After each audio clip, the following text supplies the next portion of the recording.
everybody, how you doing? Good. How's your day? Good. Scoring goals? Oh.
Welcome along everybody to the first race meeting of the season for the British Racing and Sports Car Club 2021. It's the Caterham and Fun Cup race weekend at a rather damp Donington Park here in Leicestershire. Scott Woodwist and Andy McEwen in the commentary box for the weekend. Andy, finally nice to be back racing. It's been quite a long winter, 6 months since we last held a BRSCC race meeting, but finally, despite the weather, we're getting back underway and in the best possible fashion with the first race lining up already. This is going to be quite a special weekend to kick things off. Yeah, you'd think by delaying the start of the season slightly till practically the middle of May, that would guarantee us some good weather, but we should know better than to expect sunshine in May in the UK. What we have got, though, is one of the best racetracks in the country, in my opinion, for good, close racing, and it's a circuit that's perfectly suited, really, for the kind of cars that we've got racing with us today. We've got all of the Caterham Motorsport Championships here, with the Roadsports Championship heading out first. They are ideally suited to Donington Park's high-speed, sweeping layout. We've also got the National Formula 4 Championship with its season opener today, and later on this afternoon, the opening round of the Fun Cup Endurance Championship, a 4-hour race to start the season off, and that is set to be an absolute thriller. So yeah, I think we've got a brilliant circuit, some great grids, and hopefully some really competitive racing coming despite the weather. Well, that's certainly the hope, and of course coming up for this first race, the Caterham Roadsport Championship, we've had quite adverse weather conditions all morning, but with qualifying, had a couple of interruptions, but thankfully racing is going to get underway. So the cars are already in position, they're going to be heading off onto their green flag lap very shortly. So the Caterham Roadsport Championship, for those who are new to Caterham racing, at least the Caterham Motorsport Factory Prepared Championships, this is for drivers in their second season of motorsport, because they've only raced for one full season last year in the academy. They raced separately originally in their own allocated groups, which is green and white, but now this is the first chance they properly get, and in terms of a championship aspect, to race against each other. And what's quite intriguing, quite exciting, is that we've got both the academy champions lining up on the front row of the grid. I think the sprint down towards Redgate Corner is going to be a little bit spicy with that. Yeah, I've just been down in the holding area actually chatting to both of those two drivers, Tom Cockrell on pole position, Taylor O'Flanagan alongside him, and Tom said he's actually really looking forward to this race. He enjoys the wet conditions, he went well in qualifying, nearly a full second quicker than anybody else in qualifying was Tom Cockrell. Taylor was a little less sure, and although he's clearly on the pace, he's qualified on the front row, they both I think are very keen to get into that first corner first, because visibility as much as grip levels are going to be a real challenge today. As soon as you get up to any sort of speed out there, it's just going to be a big ball of spray, almost impossible to see where you're going unless you're the first car in line. So you're absolutely right, we've got all of the ingredients here for a really fierce first corner battle between those two. Certainly so, and as they head around onto the grid for the opening race, I think I'll be able to give you the grid in terms of how they line up. I think I was looking at another Caterham Championship grid. Here we go. So the first grid of the season lines up as follows, and it is those two Academy champions from last year on the front row. Car 59, Tom Cockrell, starts on pole position with number 11, Taylor O'Flanagan, alongside him. Row 2, two more familiar names from the front runners in the Caterham Academy Championship, 22 Hugo Bush and 25 Dominique Mansberger. Then it's the Row 3 for number 42 Christopher Broom and number 97 Gwyn Jones, who won a race last year, so he'll be looking to try and build on that in these slightly upgraded cars. Nick Timpson then comes next on row 4 in alongside the number 3 of Sam Gibbons. Rounding out the top 10 is Adam West in car number 93, and then 98, which is James Hall. Chris Griffith then comes next on the 6th row of the grid on car number 20. Alongside him is Steve Lancaster. Ron Mounsey and Ryan Lovett will line up on the 7th row of the grid in 13th and 14th positions. Row 8 is number 81 Adrian Mariadis and number 2 Andy Lund. Row 9 is number 96 Peter Mott and number 34 Alan Costley. Kevin Turner and Andrew Berg line up on the remainder of the top 20 on row 10. Row 11 is number 88 Michael Koo and number 57 Ian Hapgood, followed by Marcus Eels and Mark Firth on the 12th row of the grid. Then it's Mike Hilton and Simon Arnold on row 13, and then towards the back, had to qualify separately. I think it was some kind of mechanical, I think even maybe a rain light issue, I think it was in qualifying, which forces Alex Vincent to start from the back of the grid for the first race. And I think maybe with some 26 Caterhams in front of you, he's going to have the worst of the visibility, given that the rain is not only, it's only still falling, but it's actually coming back a little bit as it eased off towards the end of this morning's qualifying. Yeah, it looked over the lunch break as if maybe we were going to have no further rain going into this afternoon's races, but yeah, it's back. Not quite as heavily as it was earlier on, but probably enough that the track isn't going to really start to improve as far as standing water is concerned, and that's always a bit of an issue here at Donington because it is such a sweeping, undulating circuit. One of the big problems the drivers have to face is these little rivers of water that run across the road through the Craner curves, up through Schwantz curve, and also through the dip in the final chicane at Roberts as well. So yeah, they've used this green flag lap just to scope that out, I suppose, see where the worst of the standing water is. But yeah, expect a few lively moments here in the early stages, just as they try and get themselves back into the groove. Should also mention that we've got the Run Your Fleet course car at the back of the grid. Big thank you to runyourfleet.com for not only getting to a partnership with the BRSCC, but also providing a fantastic Jaguar XF Sport Brake safety and course car, and that'll be running throughout the weekend. So, get ready, because it's finally time to end the wait. We've waited 6 long months, but finally the racing is underway here in the Caterham Roadsport Championship for 2021. It's a good start from pole position from Tom Cochrane on the left in the red and white machine. Taylor Flanagan slots in nicely, and also coming up down the outside looks to be Gwyn Jones taking it a wide line. Dominic Mansberger, who's always a demon in the wet, he was last year, is heading up the inside for second place into Redgate Corner, but everyone is being incredibly careful, tiptoeing their way through, and I spoke too soon, number 5 is around.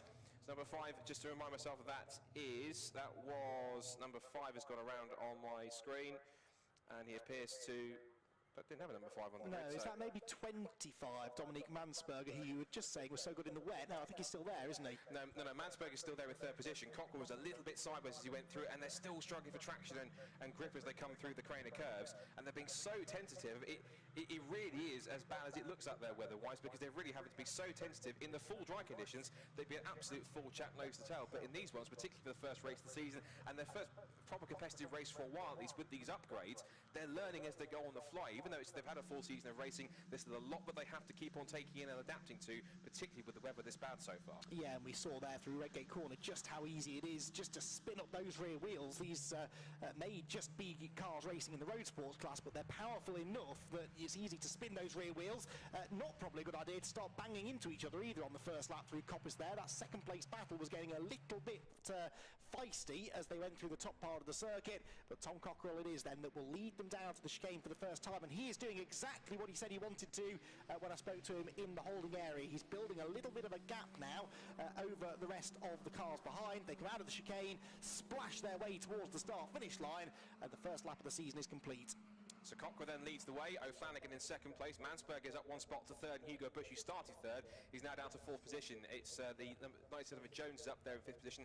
Nick Timpson 7th, and it's Hall, West, Lancaster, and then the rest of the top 10. Ron Mounsey rounds out the top 10 at the end of the first racing lap. 20-minute race.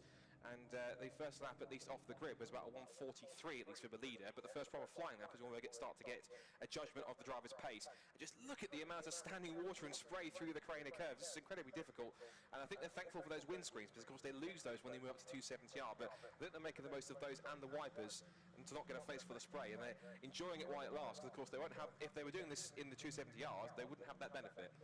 Yes, I mean, they get wet enough in these cars as it is, because there are no roofs on Caterhams, so all of the drivers were sat there with umbrellas in the holding area earlier on, trying to keep the worst of the rain off them.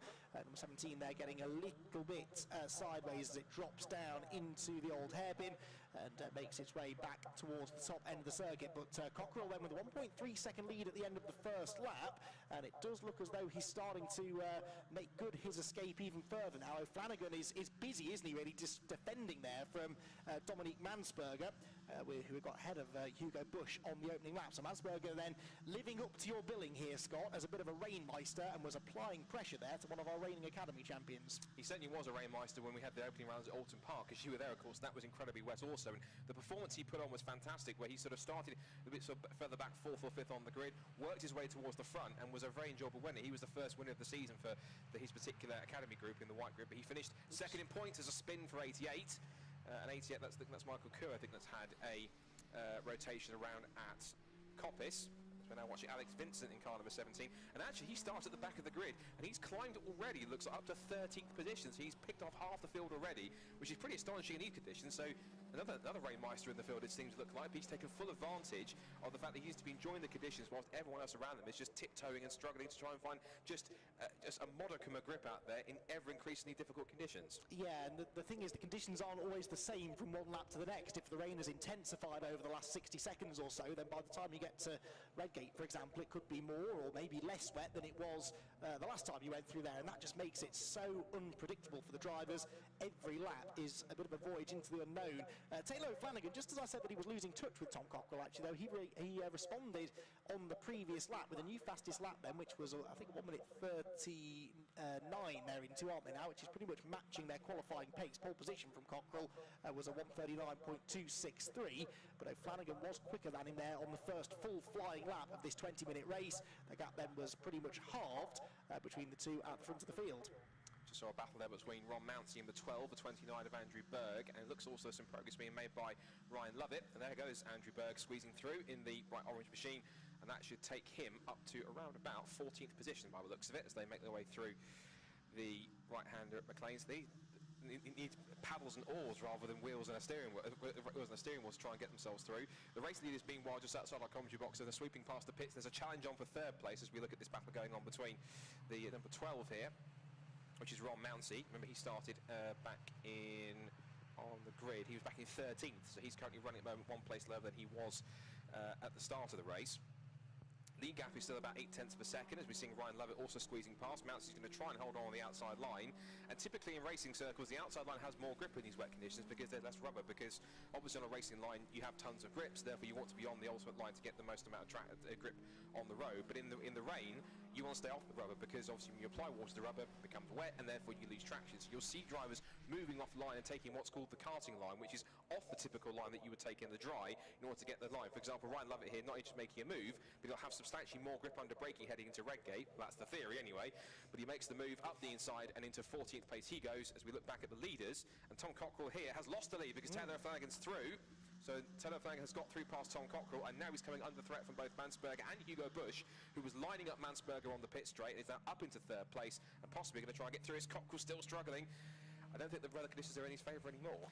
No, this isn't what I expected necessarily. You can see him hunting around for a grip, taking that wide line through Coppice that you just described, but it's not really working. Although, actually, having said that, he does get a better exit onto the exhibition straight. He is closing back in now on the yellow number 11 of Taylor O'Flanagan, and the top two once again are together.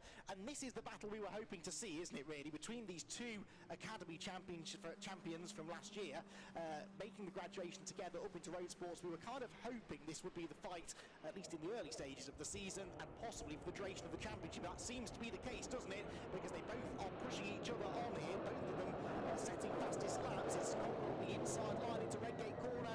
It looks so inviting on the way in, but as Scott was saying, there's no grip on the apex on the inside line, and so Flanagan, despite the fact he'd left the door wide open, comes off the corner quicker and retains the lead.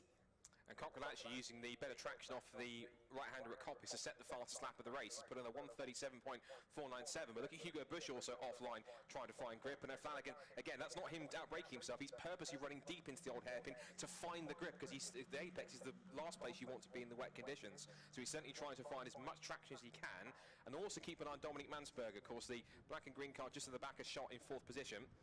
These four all together, and This is, for the most part, looking at it, mainly kind of, if you're comparing green group against white group, it's mainly a white group show, because it's three of the top white group drivers against the green group champion. So I think in terms of bragging rights, particularly towards the end of last year, they're proving which group, in some cases, was the fastest. Yeah, it's always interesting to see, isn't it? The Academy Championship split into those two groups just to try and keep the grid numbers down, essentially, because they are all rookie drivers. Big moment there, a bit of standing water, I think, at the top of Coppice. There's also a green flag at the top of the hill at Coppice, which suggests there's a yellow flag just before it. Someone's been off up at the top part of the track. This lead battle further intensifying now, as again O'Flanagan carries a lot of speed into the chicane there, trying to find the grip. I'm not sure that worked quite so well though, and so Cockrell does have a run now coming on to the start-finish line. We're approaching half race distance, and this could be the first real chance here maybe for Tom Cockrell to reclaim this lead. He goes from the outside to the inside, that's covered by O'Flanagan, but to be honest, the outside is probably where Cockrell needs to be to try and find the grip. Loses ground on the entries to the corner, but look at the speed he's got through the middle of it. Comes off the turn well, and they'll be side by side through Hollywood for the race lead. Taylor O'Flanagan and Tom Cockrell, with Hugo Bush waiting in the wings if this all goes wrong, which it could do, because side by side through the crater curves is not easy at the best of times, especially in these foul conditions. I think though Cockrell's going to do it. He's got the inside line for the old hairpin. They're still together, and no, the grip on the outside keeps O'Flanagan ahead. Brilliant. And look at the run Hugo Bush got off of the old hairpin. He's now going to try and sail around the outside, and watching on, that's a car in the gravel trap, unfortunately. I think it might be Chris Griffith, I think, because that was a 0 on the back of that car, and he's down a lap, so possibly Chris Griffith is the cause of the yellow flag up at Coppice, unfortunately.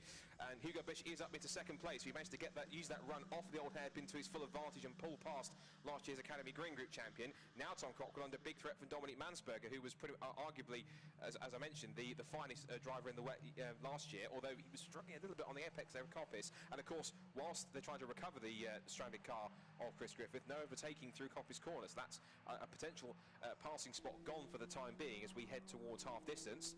But now Hugo Bush using the most traction. He was actually the fastest of the 4 cars in the top 4 on that last time round. He had a 1:38.013, and he was about at least 4/10 quicker than the 2 cars in front. So at the moment it seems as though the conditions favouring Bush as Mansberger moves up to 3rd. this is not really going to plan for Tom Cockrell. He's going backwards and backwards and falling towards the back of the top 10. It's so often the case, though, in these conditions that if you do attempt to make a move and it doesn't work, you just lose so much momentum coming off the corner that it's then easy to lose a position, or in Cockrell's case, two, but he's going to get one back because Mansberger outbreaks himself through Redgate, runs out through the gravel trap. Thankfully, it's wet gravel, so it shouldn't bog down too much, and he's able to scrabble back on. And such is the pace advantage these four have over the rest of the field. In qualifying, they were about 2 seconds quicker than the fifth place car, these four. They've built up enough of a gap that he's able to rejoin still in third place. But that now elevates Cockrell back to third, as Hugo Bush very much here is going after the race leader.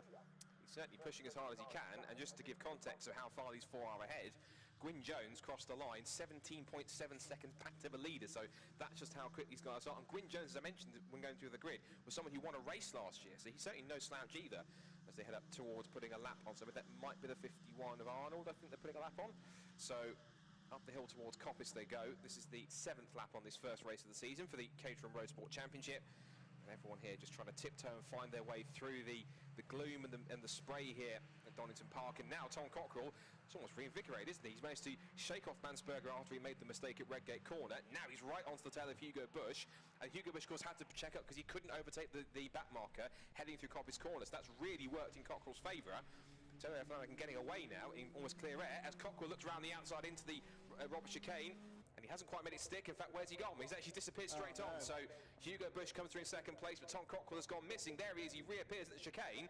And ironically, the man to benefit from that is Dominic Mansberger. So literally, the third position changed twice as a result of both drivers making mistakes.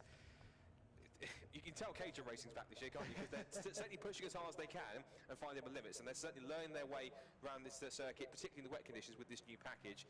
And it doesn't come without just making one or two mishaps, does it? Yeah, absolutely, and that's another thing that Tom was telling me on the grid, is that these new tyres they're dealing with, they're definitely taking a bit of time to get their head around them, and maybe they're overestimating the amount of grip they're going to have into the corners and just slipping off the road. Certainly seemed to be the case for Mansberger and Cockrell on that lap. Now that has rather released the leaders, hasn't it? Taylor O'Flanagan built up a nice cushion there, over 3 seconds between himself and Hugo Bush as a result of that back marker that Hugo wasn't able to overtake because of the yellow flags, and then they are in turn about 3.5 or 4 seconds now ahead of Mansberger and Cockrell third and fourth. In fifth place, as Scott was saying, is Gwyn Jones, and sixth position not far behind him is Nick Timpson in the number 4. Good battles going on right the way through the field, not just amongst the leading quartet. And of course, as we mentioned, the leaders already now starting to get onto the back of the pack, so lapping back markers will start to be a feature. Just watching here another scrap that's going on. The car that they were lapping, just to correct myself, was Simon Arnold, car number 51, that was a little bit further back. We're watching here, we joined the battle between Ron Mounsey. He's also been joined now by the 27 of Kevin Turner. And then there's the sort of Marlboro-esque liveried car of number 6, which is Marcus Eel, starts in 23rd position. And then Michael Koo is in that group of cars just behind them. And then Ian Hapgood we were also looking at in the silver and purple car. And as you mentioned, Andy, the leaders are now just behind them. You see Taylor O'Flanagan there just towards the back of shot behind Ian Hapgood. And Hugo Bush now 2.6 seconds behind, but looks a bit quicker. And that's a spin for Michael Koo. He rotates the number 88. And eventually he'll stop. Eventually, yes he does, because it's quite sodden grass out there. So he has to wait for the car to sort of finish what it's doing and then try and get a hand on the brakes. And even particularly in these conditions, Andy, of course, with how much rain we've had this morning, actually being on the grass, actually some cases can cause the car to accelerate even quicker rather than trying to slow you down. So for someone who's in their second year of racing, that could be a pretty terrifying experience. And it's not a good experience for Hugo Bush either, because he's gone off the road at the old hairpin, again just proving how treacherous these are. And that's the worst thing you want to do. You want to feather the throttle, not dig yourself in, and I'm afraid Hugo Bush will be kicking himself for that one. And it seems that Taylor O'Flanagan, just whenever he gets challenged by somebody, they just all fall off by themselves, because we lost Dominic Mansberger in the gravel group briefly, then we lost Tom Cockrell briefly at the chicane, now we've lost Hugo Bush out of the race, sadly. It's almost as if people want to challenge Taylor O'Flanagan, but they can't just find the extra bit to get past them, because something is stopping them from getting through. Yeah, well, O'Flanagan now needs to hope that this curse of the top 4 doesn't hit him, because he's the only one, as you said, that hasn't been off the road yet, and he's still got just over a quarter of the race to go. He's dealing with traffic, which means he's having to go off the optimal line to get past them. Don't know if that's what happened to Hugo Bush, but it's possible. But you've got a feel there for Hugo. That's some valuable points that have gone away from him now, when he was in a fairly comfortable second and actually was coming back at the leader slightly on the previous lap with a personal best lap through Across the start-finish line there goes the number 6, that's Marcus Eels. He's just got a lap down. Marcus Eels running in the 19th place, as you can see on a very snazzy scoring pylon down the left-hand side of the screen, showing positions changing, personal best lap times coming in for a number of drivers as well, as the conditions are maybe getting better, or more likely, Scott. I think they're just getting more used to the weather conditions, aren't they? So they are finding a bit more confidence now, perhaps a bit too much in one or two cases. Certainly for Hugo Bush, he'll certainly be looking to try and rectify that tomorrow when he has his second race, and he'll probably have emptied out about 3 tons of gravel after he's finished. So, but yeah, he'll certainly hope it's a bit drier tomorrow. Of course, it's scheduled to be fairly wet across the weekend, but hope that's the case. And Dominic Mansberger, now with Tom Cockrell right on his tail, is now trying to make his way past Marcus Eels. And again, he was another driver that got caught up by the yellow flags, because the yellow flag rule is, even if you're lapping somebody, you're not allowed to overtake anyone under a yellow flag zone. So again, Mansberger had to really back up heading through the old hairpin, wait for to pass the yellow flag zone, and then accelerate and get through. But all it's done is, once again, plays the hands of Tom Cockrell, who's trying to take a tighter line to keep on the back end of Dominic Mansberger here. And of course, as you mentioned, Tom Cockrell, apart from the Autumn Trophy and the 2021 Roadsport Challenge race we had at Snetterton, which are both non-championship, these two haven't really raced each other so much, so they're kind of learning about each other as they go along in terms of their driving styles and which lines they prefer. And so this is all having to do this on the fly in these races, because of course how Dominic Mansberger races to Tom Cockrell and vice versa is fairly alien, although he's getting an idea now down the back straight. He's got a good run, he's either side. That's like Hackett and Schumacher Spa 2000 move there, but Mansberger a little deeper under brakes. He slots past, I think that's one of another one of the lapped cars in the mix. That's Andy Bergbaum, I think it is. So Andy Berg, he's got through. He's now under threat from Ron Mountney. So there's cars back of a leading position, lapping cars that are also fighting in their own scraps of position as well. So it all gets rather frantic out there and trying to decide which way you go, as Cockrell looks for the outside line, takes the deep approach on the wider line in, but he did this before. Taylor Flanagan and Mansberger runs wide again, up the inside, and Tom says, thank you very much. If you're going to make it that easy, I'm taking it all day long. Inch perfect, that wasn't it, from Tom Cockrell. He could not have got closer to the edge of the track going into the corner, but that's where you need to be. The wider you go through to Redgate corner, the more grip you've got. Mansberger certainly didn't have enough grip through the middle of the Craner curves there. The car really got away from him. He did well to catch that as they slip and slide their way through the old hairpin.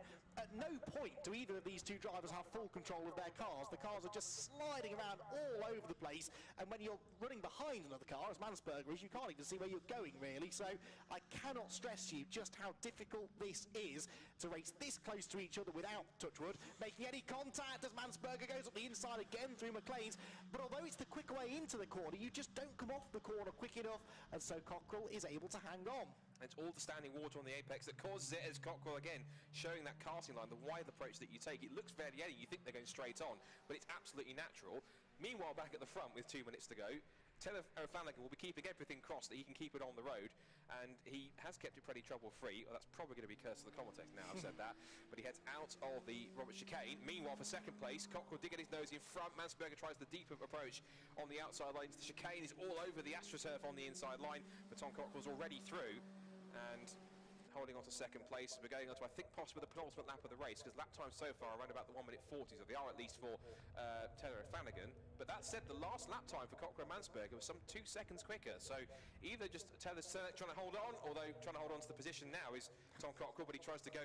They're always trying to outdo each other, and what they can do to take each other out or take themselves out of the race, because Mansberger was so close there, almost made contact. It's an entertaining battle, but I'm sure for those two teams, for the two families and teams watching on for these guys, they'll be watching through their hands at this point. I know I said you want to go as wide as possible through Redgate corner to find the grip, but Cockrell was off the circuit then trying to find grip, and as he rejoined, Mansberger was understeering into him, and they did, I think, bang wheels, but nothing too significant damage-wise. You're right about O'Flanagan. He was off the pace on the previous lap. I think he's probably just stroking it home. He's got the gap, hasn't he? But there was no traffic in the way, so not quite sure why he lost so much time to these two. At the moment, though, these two aren't even thinking about Taylor O'Flanagan. They are all over each other as they go through the top part of the circuit.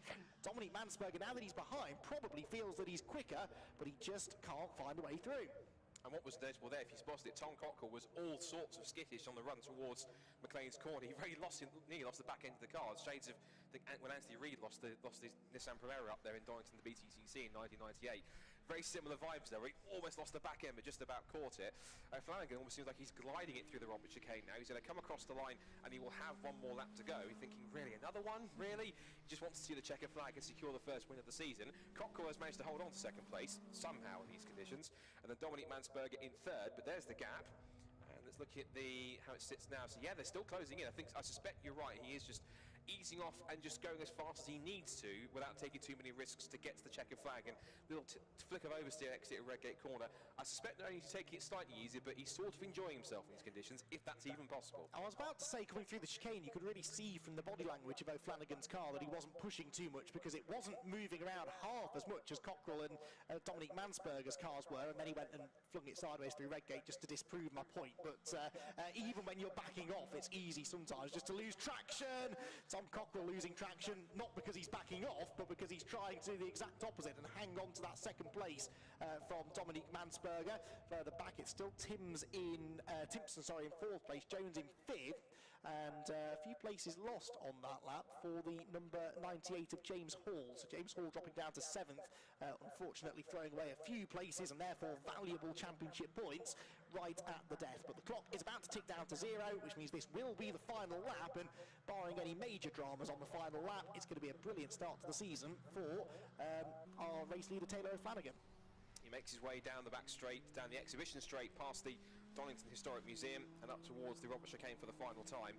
And he could have picked better conditions to do it, but I'm sure a win is a win, and he'll take it any way he can. He heads through the final chicane for the last time, and the first winner of the 2021 BRSCC and Caterham Motorsport season is going to be Taylor O'Flanagan. For second place, we need to decide who it's going to be. O'Flanagan crosses the line and takes victory in the first Caterham Roadsport Championship race of 2021, and he celebrates by heading towards the pit wall. Second place, but only just, is last year's Green Group champion Tom Cockrell, and then Dominic Mansberger pushes him all the way to third place. So the two Academy champions are 1-2 on the podium, but it's the opposite way around from how they qualify, which will be very interesting indeed. Now, through all of this, Nick Timpson has managed to pick his way past Gwyn Jones, and he will finish fourth. That's one of his best results, I think, today since he started racing. Cross the line goes number 4.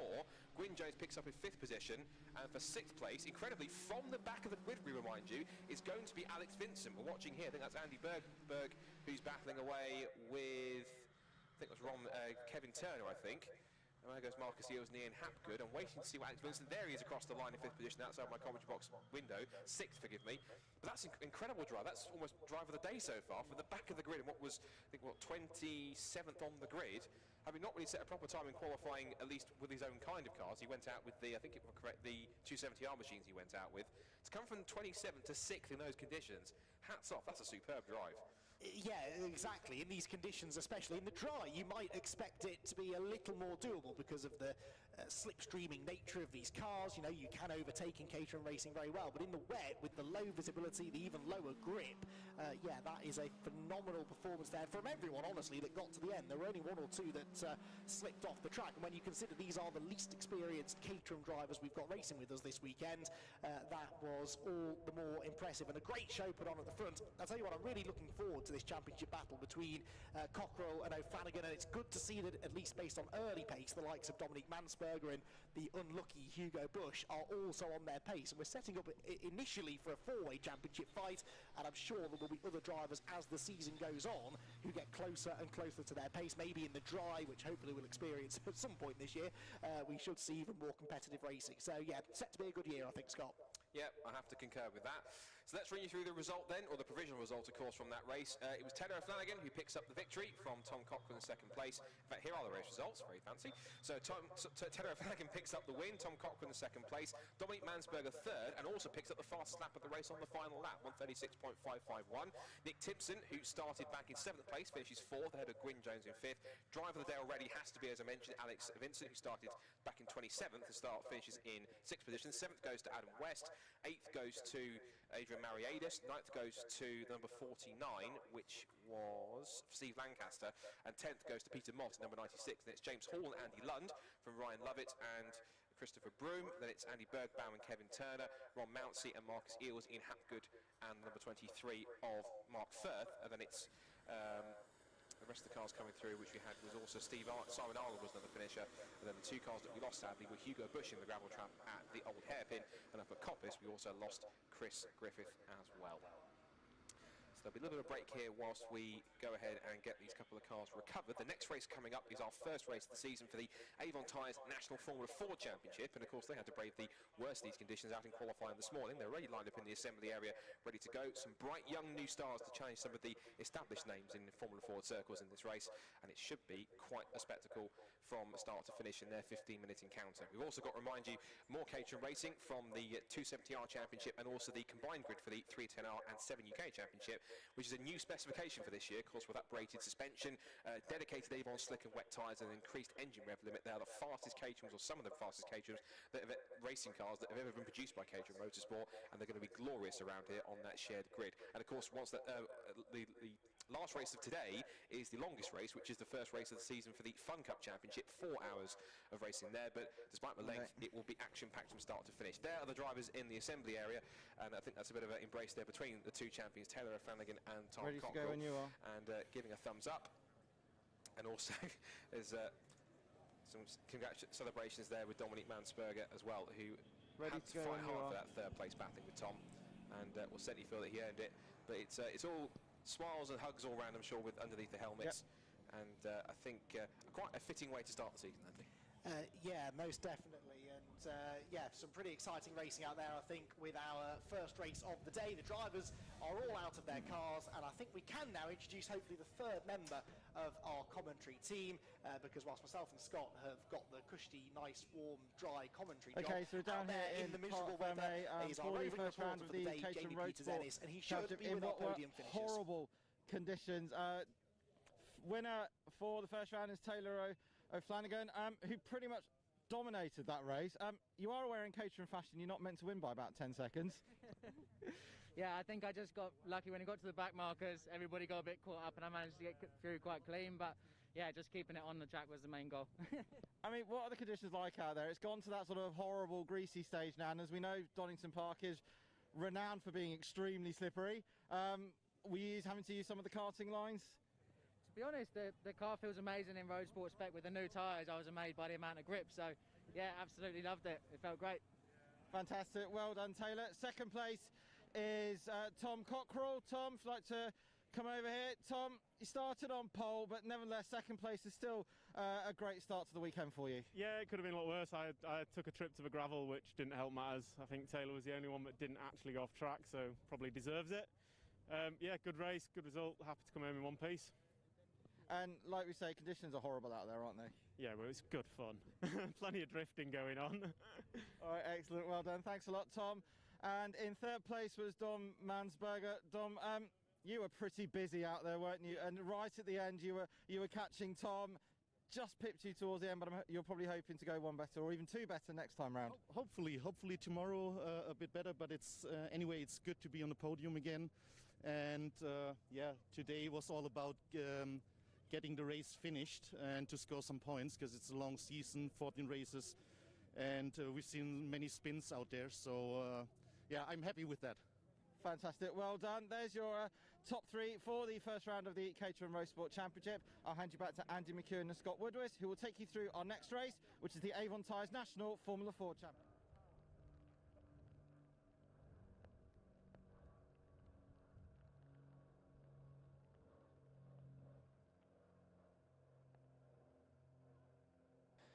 Thank you very much, Jamie. So good to hear there from Jamie, who's going to be braving the filthy weather this afternoon here at Donington Park to bring us all of the reactions of the drivers in Part Ferme. He's also hopefully going to be able to get into the pit lane during our Fun Cup race a little bit later on, and bring us all of the late breaking news there too.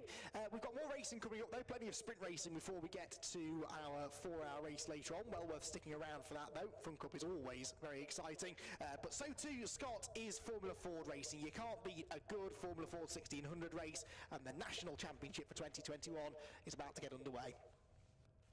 Absolutely. I think we're both advocates of Formula Ford. You've done the Formula Ford Festival a couple of times for our live stream, which is brilliant. And yeah, Formula Ford is always a fantastic category. It's always a championship and a category of racing which can teach your drivers so much, particularly young drivers coming through. And I'm really glad for the national championship this year.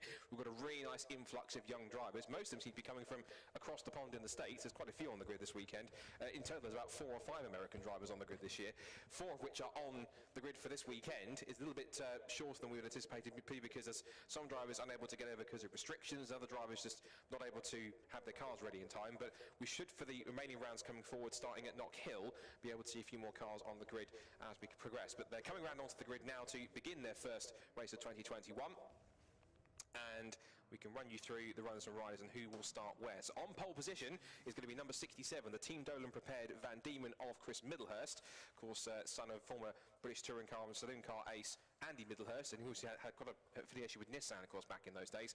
But he certainly plays his own trail in Formula Ford, so he's been someone who's the only person last year that wasn't called Neil McLellan to win a national Formula Ford race, and he did that at Brands Hatch, so we're hoping to kick off things in 2021 in the same fashion. Alongside him is the first of our rookies for this weekend. Well, technically a rookie in terms of his first full national campaign, but he's not qualified for Rookie Cup because he has raced in the same kind of racing as Formula Ford in the US, the equivalent F1600. That's Max Esterson for Low Dempsey Racing, and he will start on the front row of the grid. He had pole right up until the last minute, and then one of the last final laps of the session, Middlehurst just stole it away and managed to put him down to second on the grid. Third on the grid is Joey Foster for Don Harbin Racing in the 2021 spec Furman, and that car has already won a couple of races this year, having done the opening rounds of the Northern Super Classic Championship at Mallory Park last weekend, and he took a brace there, which was excellent. Alongside him is someone who has also achieved something that Joey Foster has, which is won the Formula Ford Festival, and that was last year's winner, Rory Smith. He's making a part season here, whilst he also commits to historic Formula 3, but it's good to see him back on the grid this weekend in 4th in car number 45. Alongside him, but just behind him on the 3rd row, is number 89, his teammate Jamie Sharp at BM Racing. That's the team looked after by Andy Brickles and the MacArthur family, so he'll be looking to try and make some impact, and he's a former British F4 racer, as he's also the man alongside him on the 3rd row of the grid, Carter Williams, who made his last-minute return to the championship this year, whilst he also dovetails Formula Ford with a few more British F3 races. But he's done British F3 and British F4 since he last did a 4 season back in 2018, so it's good to have him back, and he's running with James Oldfield's team in their Van Diemen chassis. Row 4 is another one of our sort of races to watch out for, which is Alex Walker, just there on shop. They're going through the old hairpin in the Kevin Mills Racing Spectrum. Kevin Mills, of course, the reigning teams champions, if you like, from last year when they took Neil McLellan to the title, and he won all but 1 race. So he starts 7th on the grid and looked pretty handy in some racing he did at Donington a couple of weeks ago. I think picked up a race win there, so he'll be one to watch out for. Jack Wolfenden is 8th on the grid in his 2017 spec Furman chassis, run by Soldi Motorsport. Just coming to the shot in a second, the black and yellow car, which should be there in a moment. But he was also at Mallory Park, picked up a couple of second places, so he'll be certainly in fine form. Then row 5 sees 2 more rookies. 62 Colin Queen, another of the drivers from Low Dempsey Racing, also from America. He brings CIK FIA karting experience in the past couple of years. And alongside him is Lucas Romanek, who is also quite a prominent karter, and he's now kicking off his circuit racing career here in the Formula 4 Championship. Row 6 is Carlos Saku, Formula Ford regular Luke Cooper in his Swift SC18 chassis. He's been already out in action a couple of times in their local Formula 4 Championship. And then back alongside him on the 6th row of the grid is former W Series driver Megan Gilchrist, a Canadian young racer who is looking to make a full season after she tested a car towards last year and also took part in the Formula Ford Festival, and she's looking forward to that as well. And I was hoping we'd also be able to get Will Everington, who's in the only Miguel chassis on the grid, the 2011 Kent engine car, but the last time I saw him, Andy, his car was stuck in the assembly area with what looked like some mechanical problems. Yeah, the team had the rear bodywork off the car. They've just reattached it, I can see out of the window behind us, which is a good sign. The bad sign is that Will Everington is stood outside of the car without his helmet on, so I don't think we will see Will in the race, which is a shame. Don't know what the issue is. He qualified okay, he ran all of his laps in qualifying, but yeah, unfortunately will not be taking part in the race. Interesting grid this, isn't it though, Scott? There's a few people out of position. Luke Cooper should not be 11th on the grid, I would say, so he should move forward. Yeah, this should be an entertaining race. It should. Let's see the rookies versus the established challengers here in the National Formula 4 Championship. The red lights are up. Let's see who wins the sprint down towards Redgate Corner. Lights out, and we're racing for National Formula 4 in 2021. It's a decent start from Colin Queen from the 5th or 6th row of the grid. He gets edged onto the grass there by what looks like Lucas Romanek as they head down towards turn 1 for the first time, and it is side by side between Chris Middlehurst on the left and Max Etterson on the right. He might favour the outside line, but Middlehurst edges him wide and also trying to get through. Looks to be Rory Smith with a great exit through Redgate. He'll be alongside his fellow festival winner Joey Foster, and he gets a great drive around the outside to have to hold on to 4th position. Now in the mix there is Jamie Sharp in 5th. As you see the spray just cascading off the cars as they wind their way through the S's of the through the Craner curves and into the old hairpin for the first time. A little bit of a slide there as the top few get away. Carter Williams holding on to 6th place ahead of Alex Walker, and there a decent start for Luke Cooper. You said he shouldn't be back at 11th place, and he's trying to prove that right by making up a couple of spots. He's up to about 9th position or so behind Carter Williams in the black and white Oldfield Motorsport car. So up into McLean's for the first time then, and it's Middlehurst in the white Team Dolan run car, which is run by Formula 4 legend Bernard Dolan, of course. He's engineered drivers such as Ross Martin and Niall Murray to the title, and also Niall Murray to several festival wins as well, and certainly putting all his expertise in there. He has got more drivers on the books, but there's some drivers that aren't able to make it across to this round or make it across from, I think we've got Ireland, I think possibly Morgan Quinn's coming back this year, I think, but unable to get across from Ireland because of obvious restrictions from COVID, so hopefully we'll see him soon once restrictions start to ease a little bit more. But into the chicane for the first time at the end of lap number 1, and looks as though Middlehurst just about has it under control, but this new boy Max Etterson, he's a bit good, isn't he?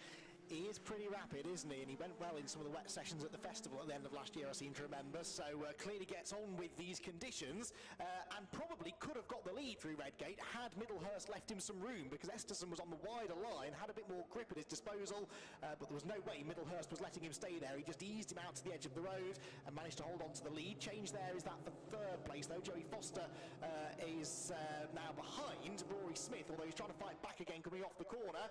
Wheel to wheel, but no, Foster slots back in behind there, so it is Rory Smith into 3rd, Foster 4th, with Jamie Sharp there in 5th position, right with them. How they can see where they're going is beyond me, as they all take very strange lines through the Craner curves, just trying to find the grip, which there just isn't any, unlike in the Caterham race we've just seen, where at least the cars have a bit of suspension movement to give them a bit of mechanical grip.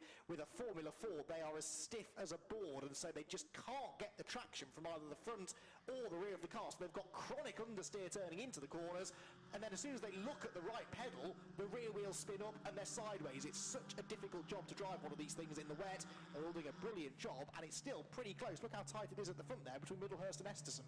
Yeah, you've got a point about the grip levels. This is effectively like big go-karts, but with less grip, because they're less grippier tyres in some cases. But why it's so important, and why you've seen so many top drivers come through Formula 4 over the years, is because these really do teach you, give you massive lessons in terms of car setup, racecraft, car control, handling the lot. And you get lessons in Formula 4 you don't necessarily get in other championships, which is quite key. Max Etterson certainly trying to give Chris Middlehurst a lesson there and trying to hold on to the lead, because Max Etterson really is giving him a good go down the pit straight, and they're going to go wheel to wheel. Senna and Manson start 91 down towards the right hand at Redgate Corner. Etterson has the favoured line because he'll have the grip on the outside, breaks that a little bit later as hard as he dares, and incredibly has managed to get himself into the lead. So the promising young American who did a full season of North American F1000 last year, F1600, and actually managed to pick up a race win at some point last year. He was a very prominent driver, came over late towards the end of last year to have a go at racing in the UK. He liked it so much, he's joined Low Dempsey's squad, and so far that move is paying off, as Joey Foster, who I'm a bit surprised he's not as quick as he thought he probably would have been, losing a place to Jamie Sharp and a possibly under from Alex Walker, so not quite the dominant man he was a week ago when he was racing at Mallory Park. It was slightly different competition, but certainly with the new 2021 chassis in these wet conditions, maybe a little bit of work to do for Joey. Yeah, seems to be struggling, doesn't he? He was looking racy initially, but he's slipping backwards a little bit now. Max Etterson, though, is not. He is at the front of the field. He hit a big puddle through the chicane there just before he made that move, so I'm surprised in a way that he found enough speed off the chicane to make the pass, but he was ahead before we even got into the braking zone at Redgate Corner. Can he pull away though? That's going to be the question. Chris Middlehurst is going to do everything he can to stay with him, and he's doing so. The fastest man on the track though is the one chasing them both. Rory Smith in 3rd, set the fastest lap on the previous lap, and he's got a run now on Middlehurst for 2nd place as they drop into the chicane. Esterson leads, Middlehurst 2nd, Smith 3rd, and you can throw a pocket handkerchief over the 3. Middlehurst very sideways. There's that puddle again for Esterson, but he's getting good traction through the puddle, isn't he? He gets away from those two now as they're about to do battle for 2nd place. And that relatively new race chassis now seeing, well, if you can see them in these rear view mirrors, well, it's a Van Diemen and a Medina Sports chassis. bearing down on him as now Smith looks for second place round the outside. Middlehurst just shuts the door and says, if you want to get past me, go around a long way, Sunshine, because it ain't going to happen there at Redgate.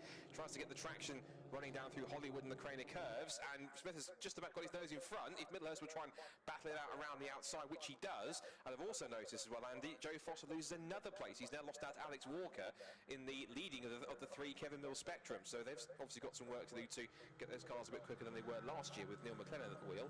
But now we see Chris Middlehurst back on the attack once again as they come out of the old hairpin, through Starkeys and Schwantz curve, and back up towards the right-hander at McLean's towards the top of the course. And Esterson here is really getting a workover here by Chris. He's been shown the ropes of how to race Formula Ford's UK style, and this is certainly quite a thing. And I'm sure he'll be getting quite a different experience. He's probably used to kind of more sunny and brighter conditions over in the US, but he's now getting a proper lesson in how to race in typical British weather here at Donington Park, at a classic circuit, and certainly making the most of it. He's got plenty of good car control, but Middlehurst is pressing him all the way at the moment and not giving any chance for a let up or any respite.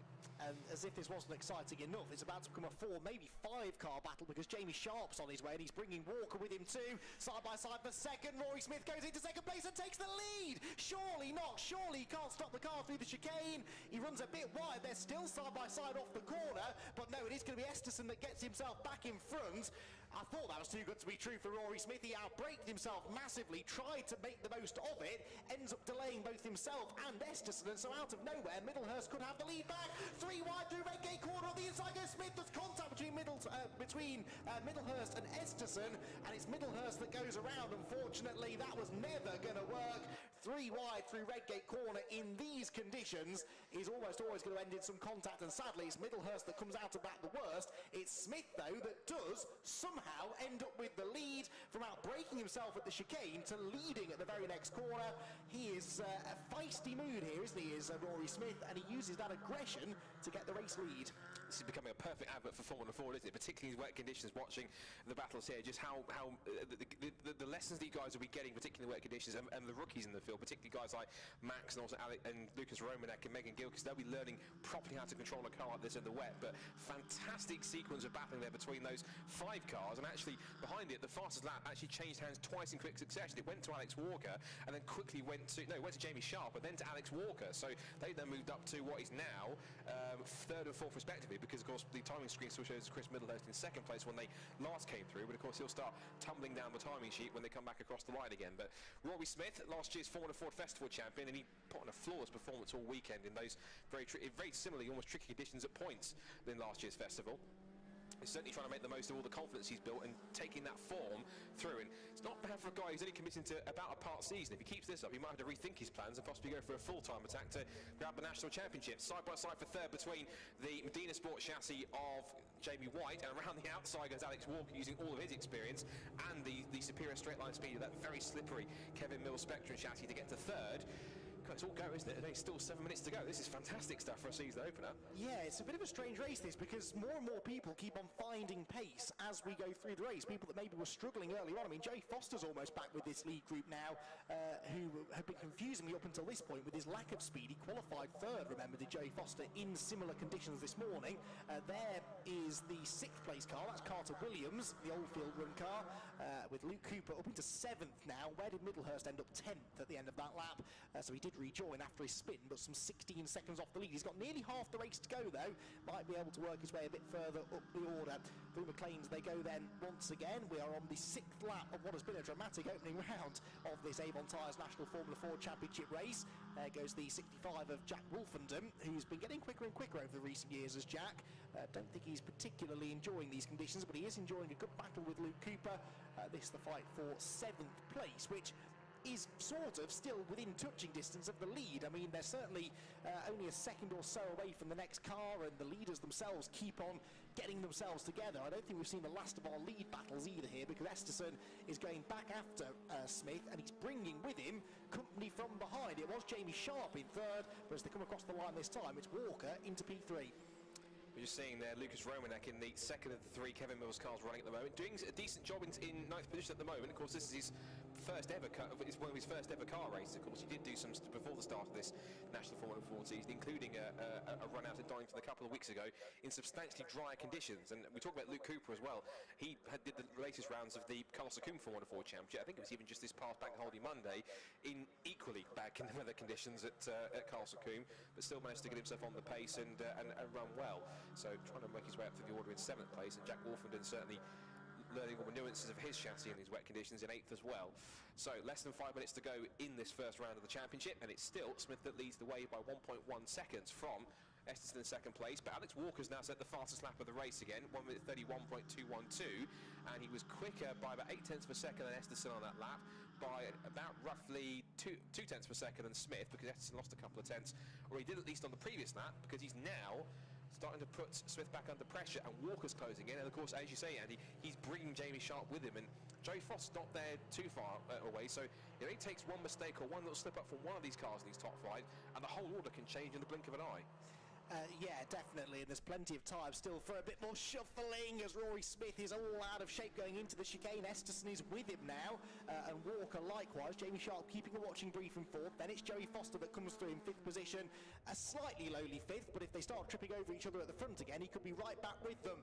New fastest lap for Alex Walker in 3rd position. Remember, Alex started 7th on the grid, and here he is knocking on the door of a podium, maybe even the race victory, but he's got 2 hard men to get past if that's going to be the case. First of all, Max Esterson in 2nd, and Rory Smith in the lead. They're fishtailing around. Still quite a lot of standing water there through the crater curves. Yeah, Max Esterson found out the hard way there. He's heading through the right hand, all of a sudden had a massive tank slap around to try and control, and that's not easy in the Formula 4, particularly when conditions are as bad as this. So they head through the old hairpin. Jamie Sharp was a little wayward at the final chicane, but he's managed to get back on the tail of 3rd place man Alex Walker.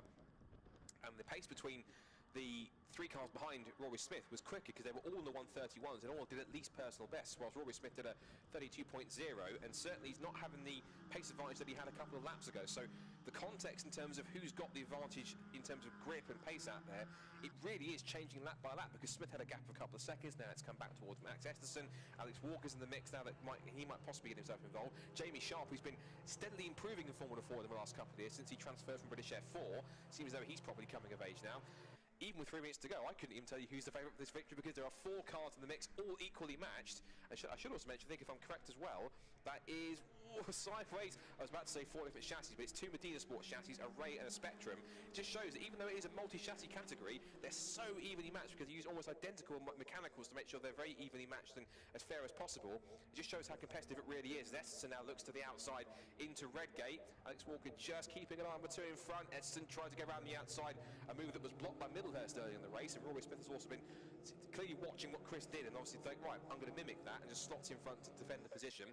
But Walker now right on the back of the Low Dempsey Racing prepared Ray. Jamie Sharp was a bit wayward there through the Craner curves in 4th position and falling backwards.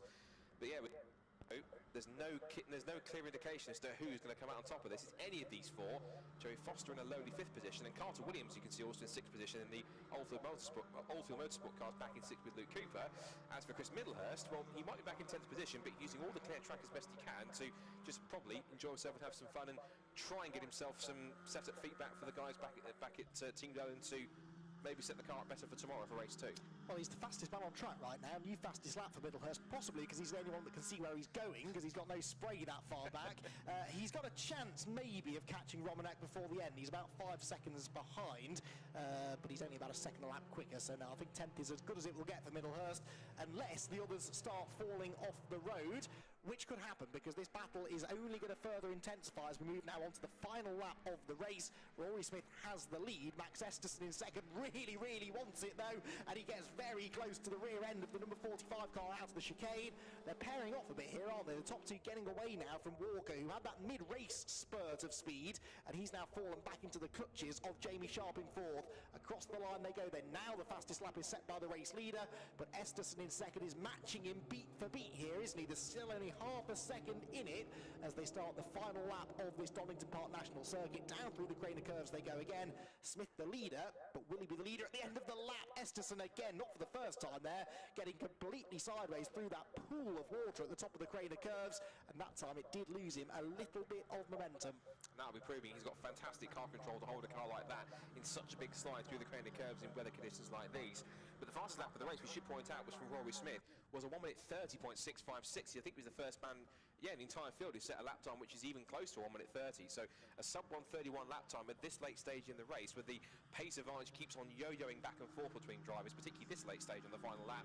It's certainly going to be tense. Scrap for third on with a few corners to go between Alex Walker and Jamie Sharp, as Rory Smith turns his way into Coppice for the final time, and let's see if he can hold on, or if somewhere through the spray Max Esterson can find a toe to possibly try and make a move into the final chicane. I think he might be a little bit too far back to make it happen. Maybe Jamie Sharp could get a run for third place, and they're still battling further back. But this man certainly ended his season with a fantastic win at last year's Formula Ford Festival in Brands Hatch, and he's going to kick off his Formula Ford campaign for 2021 in the best possible fashion. He splashes his way out of the final chicane, and Rory Smith heads to the checkered flag and wins race 1 of the season for the National Formula Ford Championship in 2021. He crosses the line to take victory for BM Racing. Second, after a superb display for Low Dempsey Racing's Max Esterson, and Alex Walker from 7th on the grid picks up the final podium spot, and he just holds off Jamie Sharp for 4th. 5th goes to the number 3 of Joey Foster. 6th for Carter Williams, 7th for Jack Wolfenden, 8th for Lucas Romanek on his debut, 9th for Luke Cooper, he slipped back a couple of positions, and he only finished just 6/10 of a second ahead of the earlier leader, Chris Middlehurst, who had that spin at Redgate Corner, and everyone has made the flag because Megan Gilkis and Colin Queen also crossed the line at 1.4 seconds apart in 11th and 12th. Well, that wasn't bad, was it? Not a bad start to the season, that. You know, Formula Ford racing is always exciting, but sometimes in the wet, the general lack of mechanical grip that these cars have can sometimes need the drivers to be a bit more circumspect and just try and survive. Well, that was not survival there, was it? They were really going for it, throwing the cars around, and it's not even that they're particularly experienced drivers. Some of them are. Rory Smith and Jamie Sharp, they've got a few seasons under their belt. Joey Foster's done 1 or 2 Formula Ford races over the years, hasn't he? But then you throw in the likes of Walker and Esterson, who are still really learning their craft in this championship, and they're right up there. It's again set to be a really competitive season, and I hope that we do get some dry racing here this weekend, because I think round here in particular in the dry, the racing, if it's that good in the wet, it can only be more exciting when the conditions get better. So yeah, enjoyed that one. Yeah, and Formula racing is always exciting at Donington Park. It's definitely a driver's favourite. They always like Formula racing of any age is always a favourite at Donington Park for many drivers that like to enter, and it's always nice to see a Formula Ford race at Donington. I think the last time we had National Formula Ford here was 2017, if I'm correct. Oh wow! So quite a while, but it's good to have them back. And of course they'll be heading after this one with quite a full calendar. The next one's going to be all the way up in Bonnie, Scotland, when they go to Knock Hill, and that is on the weekend, I think the 6th of June. Where they'll be heading up to be part of David Leslie Trophy with hopefully some Scottish contingent in that as well. So let's confirm the provisional result then. It is Rory Smith who takes the first victory of the season for the National Formula Ford Championship, and he wins by just under a second from Max Esterson in 2nd place. Alex Walker picks up 3rd place after he started 7th and finished 3rd. 4th goes to Jamie Sharp, 5th to Joey Foster, 6th to Carter Williams, 7th to Jack Wolfenden, 8th to Lucas Romanek on his debut. Then it's Luke Cooper, Chris Middlehurst, who spun up at Redgate Corner in mid-race to drop to 10th, but he got one of the fastest laps of the race. And then Megan Gilkis and Colin Queen round out the 12 cars that made the finish, and one car we lost sadly, who didn't even start the race unfortunately, was Will Everington. So I'm sure we'll be able to hand over to Jamie down in the pit lane, who'll have a chat to our top 3, I'm sure. And whilst that's happening, we'll also be getting set for our second Caterham race of the weekend, which is going to be the first combined grid race of the weekend, I think, of the only weekend that's happening, for the Caterham 7 310R and 7 UK Championship. That's going to be quite spectacular on what looks to be, I think, now that the rain has abated for a little bit, dare I say it tends to be, Andy, an ever so slightly drying track, or drier track than it has been.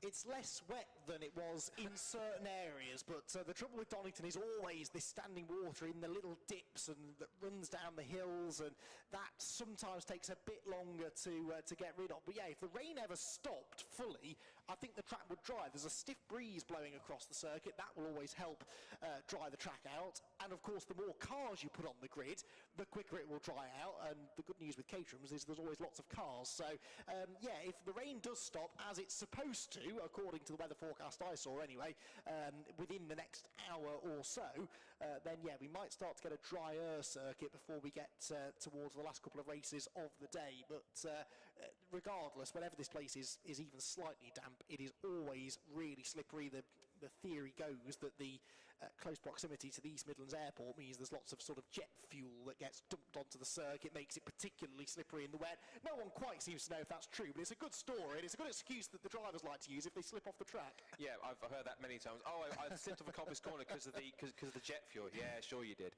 Sure you did. You just lost the back end and away you went. So I'm sure the cameras will switch across to Jamie if we are going to be able to get any interviews with our top three. It'd be good to speak to Rory Smith, of course, and see how he's feeling in his first proper Formula Ford race since, of course, he won the festival last October. And of course, to get the thoughts of both Max Eston, who really pushed whoever was in the lead very hard throughout that 15-minute encounter, and of course Alex Walker, who will certainly have enjoyed his podium finish and his first podium finish in a national Formula Ford Championship for Kevin Mills Racing. Whilst waiting for that, if that happens, we have, of course, got our next race coming up, which is going to be for the Caterham 7 310R and Caterham 7 UK Championships on their combined grid. So I believe this is the only time it's happening this year because due to a couple of amendments to the calendar for the 7 UKs in terms of they were scheduled to first of all start at Cadwell Park, and then that had to be sadly postponed, and they were then going to start at Zandvoort, but of course European travel restrictions meant that unfortunately that couldn't happen either. So in order to give them a proper first race, they managed to add them onto the opening weekend here for Caterham Motorsport, and they've latched them onto the in front of the 310R Championship grid in a similar fashion to what they did last year when they had that slightly compressed calendar, which seemed to at least work well in many cases for them, and so they decided to do that again for this weekend, and the plan is to run them on their separate grid once more when they get to Knock Hill in a few weeks' time on June 12th and 13th onwards for the rest of the year. So one thing we should mention is that as the cars are heading out of the assembly area on the GP loop, is that there has already been some point scorers in the 7 UK Championship, because they do also have, unique to the 7 UK Championship only on the Caterham Motorsport roster, a Super Pole shootout, and that was for the top 5 finishers in the regular qualifying session. So the top 5 in that session were, in no particular order, just run them through: Stephen Nuttall, Henry Heaton, Greg Monks, James Murphy and Gordon Sawyer. And out of that shootout, which was simply just an out lap, a flying lap and an in lap, so one single flying lap to set what could be potentially pole position, it was 2019 310R champion Gordon Sawyer who put car number 91 on the Super Pole, so he managed to get himself on pole position. Not only that, he bagged himself 3 bonus points as a result of that. 2 bonus points went to Stephen Nuttall for second quickest, and Greg Monks, who was last year's 310R champion in 2020, he is third quickest, so he gets a single point as well. And then behind him on the grid will be Henry Heaton and James Murphy. So cars just forming up, so what we'll do is we will go ahead and give you the grid of how they line up. So they'll start them all together, I believe, so they'll have the 7 UKs and 3 TARs will set off together because there's not too much of a pace difference between them. And so the grid looks shaping up as follows. You can see the car on pole position is the car on the left, which is the gold and black machine of Gordon Sawyer, car number 91. He starts on pole alongside Stephen Nuttall in the all-black machine on second. Row 2 is Greg Monks in car number 15, of course last year's 310R champion. And Henry Heaton in 4th position on the grid in a slightly different colour car. It was chrome blue last year, now it's chrome turquoise. And he did something here last year which no one else did in the 7 UK ranks, and that was win a race other than John Byrne. It was actually at the final chicane it happened when John Byrne outbraked himself, and Henry Heaton snuck through on the exit and managed to pick up that coveted first win in this championship that he's been waiting for the last couple of years, and now he's got a great chance to potentially go for the title now that John Byrne seemingly is not here to defend his 2 titles from 2019 and 2020. Row 3 sees a former Caterham champion, a very formidable one at that, in James Murphy. He was runner-up in the 310R ranks last year, and he's always quick in whatever Caterham you stick him into. He should be one to watch for from 5th on the grid. William Smith alongside him in car number 27. Welcome return to him. He was champion back in 2015 or 16, if I'm correct, but last time he raced was 2019. He took a year off and has come back, and he's the chrome orange Caterham in 6th position on the grid. 7th on the grid in the 7 UKs is number 19, Graham MacDonald. He's the Caterham CEO. He's very much, if you're someone who knows TVR Tuscans, he's very much Caterham's very own Peter Wheeler. Peter Wheeler, who used to race his own product, the TVR Tuscan Challenge cars. It's very much the same thing in some cases for Graham MacDonald. So he's in his sort of factory colours of grey and green. he'll be hoping to put in a good result. And he's come all the way through from the Academy. So he's come through from Academy, through Roadsport, 270, 310, and all the way through to the 7 UK ranks. He's taken exactly the same journey that all of his customers have taken up through the ranks through the last few years. So it's good to see him go through that journey and to see exactly what it's like. And now he finds himself at the top of the tree. Here we started alongside Rob Watts in car number 77. Then it's row 5 being Chris Aubrey and David Yates. David Yates also adapting to a Ford 7 UK car for the first time. Then it's Tom Eden in car number 164 and Johnny Jarrett in car 121. And a welcome return to the Caterham paddock for Chris Cheesy Hutchinson, as he's in the bright green machine car number 78. He's towards the back of the 7 UK cars. He has had limited running in that car, particularly in these weather conditions, and he was out testing several weeks ago in wet conditions, or damp conditions, but on slick tyres, so he hasn't really had a proper chance to bed the car in. Only had about roughly an hour's worth of testing, so certainly learning the car, but he should be one to watch from 13th on the grid, and he'll start alongside Neil Fraser, who is also another driver who is new to the 7 UKs.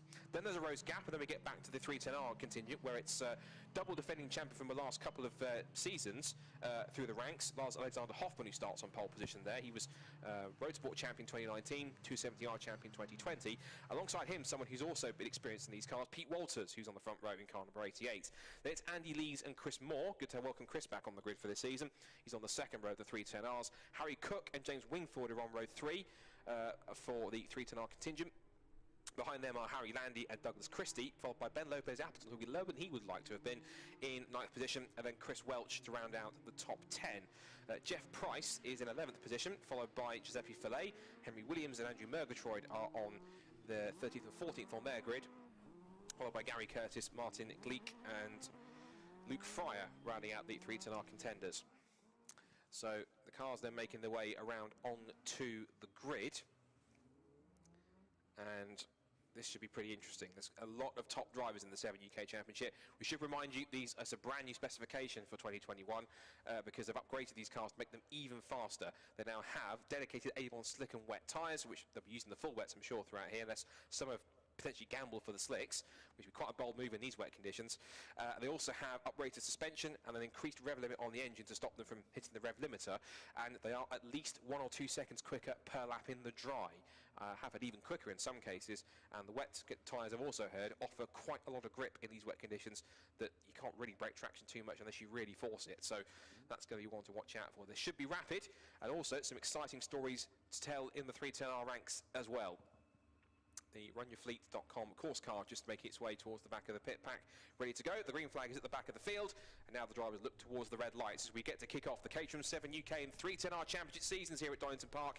Slightly damp and blustery, but let's see how they handle Redgate Corner as it's lights out, and we are racing it. James Murphy and Graham McDonald both haven't moved, they're both stalled on the grid. Everyone managed to get a rain avoid them, they both do get away, but it's very sluggish starts as down towards Redgate for the first time, and it's Gordon Sawyer who leads. Cracking start for William Smith. He started, was it, back in 6th on the grid. He's now all the way up to 2nd, but Stephen Nuttall makes the move round the outside and holds on to the position. They squirm their way through. In the 310R ranks, it looks like James Wingfield's got the best start, and he's now had a think of Andy Lees as they make their way down through the Craner curves for the first time. So, in the lead for the 7 UKs, it's Sawyer who leads, defending the inside line from Nuttall in 2nd place. Smith is now 3rd, 4th is Henry Heaton, 5th is Greg Monks, 6th I think looks like that is Rob Watts. And they head down towards the 310s. This is quite interesting. Both Graham McDonald and James Murphy are now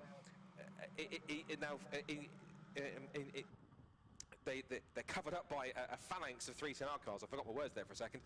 But they have to sort of pick their way through to try and get to the back end of the 310R group to try and make their way through the order. And so they're finding it increasingly difficult to try and get through. They're the black and orange car, the black car with the orange roll cage there, just passing the leaders of the 310Rs as they make their way around through the right-hander at McLean's and up towards Coppice for the first time. We see Andrew Murgatroyd there scrapping with Ben Lopez Appleton as they come up towards the top of the hill at Coppice. I think that is Chris Moore in 92. It is, yes, Chris Moore in the charcoal grey and yellow machine. Battle on for the lead already as up the outside try and make a move for the lead was Stephen Nuttall, but holding on for the time being is Gordon Sawyer as they splash their way out of the Robert chicane and down the pit straight for the first time. So Sawyer leads the way. Nuttall 2nd place. Move on for 3rd here as Henry Heaton looks to the outside of William Smith. Greg Monks is watching on the left in 5th position. But Smith now trying to hold on, but Heaton will have the better grip around the outside, making full use of those brand new Avon wet tyres for these 7 UK cars. And into 3rd position he goes. 5th position for Greg Monks, 6th for Rob Watts, 7th is Chris Aubrey, 8th is David Yates, 9th is Johnny Jarrett, and 10th is Neil Fraser, 11th place for Chris Hutchinson. And James Murphy is now already back up to 12th position in the overall standings as well as in the 7 UK cars. In the 310Rs, it is Andy Lees who leads the way in car number 3, followed by James Wingfield. Lars Hoffman there is going for it. Now, Andy Lees was in second place, but I couldn't quite see him in the shot there. Unless he's had a mistake somewhere at Redgate Corner. Can't see anything out of my commentary box, but I definitely saw James Wingfield battling away there with Lars Alexander Hoffman, and they crossed the line, respectively, in second and third place. So Andy Lees actually has got a couple of seconds gap, so he's probably out of shot by the time I saw him. Leaders in the 7 UK ranks turn their way out through Coppice for the second time and down the back straight towards the Robert chicane. And Gordon Sawyer then making the most of these wet conditions of these brand new tyres they've got for 2021. But Stephen Nuttall, very, very experienced. He's jokingly nicknamed the Roger Federer of Caterham racing because he's won a championship in all the first 4 of the 5 ranks on the Caterham ladder. The only one he's missing is the top title in the 7 UK ranks. He might well be in a position this year to get it if he can try and get himself first of all in front of Gordon Sawyer and then pull away. Fastest lap of the race temporarily did go to Stephen Nuttall, but it was then snatched away immediately by Henry Heaton in third place, and the turquoise number 10. 310Rs come across the line behind them, and it is going to be Andy Lees who still leads the way by quite a margin, by 1.7 seconds from James Wingfield. Lars Hoffman is in third place. Fourth place now for Chris Moore, and Harry Cook in fifth, Douglas Christie, and it's Giuseppe Fillet, Andrew Murgatroyd, Ben Lopez-Appleton, and then Jeff Price rounding out the top 10 in that contest.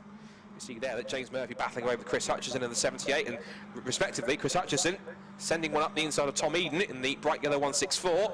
Eden looks for the undercut, and Chris Hutchison learning very much as he goes in this new car. Of course, he hasn't raced for a couple of years. Last time he raced, he was the 310R champion back in 2018, and that was after a long few seasons getting his way all the way up through the ranks of academy and upwards through the different steps on the Caterham Motorsport ladder. But he's took a couple of seasons off and got this brand new car.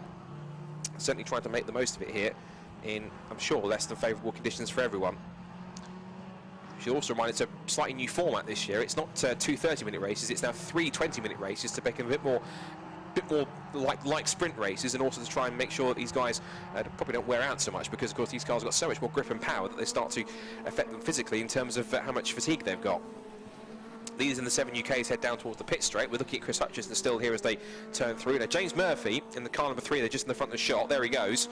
He's already now up to, he's got past Hutchison and Eden and Johnny Jarrett as well, so he's into 9th place already. And his last lap, what did he do last time? It was a 1:28.906.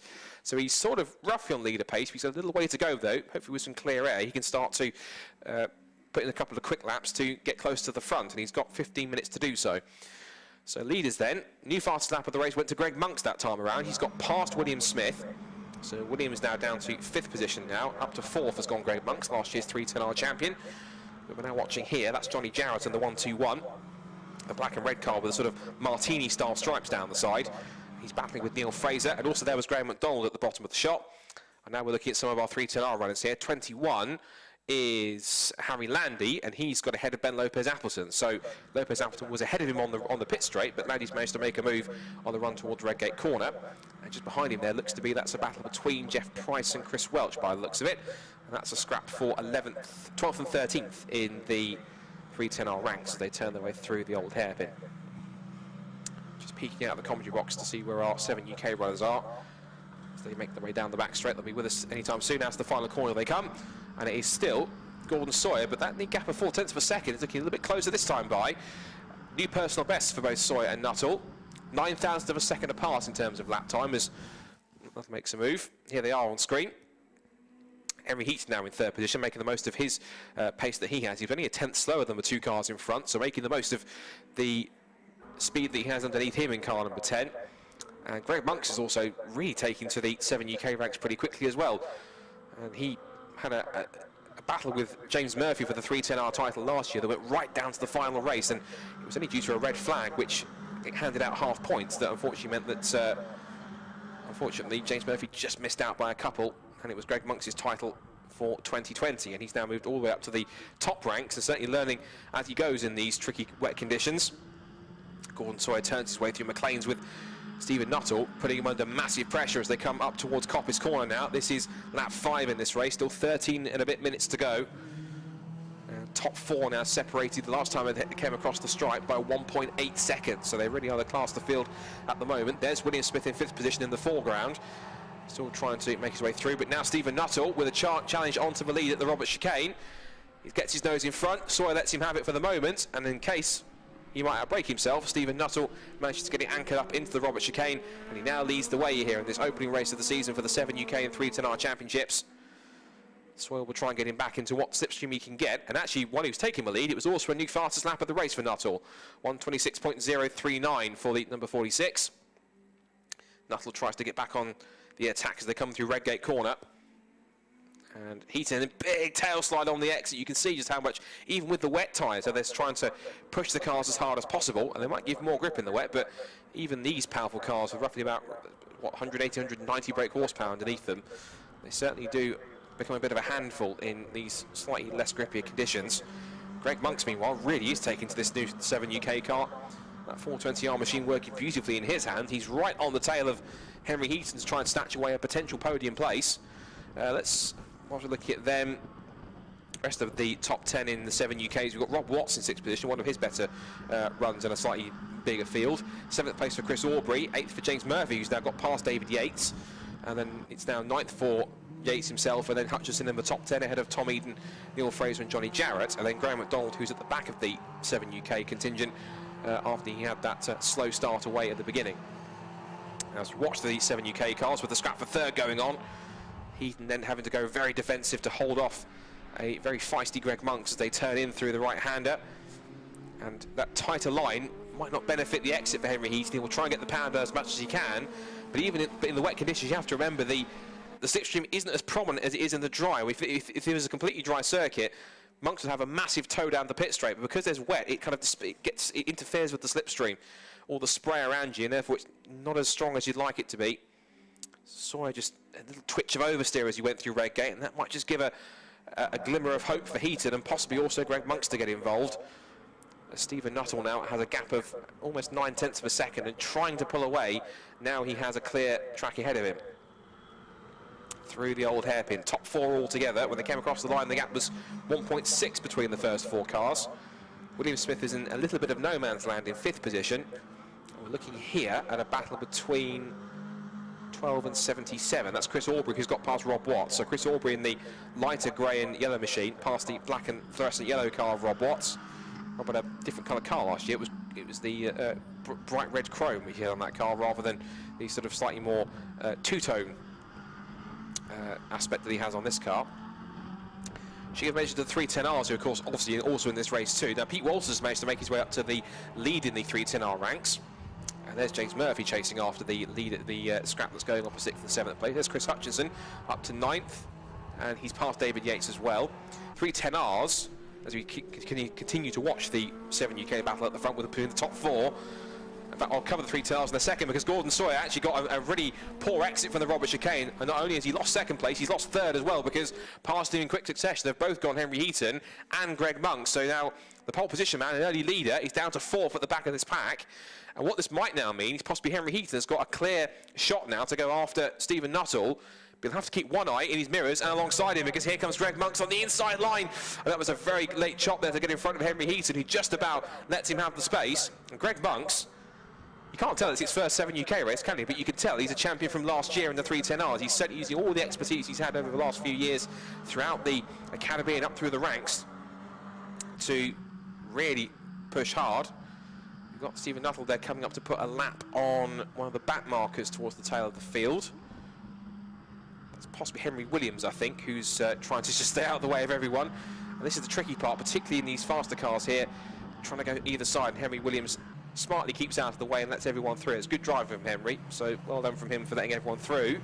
Now that Greg Monks has got quite a cracking run here for 2nd place. He's right on the tail of Henry Heaton, and he is now alongside, so he might well get a chance to hold himself in front if he's able to hold the line and put himself inside for another position, as we see a couple of the cars race straight on to get out of the way of the faster cars. The car there is the car number 23, which is on track. That's the Braun GP Special, I think the ex-Christian Zaruta car, which is Martin Gleach at the wheel.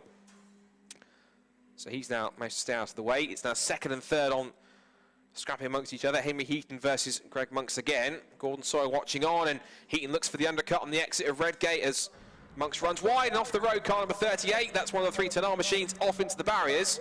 and that is Jeff Price by the looks of it. And it is getting even treacherous. It looks like he's lost both of his rear wings, but it looks like that's possibly the only thing he's lost. Might have damaged the suspension slightly, but even so where he is, he's going to find it increasingly difficult to get back on the circuit. So yellow flags will be flying there whilst he tries to recover from that little off. But now second, third and fourth practically nose to tail, as Stephen Nuttall has just about a second's worth of a lead here as they make their way up towards McLean's. And with 7.5 minutes to go, Andy McEwen, who's back in the box after some adventures around the Fun Cup paddock. He wasn't expecting that with this race going on. Just to fill him in on that side of things for those who just joined in as well, Stephen Nuttall taking the lead early on, and Gordon Sawyer, whilst he did start from pole position and also was as far as the lead, has dropped back to fourth in recent times, and so now it's now second, third and fourth battling amongst each other, whilst also trying to do something like Nuttall, who they've got to be careful doesn't get away too far, otherwise it's going to be quite easy for him to take his first win of the season. Yes, making the break is such a huge part of Caterham racing. It's hard to get away from the pack, isn't it? But as soon as you do make that break, then it sometimes will be quite difficult for the chasing pack to get back to you. But lap times there, you can see Heaton going quicker now than Nuttall, so he's reeling him back in once again. They head through Redgate Corner. You can see visibly there the gap has come down with Greg Monks in third, Gordon Sawyer there, the yellow and black machine in fourth, carrying a lot of speed there through Redgate Corner and getting right back onto the tail of the two cars ahead. That's the wet side of the road there that Nuttall was aiming for. Now, ordinarily, the outside line is where the grip is, but when there's that much more standing water out there, I don't think that's necessarily where you want to be. He gathered that together there, but that was a pretty scary moment at a very fast part of the track. And Stephen, actually, it looks as though his pace has dropped off a little bit, so that little mistake he made there seems to really play into the hands of the three cars behind, who seem to almost recognise that they have to call a temporary truce to their battles to try and catch up to Stephen and try and put him under pressure. I thought we'd lost him for a second there, but it's in the mix of lapped cars that he's trying to get past as they come up the hill. But Stephen now getting caught up in that lap traffic, and that's not going to help. And one of the cars he's actually lapping is Ben Lopez-Appleton, who I'm surprised he's as far back as 9th in these conditions, so he's not really enjoying life in the 310Rs as much as I think he or I probably thought he was going to, but not quite a satisfactory weekend for him by his standards, I'm sure, as the battle for second, third and fourth goes through. And that's not really helped Gordon Sawyer, because while Ben Lopez-Appleton's only trying to keep out of the way and be involved in his own battle, all it's done is it's actually held up Gordon Sawyer, as now he splits those two, as now we see that's Andrew Murgatroyd, who is having a scrap, I think, with Douglas Christie, and that is over 7th and 8th position in the 310R ranks. To quickly just recap where they are with the 310Rs, it's Pete Walters who leads the way with 5 minutes to go. He leads ahead of Andy Lees in second place. Chris Moore is third, from James Wingfield in fourth. Last year's 270R champion Lars Hoffman is fifth. And then we have Harry Cook, Doug Christie, Andy Murgatroyd, and as we saw there, both Ben Lopez-Appleton and Harry Landy. Through the old hairpin they go. Stephen Nuttall trying to very carefully work his way through this traffic as he glides past Doug Christie in a very similar liveried black and gold Caterham that Stephen Nuttall is behind the wheel of. 4.5 minutes to go in this first race of the season, and Stephen trying to get through this added aspect of lap traffic as best as he can. And there goes Greg Monks, who's now ahead of Henry Heaton. So Greg Monks is up into second place, and Henry Heaton back into third. So all this lap traffic really has played into the most part out of these top four. Looks to be it's Greg Monks that has played the hands of the most. There is Lars Alexander Hoffman. There are the leaders in the 310R just flashing through the shot in the front of camera. This is the scrap for 5th and 6th between Hoffman and Cook. And now we see the leaders here. A battle on for second place. Andy Lee's under threat from the 92 of Chris Moore, which is the charcoal and fluorescent yellow coloured car, but Andy Lee's in the golf colour machine just sends it back around the outside with a superior grip and holds on. And the traction that with the loss of tracks that Chris Moore had on the exit of Redgate has only played not just to Andy Lee's hands, but also potentially James Wingfield, who is daring to go side by side in these adverse conditions where we've got all that standing water off the racing line. But it looks as though, for the most part, 92 Chris Moore has stayed in front. Yes, he has. So Moore holding on to third position as hard as he can, with Wingfield having one of his more improved performances. He's a little bit in the background in 2020, but he seems to have really stepped up his pace over the winter and some of the testing that he's done, and managed to get himself into the sort of area of pace that puts him into being a top 5 contender, which is quite positive to see. Just over 3 minutes left in this first race of the season. This combined grid, there'll be another one tomorrow at all the Caterham races will repeat tomorrow, alongside some of the additional content that we have for Sunday only, which we'll touch on a little bit later on. But now, with less than 3 minutes to go, there is still places and victories and podium positions and trophies to be decided. Whether or not Andy Lees has enough here to hold off Chris Moore for the remainder of this race remains to be played out here. He gets a little bit sideways, a lot sideways through the exit Robert chicane. Just flicked over one of the sort of little sausage curbs on the inside, or sausage sort of barriers or curbs on the inside of that exit of Robert chicane, and that's now really put him under threat from both Moore and also Wingfield. And also look behind them, because now got Stephen Nuttall challenging, as it's 3 abreast into Redgate corner. Lars Alexander Hoffman completely backs out of the way as he lets both Henry Heaton and Gordon Sawyer get through, and Greg Monks is back to 4. So whilst we're looking at the 310R leaders, it's changed around slightly behind Stephen Nuttall, so it's now side by side for 2nd and 3rd in that contest between Heaton and Gordon Sawyer. Greg Monks, who was 2nd, is back down to 4th again. Stephen Nuttall there in the meantime, as now Sawyer goes back through to 2nd place, or does he, because he runs wide on the exit of the old hairpin, and back up the inside goes Henry Heaton, gets the traction on the exit through left-hander at Schwantz and Starkeys, and he's possibly going to be back through by the time they get towards McLean's.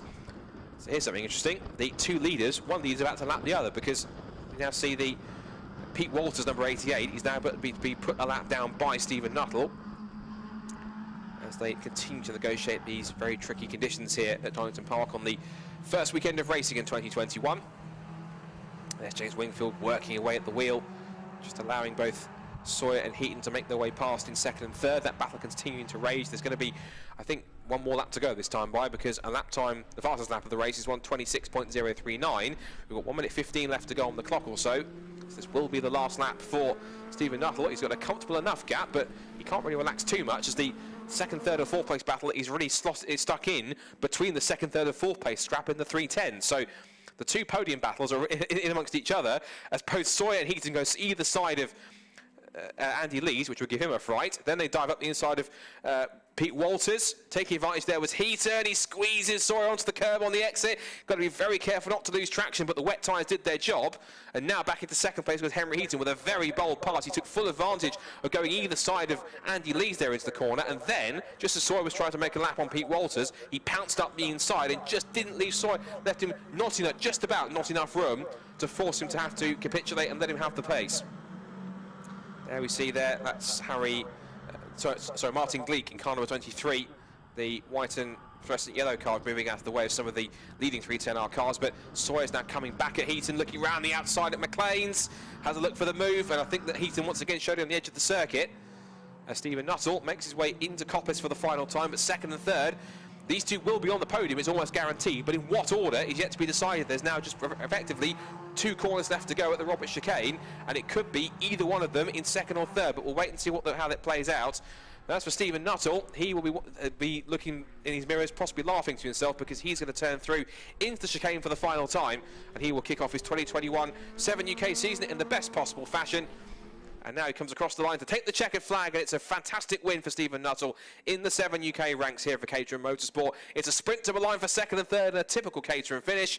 But Henry Heaton just punches the air with delight, as he just picks up 2nd ahead of Gordon Sawyer by 0.161 of a second, which was incredibly close. 4th goes to Greg Monks, 5th to William Smith. And get this, after he had that mistake at the start, James Murphy still finishes in 6th.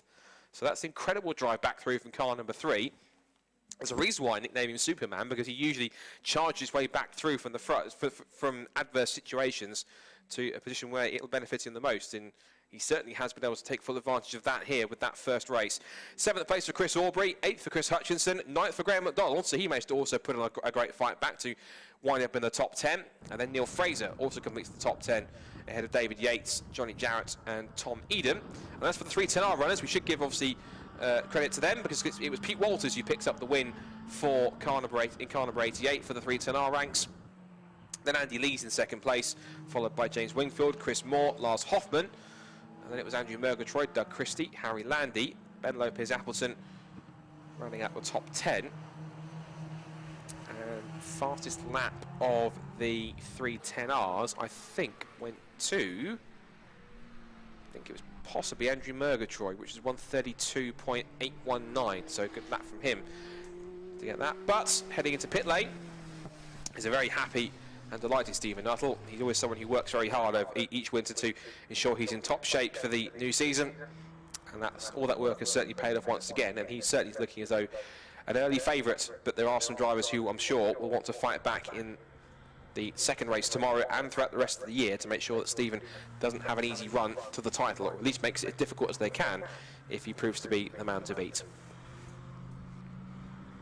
So as we wait for the results to head up on screen to confirm the provisional results, and also to hopefully have a chat to some of our podium finishers in both championships. We've got 2 more races coming up today. The first of those is going to be the last Caterham action of today, which is the first race for the 270Rs, and then we also have Fun Cup coming up after that. Let's confirm the provisional results. So Stephen Nuttall then wins the first 7 UK Championship race of the season from Henry Heaton and Gordon Sawyer, with Greg Monks and William Smith rounding out the top 5. James Murphy recovers well to 6th ahead of Chris Aubrey. Chris Hutchison, who picks up 8th on his 7 UK debut. Then Graham McDonald and Neil Fraser. Then it's David Yates, Johnny Jarrett and Tom Eden to round out the 7 UK finishers. Then in the 310Rs, it's Pete Walters with the first win of the season from Andy Lees and James Wingfield. Then it's Chris Moore, Lars Hoffman, Harry Cook and Andrew Murgatroyd to round out the top 20 overall. Then it's Douglas Christie from Harry Landy. A bit of a lonely race for Ben Lopez Appleton, who want to perform better tomorrow, hopefully. Then it's Giuseppe Fillet, Chris Welch, Henry Williams, Gary Curtis, Jeff Price, who had that off on the off earlier on into the tyres. Managed to recover, and then we had Martin Gleek, who was the last of the finishers, and we sadly lost Rob Watts in car number 77 after he either had a mechanical issue or went off the circuit at some point. So as we say, they'll be back in action tomorrow for their second race of the season, and as I was mentioning, we've got 270R Caterham action coming up next, and also then we have the Fun Cup Championship as well. Should quickly mention, of course, whilst we've got a break, that we mentioned the runyourfleet.com safety car and course car, or /course car, on the back of the grid a couple of times. That's because the British Racing Sports Car Club is delighted to confirm that they're working in association with leading UK vehicles fleet management company runyourfleet.com, and a 2-year partnership to supply a fantastic white Jaguar XF Sport Brake safety and course car, which you will have seen towards the back of the field. And if there is a need for a safety car or a course car, you'll see that running around as well in a really lovely, specifically designed livery for BRSCC. And massive thank you to Run Your Fleet. They do a lot to provide services for company vehicles, and of course they do car and van hire and short lease vehicles, breakdown cover, fleet management, risk management, and latest vehicle telematic operations. A lot of solutions, a lot of funding options as well, and they've even got a system where there's a rental service where they can deliver a vehicle anywhere in the UK within 2 hours, which I think is actually fairly impressive to do that for any kind of fleet company or rental company, which is absolutely superb. And so the Jaguar XF Sport Brake carries that livery, and of course when we see it on track it will be referred to as the runyourfleet.com safety car or course car, depending on which role it's taking up throughout the course of the weekend. If you want to find out more about Run Your Fleet, you can head to their website, runyourfleet.com. You can give them a call on 03445 733 111. You can also send them an email at info@runyourfleet.com. And they're also on Facebook, Twitter, YouTube and LinkedIn. And once again, massive thank you to runyourfleet.com. We've got a couple of representatives here. I know that Gary Late is here from Run Your Fleet, and he was not only very admiring the car, but also very appreciative of the work which BRSCC has put in already. And that was quite a wonderful moment with the handover, of course, between himself and Peter Daly, the chairman of BRSCC. I know, of course, that he, along with everyone else in the club, is very, very supportive and very appreciative of all the support that they've given so far. And it's set to be a 2-year partnership, which means that you'll be seeing that wonderful-looking Jaguar around at BRSCC race meetings at racetracks up and down the country this year, and also heading into 2022 as well. So, as the circuit continues to tentatively carry on drying with the wind around the circuit, and also as well the rain having abated for the most part, we're getting set now for our third and last Caterham race of the day. And that is course 4, the Caterham 7 270R Championship. Now this is the middle step in the Caterham ladder, because they start to have a little bit more mechanical upgrades on these cars. The way it works with these cars is that when you start in the academy, you then use the same car effectively for the first 4 of the 5 championships on the factory Caterham Motorsport ladder. You start with academy, and each year you then put on specific upgrades to bring it up to the relevant specifications. So you upgrade to go to Roadsport, then again to 270R, and again to 310R. It's only when you go to the 7 UK Championship that you then pick up a bespoke Caterham race car chassis, which we've just seen on track at the moment. But this is very much the middle ground. I'm actually very privileged to say I've actually had a go in one of these cars a couple of weeks ago at Bedford Autodrome, which was quite an experience, and it is a very fun, drivable car with a lot of grip, particularly in dry conditions. I certainly wasn't pushing it quite as hard as the cars drivers will be out there this weekend, even with the wet conditions. But it certainly gave a really nice sensation of speed. It was beautifully balanced. So these cars, it takes a lot for them to break traction. Obviously, the weather conditions we've got here are a factor, but of course, even in the dry, they offer so much grip for being so light and so nimble and so wonderfully stiffly set up that they give such great response. And I remember driving when we had them at Bedford, and just every single thing I wanted the car to do, to turn in, to brake, to hit an apex, to accelerate, everything it did, the car just responded. It was almost, it's a little bit sort of typical to say this, but it's almost telepathic in terms of what I wanted the car to do. Just even turn in and the car would just hit an apex beautifully. So definitely a fantastic middle ground car. And they do say it's a coming of age championship because for 270, because they've had the first 2 seasons in Academy and Roadsport, and they've had those 2 seasons to learn how these cars work, how to race against each other, just to get used to the whole way of going racing with Caterham Motorsport. And so by season 3, they've had enough experience to be able to see themselves as quite seasoned racers. And of course, then they should be able to start going through and getting quicker and quicker and making further progress, which sees the entire field start to get closer and closer in terms of competitiveness and lap times. And it means then you get more and more drivers involved for the championship in terms of scoring points and race wins and podiums. And every single year you see the same group of drivers that started in a particular academy year going up together, and you get the same amount of drivers that build that level of trust, that level of respect, and a level of friendship on track, but there's always plenty of hard battles going on as well. So let's give you the grid then as they head off for their formation lap for the first race of their 2021 season. And on pole position for race 1 is going to be number 81, the man who's won 2 titles on the bounce in the last couple of years in Academy and Roadsport. It's number 81, Tom Willis, and he starts alongside Will Rossetti in car number 29. He was a bit sluggish getting away from the grid, was Will, but he is there in the mix. There he is in the golf-coloured machine. Row 2 is number 11, Carl Jones. Alongside him is 55, Harry Eyre.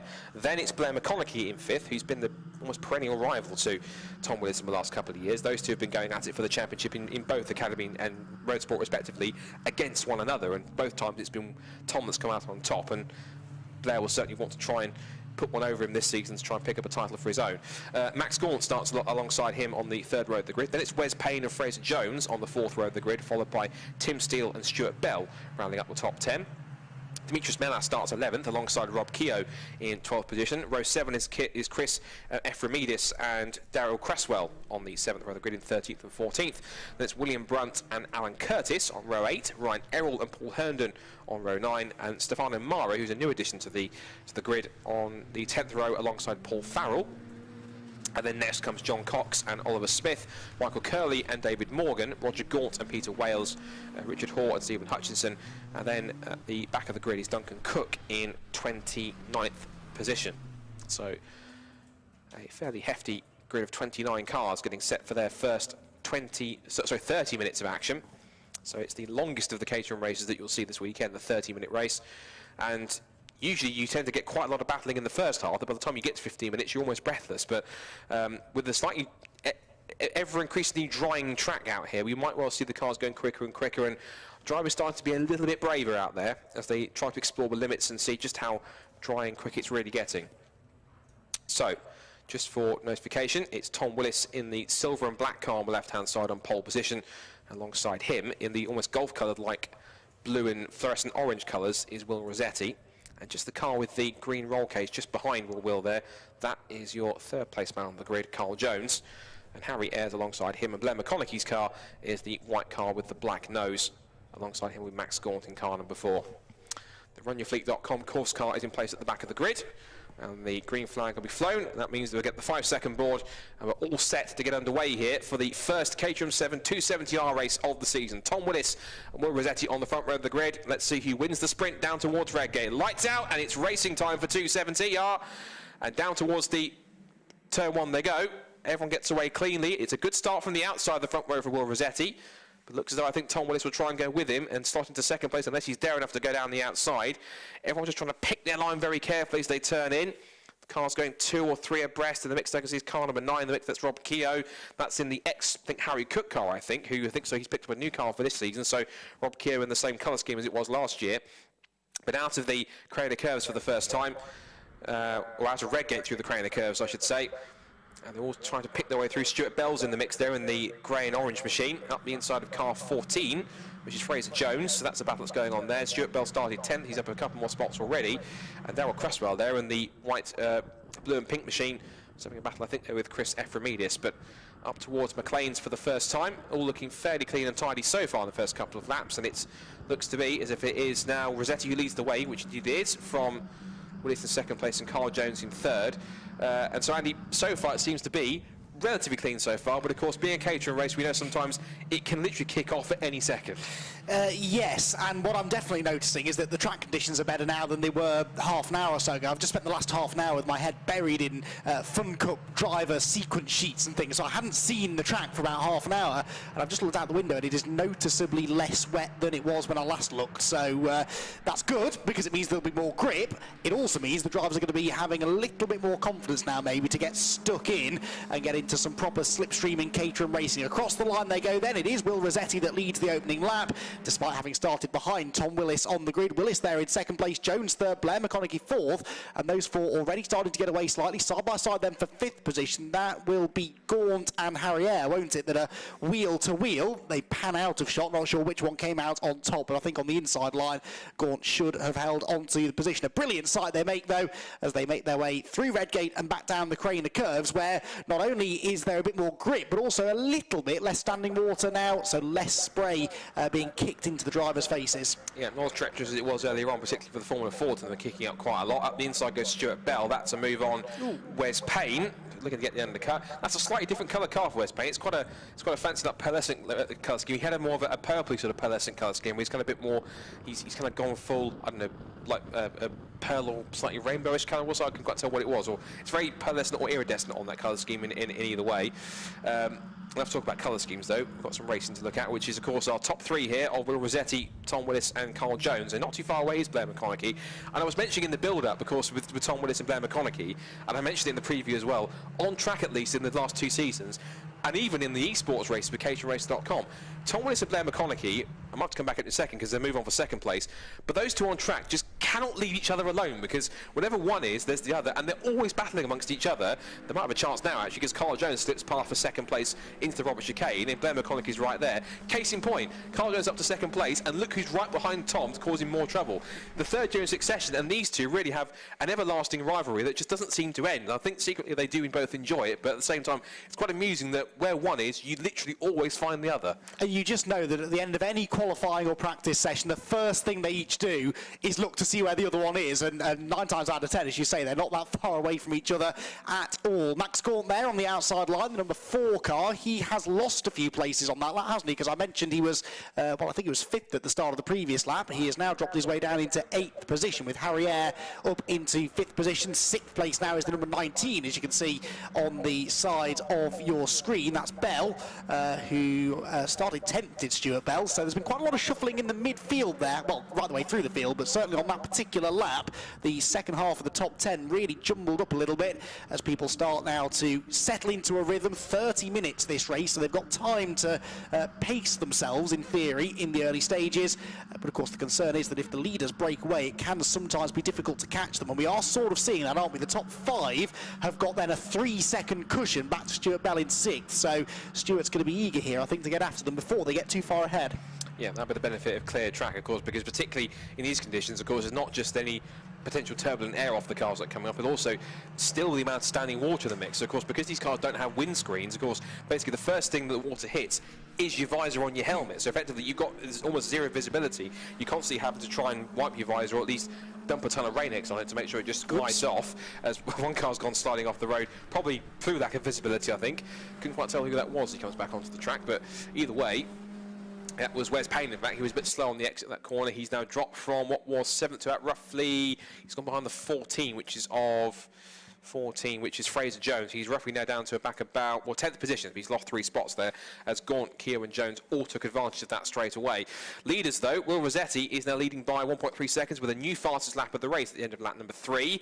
Battle there between 27 and 53. That is Chris Ephraimidis and 53 of Tim Steele. And looks though, I think possibly that was Ephraimidis in front. So it's nice to see there's a couple of new names in the grid amongst all those who have moved up from the 270R ranks, because it is typically drivers that will go through the same in the academy class that go up together. But you do occasionally get some new drivers popping in to kind of populate the field and be a few wildcards that you might not know too much about or what to expect from them. So it's nice to see from time to time that they pop up.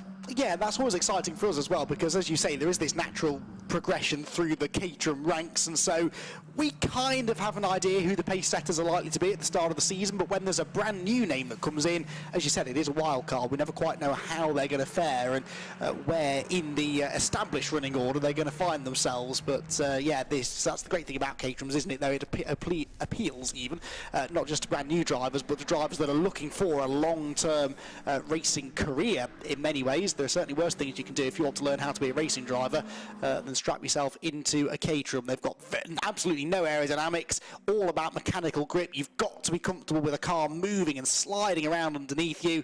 It teaches you all of the basics, a bit like Formula Ford, but in a slightly different way, of how to be a good racing driver. Yeah, I've always called Caterham's the Formula Ford of sports cars, because not only they're very similar to have a setup with skinny tyres.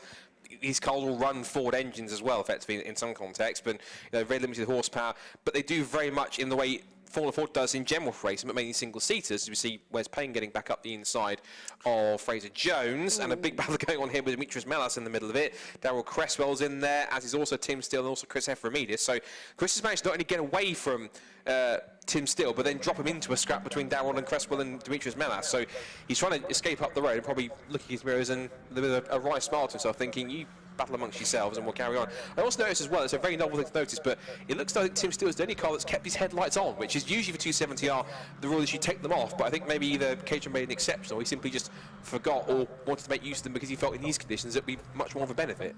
You read my mind. I was literally about to ask you why he's the only car with his headlights still on. I wondered if you knew if there were, presumably it's not mandatory that you lose them, but it saves weight and makes the car a bit more aerodynamic, but he's clearly decided that in these conditions, I take it you can just bolt them on fairly easily. It's not a difficult thing to stick them back on. So with it being a bit dark and gloomy out there, he's obviously decided that might be a good idea. Not necessarily for his visibility, because I doubt it's making a huge amount of difference, but more to let other people know where he is on track, because we've all been there, haven't we? If some idiot's driving behind you down the motorway in pouring down rain and they haven't got their headlights on, you have no idea where they are, but as soon as you see that flash of light, you know there's a car right behind you, usually asking you politely to get out of the way, but that's my experience anyway.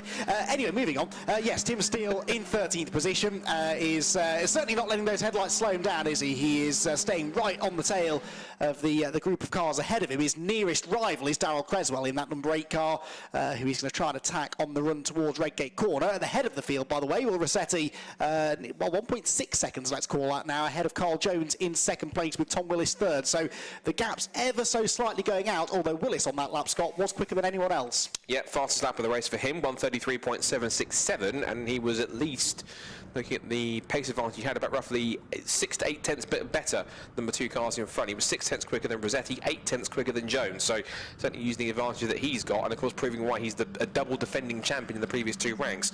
As for Blair McConaughey, he's now falling into the clutches of Harry Eyre. It was interesting to see that behind the top 2, second down to 6th, and then 8th and 9th have also done personal best. So out of the top 10, just over half of them did their own personal best laps. 6 of the top 10 all running faster lap times than they have so far this race. McConaughey 4th from Harry Ayres putting him under that pressure. Stuart Bell back in 6th, but he's now some 8.5 seconds back, which is like we see in other races today, pretty much, where you'll get a group of 3 or 4 cars, then they will kind of almost, whether they're working together or not, subconsciously, they will be the determined pace setters, and they will pull away by a few seconds and leave the rest of the pack to go up amongst themselves. Yes, indeed. So as you run side by side, you're always going to delay each other, aren't you? And allow the cars around you to go a little bit quicker. There's a move on here around the outside low. That's the 55 car of Harry Eyre, trying to take 4th place and succeeding in taking 4th place away from Blair McConaughey. That was a nice move and a great example of how that grip is not on the inside line at Redgate Corner. There is still plenty of surface water, isn't there, as well? So, yeah, that's why I think we're seeing the lap times getting better and better here. Eyre with the fastest lap, actually, just before he made that move. Once the bulk of the surface water has gone, then we get into this sort of greasy stage where actually there's, ironically, a bit less grip than when it's full wet. So I think the drivers at the moment are enjoying the last of the quick conditions, if you like, before they really start slipping and sliding around. But Will Rossetti looking comfortable out in front at the moment. A couple of tenths slower than Jones on the previous lap, but not enough to concern him massively. Jones, though, does have his hands full, rather, doesn't he, of Tom Willis then. Tom Willis, the pole sitter, by nearly 0.8 of a second. But how many times have we seen today, Scott, that putting together a quick lap in qualifying does not mean you're going to have it all your own way in the races? I think pretty much every race so far today, we've seen the same thing happen. No, you do find some drivers who are quicker every single lap, but then trying to maintain that pace over consecutive laps, they still have to try and find the skill. And you get it the other way around. Some drivers who aren't as fast over a single lap, but if you give them, they have incredible race pace and consistency, that means they can pump out relatively fast race lap after fast race lap to make sure they can get a good run and build up a gap. So you might get someone who qualifies 5th or 6th on the grid, a little bit deeper from the front row, but then if they start to really put in some quick lap times, can actually pick their way through and even maybe look after their tyres a bit better compared to other cars around them. So it is quite a contrast to some people, and it seems to be a theme in terms of the pole sitter never really is able to get away and use that advantage, because the wet conditions are certainly playing quite a leveler in terms of performance and driver skill, and it's those who can handle them better that are taking full advantage. As you say, Andy, it's not necessarily the man who got the pole in those adverse conditions in qualifying. Yeah, at the end of the day, the bulk of the points are offered at the end of the race, not at the end of qualifying, so it's all well and good qualifying on pole, but you're not going to win championships just by taking pole positions. This battle's still raging on here. This is essentially the fight for 10th place-ish, isn't it, or 11th place, really, with Jones, Demetrius Melas. We've got the number 8 still in this battle as well, haven't we, of Darryl Creswell. And right at the back of it, with his headlights still very much ablaze, is the number 53 of Tim Steele, who started 9th on the grid. So Tim has slipped back a bit in the early stages, and now he's just finding it difficult to get past the cars ahead, and that does sort of prove the point that these cars are pretty much identical in performance. Well-regulated championships, the Caterham championships, mean that there's no performance difference between the cars. That means that if you're going to make an overtake, you have to make it happen yourself, and this group have been in the same positions now for quite a number of laps. No one really able to find the opening or the advantage they need against the car ahead, but it's close enough that one little mistake could really see this battle ignite. So with all of these different lines being taken, the ever-changing grip levels, don't count out a few positional changes before the end. Likewise at the front of the field, because Carl Jones in 2nd place just posted the new fastest lap, 4 tenths quicker than the leaders. The gap went down 2 laps ago, went out again last lap, back down to under a second and a half at the end of lap number 8. And that fastest lap has been yo-yoing between the top 4 or 5 drivers over the last few laps anyway, so that's a valid point in terms of the grip levels are adapting, and it's those who can seek out where the grip is quickest that will be able to get those faster lap times and take full advantage. And it's kind of only then one person has to be the pioneer and say, right, this is where the grip is, and once everyone else sees that, they think, right, I'm going to go there next time. So it's intriguing how everyone has to kind of take a different line, and eventually one will stick, and it's off. One car off in the gravel who hasn't kept it on track, sadly, is number 77. Oliver Smith. Oliver Smith started back in 22nd on the grid, and unfortunately that is a rather unwanted premature end, and for the first time today the runyourfleet.com safety car is going to head out on track. That means that everyone will have to bunch up, which means we get to see it on camera for the first time, but I guess in a nice way, the one people that didn't want to see it too much are the drivers, although there's probably one might get a bit of respite in these what are becoming now intermediate conditions now. They get a bit of chance to take a breather.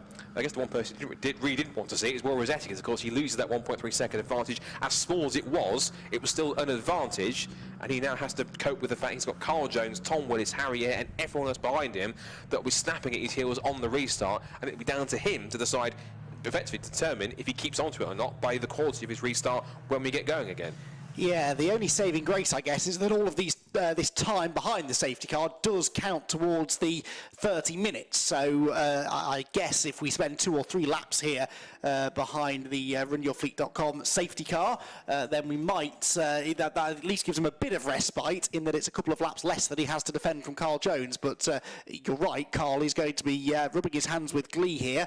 And probably try and get some heat into them as well, because it must be rather chilly pedalling one of these open-topped Caterhams around the Donington Park circuit. But Carl Jones will be putting all thoughts of the uncomfortable position that he finds himself in to one side, because he sees now a real chance to challenge for the lead. There's the live snatch vehicle already into action. They've kept Oliver Smith at the wheel so that he can help with the recovery by steering the car to safety. They might even just drag him out of the gravel and send him on his way back to the pit lane or something. The live snatch here at Donington is really, really useful, because it means that we can neutralise the race for the shortest amount of time possible, and hopefully allow the marshals to move the car pretty quickly, get back to racing again very, very soon. And when we do, we're going to have just over probably a third of the race to go.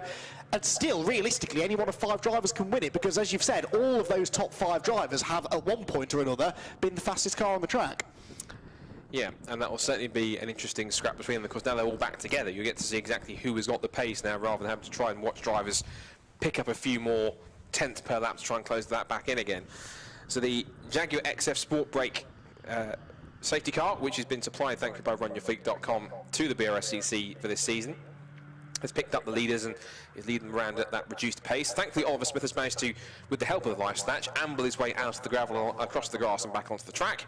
He has sadly lost a lap, though, and he won't have enough time, unfortunately. I don't think. It's highly unlikely he'll get that lap back, sadly, so he will have to run towards the back of the grid. And thankfully, on the timing screen, it shows him as the exclamation mark next to it, saying that his car stopped. And usually that means that his car is out, but thankfully when he comes back through, he'll be back on the timing screen, albeit 29th and last, sadly. So let's just give you a recap of where we are then in that race order. Will Rossetti then leads the way from Carl Jones in 2nd place. Tom Willis is 3rd. Harry Eyre is in 4th position, followed by Blair McConaughey in 5th. Stuart Bell is 6th, from Roger Gaunt, Wes Payne, Rob Keogh and Chris Ephraimidis. Chris actually having quite a good run. This is his first, as far as I'm aware, his first race with Caterham Motorsport, particularly in the 270R rank. Started 13th. He's currently running in the top 10 at the moment, so a good run for one of the newcomers to the championship this year, and certainly showing his worth. 11th place for Dimitris Melas at the moment, who, looking back at, to talk about him for a second, he was someone who was pretty quick. He was massively quick in qualifying back in the academy days in 2019. And took a race win, I think it's Stetson, if I'm correct as well. I should know, because I was there, I think. And then 2020, looking back at the points table, it might not tell the whole story, but it tells a story that he didn't really have the year he was anticipating based on some of his form he had in the academy, because he ended up towards the bottom of the top 20, but his ultimate pace proves that he can perform much higher than that, but just didn't get the chance in the truncated season that we had to really show what he could do against some of the drivers which he was as quick as in the previous year in the academy. Yeah, that's an interesting point as well, because the 2020 season obviously was a shorter season than normal, so a lot of drivers that have maybe just spent 1 year in whatever championship they were in last year and then moved up to the next level, they've got a bit less experience maybe in that particular category than they normally would have done, so it's sort of fast-tracked almost the process, the progress up through the Caterham ladder for a few drivers, and maybe that's just leading to a few of them maybe not quite fulfilling their full potential here right at the start of 2021, but we are hopeful we'll get a full season of racing in this year, and they'll get their full year of experience in whichever category it is they're racing in. So yeah, interesting point there actually. Certainly a bit less track time last year than they would have been hoping to have. We're hoping though we can give them another 10 or 11 minutes here of racing time at the end of this one, because as far as I can tell, the extrication of Oliver Smith's car down at the old hairpin has been complete. I haven't actually spotted whether he came back into the pit lane or whether he's tagged to the back of the queue. I don't think there was any damage, was there? So in theory, he should have been able to join on the back of the queue, which hopefully will go back to racing speed very shortly. Yeah, he hasn't shown as being had a pit stop at all, so he's at the back in 29th. But lights are out now on the runyourfleet.com safety car, which means that we are going to get racing back underway very, very shortly. So the Jaguar makes its way back into pit lane. Will Rossetti will then be released to try and get the best restart he can on the run towards Redgate Corner to get the race back underway with just under 11 minutes to go over the 270 yards. It's a fairly late restart because I think Will was watching the safety car more than what was going on in his mirrors, but he has managed to hold on to believe for the moment. For second place though, Tom Willis feels like he wants to try and make a move on Carl Jones. It's almost 3 abreast behind him. That's Stuart Bell, I think, with Max Gaunt and Wes Payne. They were scrapping over 6th, 7th and 8th, but it is Rossetti who leads the way with an exit out of Redgate. That was close between Max Gaunt and Wes Payne, wasn't it? Yeah, Wes is one of the drivers for whom this has definitely been a benefit, this safety car, because he had that off, didn't he, at the chicane earlier on, where he decided to let the marshals down there have a closer look at his car, try and decide exactly what colour it is. I see what you mean, by the way. It looks a completely different colour based on which angle you're looking at it from. I quite like liveries like that. He's going quickly as well. He has gained a place, more importantly, despite almost making contact with Gaunt as they went through Redgate Corner. Up towards McLean as we go then. Battle on for second place. Jones under pressure from Tom Willis, who's trying to get himself back into this now. Tom Willis having started on pole position. Jones goes in very deep trying to find the grip, and that did sort of work. He comes off the corner quicker than the cars around him, gaps Willis and gets right back onto the tail of Will Rossetti, the leader. So top 5 altogether now, nose to tail. There's Blair McConaughey, who's holding on to 5th position, and Stuart Bell, I think is hold on! And that's Carl Jones loose to the back. I think there was contact, must have been possibly maybe with Tom Willis, possibly Harry Air, because he's lost the right rear wing. Tries to get back onto the circuit, but it looks as though I think that the fact he's missing a part of his bodywork suggests there was a little bit of a touch on the exit of Coppice Corner, and that's now not only released Rossetti, but it's bunched everyone up for second backwards. And I think also we lost Tom Willis as well. I think we have. Tom Willis has disappeared, and has even Harry Air gone somewhere as well, because we've now got, well, Harry Air's still there. He's in 3rd place. So let's just reset where we were, because it all happened so quickly. So it was well spotted by Andy when that happened. So Will Rossetti leads. Blair McConaughey's in 2nd place now. Harry is up to 3rd. Rob Keogh's up to 4th in Harry Cook's old car. Then it's Stuart Bell 5th. Wes Payne, Max Gaunt, Fraser Jones, Chris Efremides and Demetrius Melas. As for Tom Willis and Carl Jones, well, Carl Jones come back through in 15th. As for Tom Willis, sadly, nowhere to be seen. Willis, I think I saw in the background, was still digging himself off the grass on the exit of Coppice, because he spun, I think, trying to avoid Carl Jones. Jones had already gone round, and I think Willis either collected him and then spun, or spun trying to avoid him and got into the side of Jones. Either way, he ended up pointing the wrong way and a long way off the track to driver's right coming out of Coppice Corner. So that has completely changed the complexion of the race now, because all of a sudden, with 8 1/4 minutes to go, Will Rossetti, the leader, has a 3.2 second advantage now over McConaughey in 2nd and Harry Air in 3rd place. Up the inside there at the old hairpin, there's a move being made by Michael Curley. The 99 moves ahead of Oliver Smith in the number 77. So there is Oliver Smith, who of course is technically a lap down, but very much still in the group as they drop down through the bottom of the hill. But that has blown apart now, that leading quintet of drivers that we were so looking forward to seeing the battle between, and it really has handed this on a plate now to Rossetti. And also, ironically, you think about it, I was literally about to say before that what looked like was perceived move for second place was going on, ironically, at the detriment of Tom Willis, who spun, of all the people it benefits the most, it's Blair McConaughey. He's up to 2nd place now. So Blair now up into a podium place. Harry Air is 3rd. And hats off to Rob Keogh, because we know that's a quick car from last year that won races, but certainly making the most of it is Rob. And now he's under threat from Stuart Bell, who... It's nice to see him back as a front runner in the last couple of seasons, because it took a year off, as there's now side by side for second place going on between Air and McConaughey, and Air slips his way through up into P2 past McConaughey, which is quite a handy move there for Harry. But Stuart, a couple of years ago, he was battling for the title and had quite an unfortunate accident up actually here at Redgate Corner, which left him out of racing for about a year or two or so. He did come back to do some racing last year, but up until that point, he was actually in contention for the championship and was always a very quick driver. So it's nice to see him back, but not just that, but to show he's lost none of his speed and be able to keep up with the front runners. And look as though if he gets a bit more track time this year with the car he's got underneath him with these upgrades, potentially in the front for a possible title challenge if he can get himself a bit quicker. Yeah, if he can start off this quickly, then you imagine the more races he gets back under his belt again, the more competitive he will become. And critically, he stayed out of trouble in this, whilst others have not. So you don't always have to be the quickest driver out there to score good points. Just stay out of trouble, avoid the contact that others get involved in, and you could find yourself running towards the front, which is exactly what he's doing now. Rossetti then leads the way. It is now, as we've said, Harry Airlook in second position, the green and yellow car. Now, what is his lap time here going to be in relation to Rossetti? You can see that he's getting away from Blair McConaughey in third, but what's the lead gap going to be? It was 3.6 seconds at the end of lap 13. At the end of lap 14, it's 2.9, and there was an overtake in there as well for Harry Air. So Air is quicker than Rossetti, but 3 seconds in 6 minutes. Can he get there?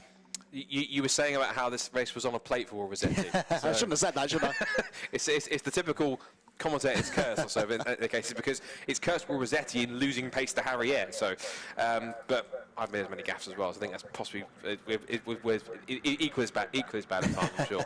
Anyway, 5.5 minutes to go then. Well, Rossetti does lead, but of course, as well pointed out by Andy, of course, the fact that Harry Air is lapping that quickly means that the time that he's got and the amount of lap time, a typical lap time is a minute and a half. So roughly, he can get about another 3 or 4 laps in, and if he's that quick, it's doable, but of course, as the late great Murray Walker said, of course, catching's one thing, passing's another, and you've spotted something on Andy, on the timing screen. No, I was reading the wrong number. I thought Wes Payne had dropped down the order, but it's the similarly liveried number 8 that had lost a place there of Darryl Creswell. So no, all good still. Wes Payne running in that 6th position. There is Blair McConaughey in 3rd position, and again you can see that gap between 3rd and 4th definitely going up now.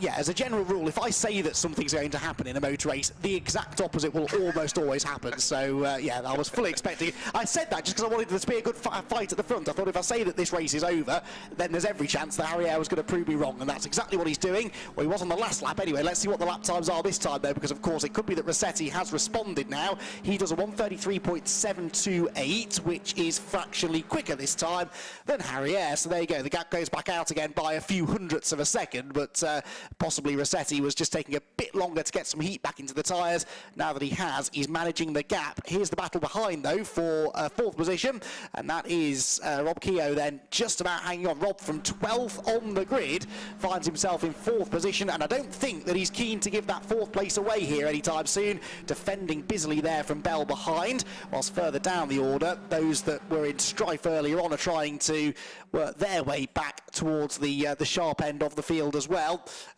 Most notably, of course, Carl Jones, who is now back into the top 10. He's in 10th position, Carl Jones, after that spin earlier on. Tom Willis is... as there's another moment there at Redgate, Scott. I'd love to tell who it is, but I couldn't see the numbers, so unfortunately I have to wait and see on that one. One thing I've discovered as well, which I probably should know if I did a bit more research over the week, is that the Rob Keogh that's in that Caterham, I'm assuming he's the same one. It's the same, I'd like to think the same Rob Keogh that was second in the G40 Cup in 2019, which probably explains the reason why he's actually quite prominent in one of these cars already, because the Ginetta itself is quite obviously a nimble car on its own, so he's obviously quite used to small, twitchy, nimble little sports cars, but of course getting to grips with the Caterham is in some cases a little bit of a different animal compared to anything else that you drive. So, but racing experience included, Rob appears to be taken to the Caterham pretty quickly, and of course he's got a strong Caterham in Harry Cook's car from last year to put underneath him from Williams Automobile, so certainly making the most of it. And yeah, looking at it now, that makes sense as to how he's been so quick in his first time out there. As for the leaders now, with just about 2 3/4 minutes to go, again I say it's rather tentatively, but even down to Redgate, it is getting drier and drier out there. So, because it always looked like it was, the camera gave the illusion that it was actually almost bone dry, but it's not. There's still, as you can see, plenty of water on the circuit, particularly off the racing line. And the gap actually now has gone back up now to 3.6 seconds between Rossetti and Air, because it was a new personal best for Will Rossetti, 1:33.225 compared to a 1:33.7 for Harry Air last time. But then McConaughey was a couple of tenths quicker than the 55 car in 3rd place, 1:33.5 for his personal best. Rob Keogh is holding on for 4th, and then we've got this battle going on here between Payne. Oops, car number 30 off in the gravel. That is Max. It's Roger Gaunt. Get the right driver. Roger Gaunt in a semi-livery car. It's obviously Max. They're obviously related, but Roger Gaunt off in the gravel. That looked like it was up at Coppice.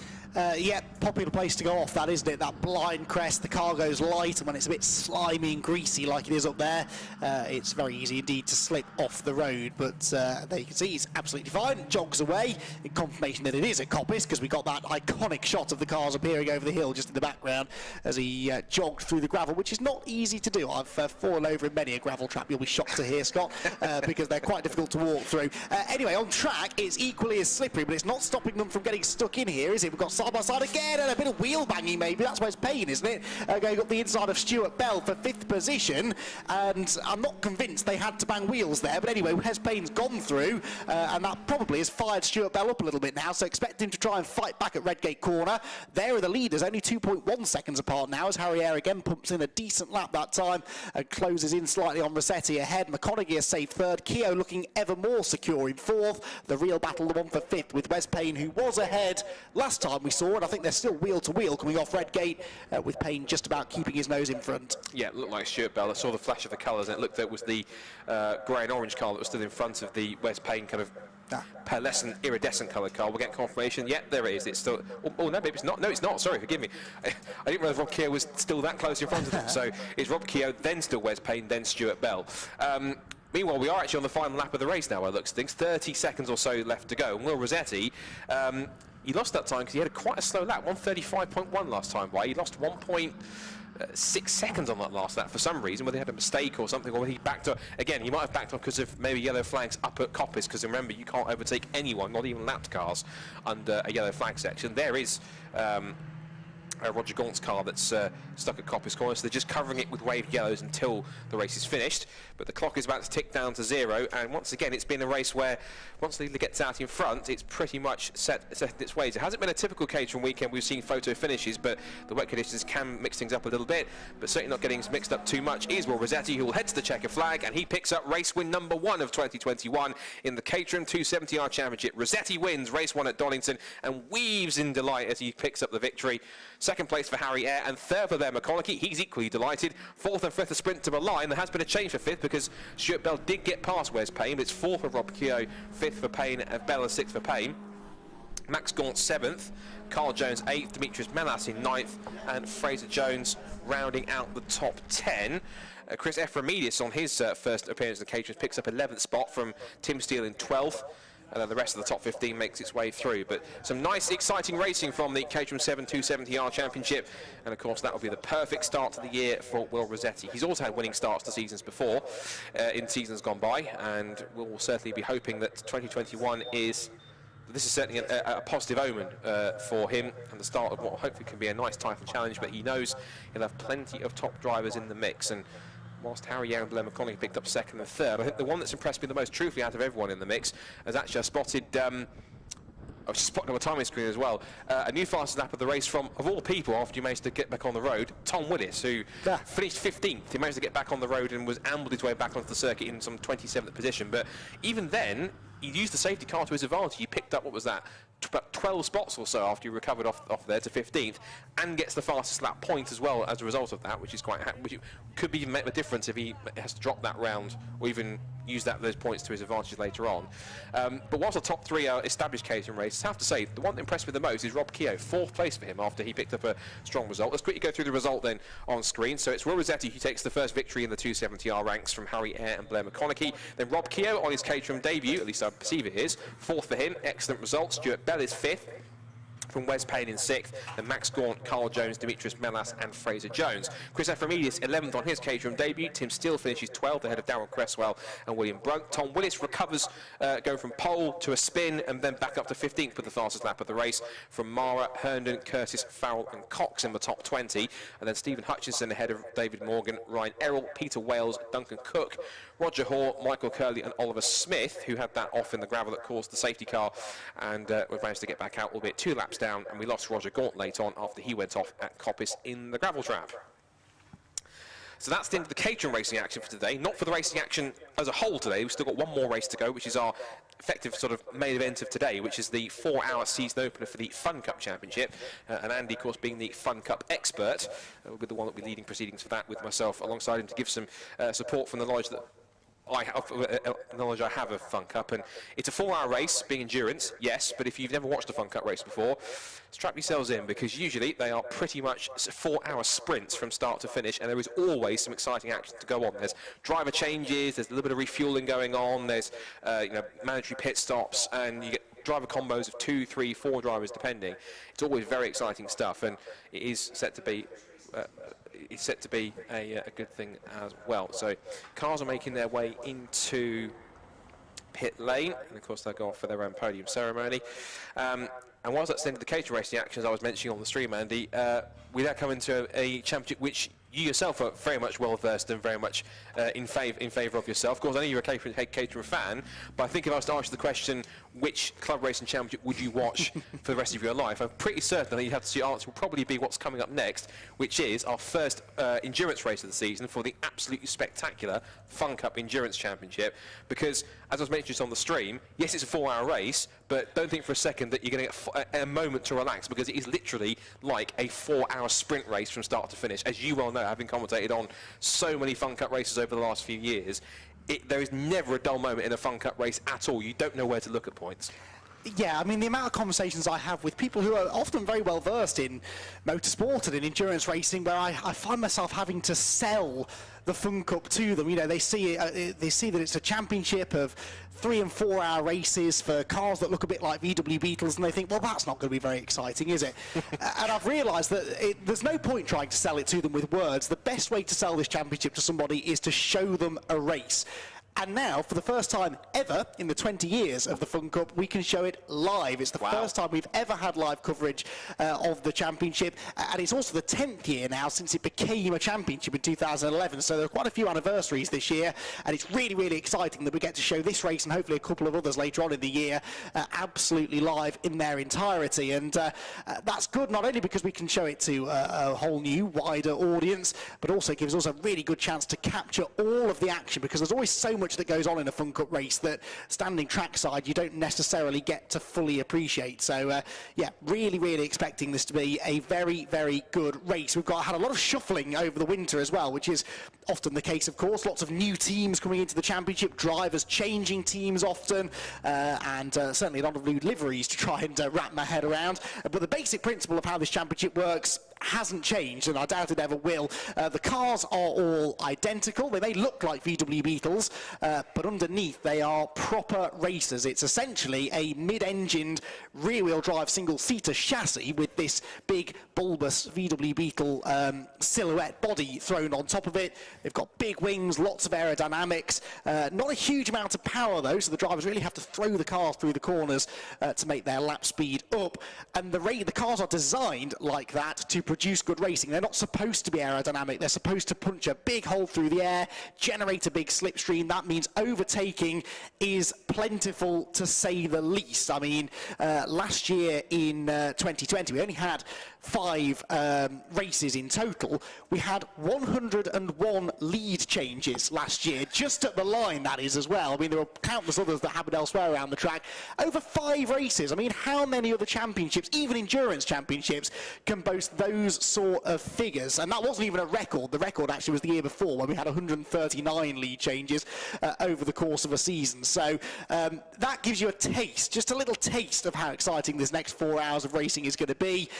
Also, throw in the fact it's a completely random grid, so it's not based on qualifying times. We could have quick cars coming from the front, the back, or the middle. The only team that know where they're going to be starting are Olympian, car number 1, because they are the reigning champions in Fun Cup. The winners of the most recent race, or if it's the first race of the season, as this one is, the reigning champions, have to start from the back of the grid. So straight away you generate excitement by putting the quickest car right at the back of the field, and often some slightly slower cars with less experienced drivers up towards the front. There are pit stop windows every 40 minutes. All cars must pit within that 10-minute window. You don't have to change driver. There are a couple of teams that are double stinting drivers I've seen over the course of the race, but generally you'll see one driver jump out, one driver jump in. They may choose to refuel, and how much fuel you put in is down to you as well. We'll cover all of that when we get into the pit stops later on. But one thing they don't want to be doing is changing tyres. These GT radial tyres should last the 4 hours fairly comfortably. They don't need to change for rain or dry either. It's a group improved tyre that works well in all conditions. So in theory, we won't see any tyre changes, but strategy is still very much a part of the racing. And yeah, I think if this race is anything like other races we've had at Donington, and indeed at any racetrack, quite frankly, it's going to be a pretty breathless 4 hours of racing, Scott. Yeah, and I can absolutely see, from the times I've commentated with you and the times I've covered Fun Cup races myself, I can absolutely see why it's arguably your favourite championship of everything in club racing, because not only is it a nice, lots of track time for the drivers and stuff like that, but as you mentioned, there is, from start to finish, there is always something to watch. There's always a great battle going on, and usually you will get, you look at some of the finishing orders, and you see sometimes the races won by tenths of seconds after 3 or 4 hours, and it's kind of that, in some cases it does and it doesn't tell the full story, because of course it shows how competitive it can be right towards the end, and safety cars do typically play a factor in that closer fill back up because of incidents or cars stopping or whatever the reason. But also at the same time, it doesn't tell the full story, because it's the journey of how you get to that point which makes it so exciting, and therefore, and you compare it to other endurance series around the world, and it's the reason why it's so popular across in Europe. I think it even stretches far afield as places like Abu Dhabi have some kind of a championship as well. And of course, every year you also typically have the kind of almost got like a world final in some cases, which is the big Spa 25 hours, and that's not me missaying, that's 25 hours.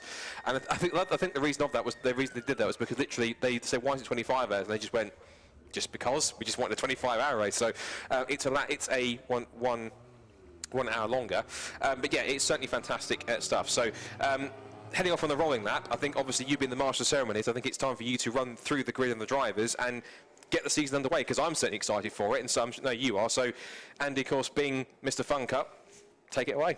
I've been called worse than that, Scott, thank you. 25-car grid we've got then heading out on their green flag lap. I'll give you the start drivers as well for all of these cars as I can. So it's number 212, Make Happen Racing, that have the pole position. That car is being started by Steve Walton, alongside him number 171, Agua Caliente's Rob Perry. Row number 2 then for 110, that's Team Viking, runners-up in the championship a few years ago. Mark Home will be sharing the car with the very rapid Nigel Greensall there, wants to watch, and it's Mark that takes the start from GCI Racing. 111, Craig Butterworth taking the first stint. Nigel Greensall is driving the Team Viking car, but his team is running car 125, Greensall Motorsport, that lines up 5th on the grid. Paul Lewis takes over the driving duties at the start with 170, a change of team name now for Stobart Sport. That car started by Colin Kingsnorth. Row number 4 is number 188, that's Enduro Motorsports Chris Wetherell, and he's got the 248 CCS Media Racing car for company on that row. That car started by Steve Johnson, and then rounding out the top 10, we have the 108 Greensall Motorsport car, the second Greensall car, started by Sam Smith, and they have got Agua Caliente's second car alongside them, number 207, started by Paul Turner. Then it's the 146 car of PLR Racing, one of the most experienced teams on the grid. Ben Pitch starts the car, and he lines up on that 6th row alongside the 103 Enduro Motorsport car of Morgan Tilbrook. Then it's GT Radial, tyre supplier and series sponsor, number 97, that line up 13th on the grid. The car started by Ellis Hadley, whilst Track Focused, a team that you'll have seen out racing in British GT amongst other things in recent years, their 262 car is started by Teddy Wilson from the 7th row. Then rattling through the rest of the grid, we've got on the 8th row the Tacosis with Raw Motorsport car. That 158 is going to be started by Alex McLeod, but former Clio Cup champion Paul Rivette will take over at the first round of pit stops. The number 14 Team Greenheath car is next, ahead of 104 EDF, 221 Dispatch Bay Express. That car started by Andy Bicknell should fly. They've been championship contenders for the last number of years. 61, the MJ Tech GT car is on the 10th row alongside Uvio Hoffman's Lotus, former champions Farchini and Fabio, sharing the car. Neither of them are Italian. We'll get into that story later on as well. 99 JPR car is on the 11th row alongside Stand 2 Motorsport 101. Then towards the back, 98, the Track Life, 246 EDF Motorsport second car, and the reigning champions Team Olympian at the back. The scene is set then, 4 hours of racing in the Fun Cup get underway at Donington Park, and the rush towards Redgate Corner begins. It is Make Happen Racing that hold on to the advantage from pole position. Let's hope they all get through here safely. It's damp, it's greasy, it's not really as wet as it was when they went out in qualifying earlier on, but that means that they don't really know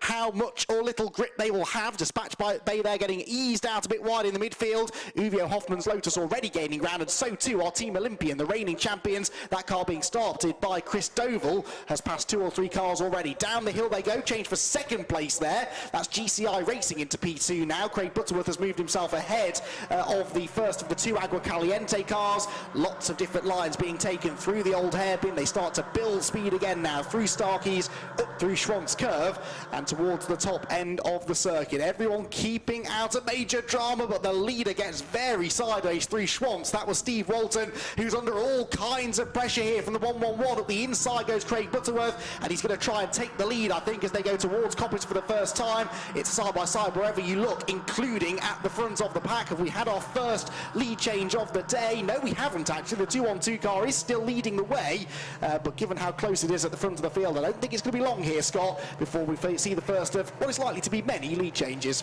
Yeah, I think given the record of Fun Cup, I think it certainly will be back and forth. In fact, it might even happen just now, in fact, because now heading down towards a braking zone here. Oh, GCI no! off the road goes Make Happen Racing. That is unfortunate. Lap one of race one of the season, and that is not exactly the situation you want to find yourself in. No, Steve Walton, he locked the rears there, which is quite easy to do, and there's more cars off. Look in the background, PLR, I think, have tangled with somebody. There's a car in the gravel. Well, you wouldn't think this was a 4-hour race, would you? Did that car get out of the gravel? That's the real question. I don't think it did it? I'm also not entirely sure who it was. Let's see who's dropping down the order. If it helps with colours, it was blue and white, I think. It was a blue and white, sort of like a pattern delivery, I think it was on that car. I saw a glimpse of it that would had that issue. 158, I think that was possibly, yes, there we go. It's the Tacosis car, isn't it? So that's the car that was being started by Alex McLeod with Paul Rivette due to take over. Lots of front-end damage done there, and we might be about to get an early safety car, which isn't actually the trend here at Donington. We don't tend to get that many early safety cars at Donington Park. In the 8 races we formerly had here, on average, the first of the safety car periods doesn't come out until about 20 or so laps into the race. So if we do get a safety car early doors, that would book the trend, but in these conditions that's not really a huge surprise, is it? Caught a glimpse there of the reigning champion, number 1. That was the Team Olympian car, which is carving its way through. So too they're making a move. Is that 108 going up the inside? It was, wasn't it? Greensall Motorsport gaining ground. We've also lost to the pit lane, unfortunately. Enduro Motorsport's 103 car, which was starting 12th on the grid. That car unfortunately pitted, I believe, at the end of the opening lap. I can't see it on the pit apron, so that tells me it's probably in the garage undergoing repairs. Dramatic start to the race here, Scott. Yeah, you say that again. That was incredible stuff, of course, and unfortunate for the Tacosis car. So that's the McLeod and Rivette partnership is they're going to have to work hard throughout the rest of the afternoon. It's still in the gravel, unfortunately, so there's no passing down there. Yellow flags down there to ensure that everyone has to kind of anchor up and get into line of stone to head through the Robert chicane for the second time.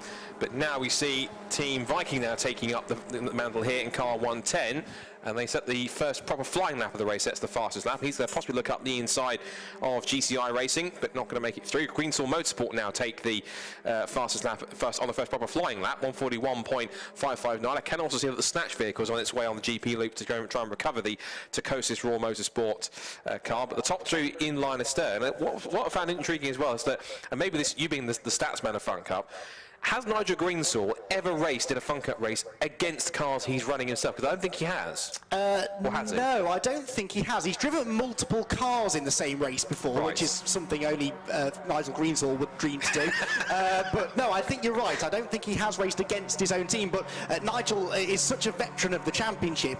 That's almost, he's here in 2 entities. Yes, he's running teams, but he's a driver first and foremost, and he will drive in whatever car they want him to drive in. And he has driven everything from a Fun Cup car to historic touring and GT cars to historic Formula 1 cars. In fact, for a long time, he may even still be the lap record holder at the Brands Hatch Indy circuit in a 1990s Formula 1 car. An extremely rapid driver is Nigel Greensall. 262 there, goes up the inside. That's a place being gained at Coppice Corner by a car that started deep in the grid. That's track focused, isn't it? From 14th on the grid. New livery on that car as well. In fact, it would be quicker to tell you which cars don't have new liveries for 2021. They look good, but they don't half confuse us poor commentators when they come out of winter hibernation with a new do. GCI Racing, though, with their familiar livery, leading the way out of the chicane at the end of the 3rd lap of racing, getting away slightly now from Viking in 2nd, but the team on the move. The 108 car in 3rd position. Greensall Motorsport, that started 9th, is one of the fastest cars on the track. Actually, track focused in 4th, set the new fastest lap,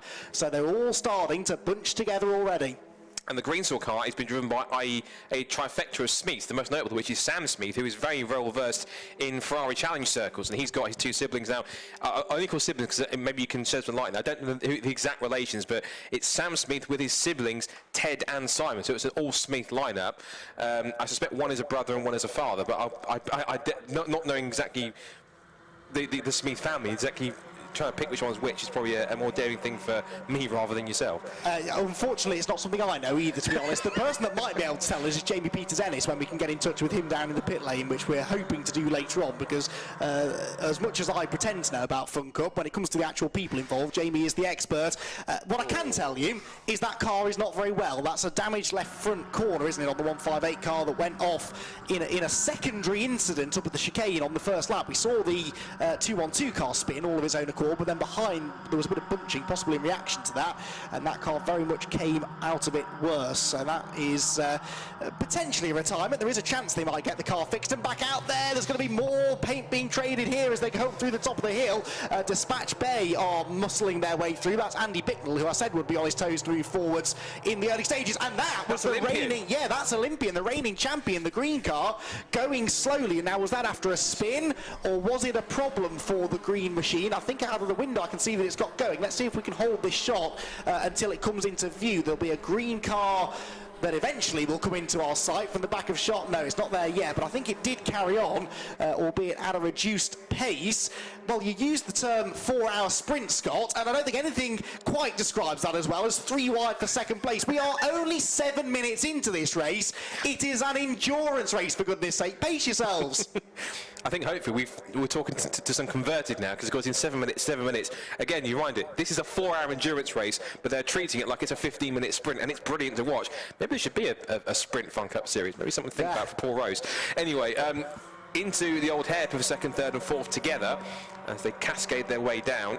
And I think we confirm one thing. These are, I know for one thing, Paul Rose doesn't like it when people call these cars, forgive me, VW Beetles. They are anything but. Of course, they're only VW Beetle in terms of the silhouette. Everything else is pure race car. As you said, it was a single-seater chassis with a sequential gearbox in it, a VW Audi tuned at 1.8-litre engine, rear-wheel drive. These are very actually unique cars, and they produce actually quite a unique challenge, particularly for endurance racing.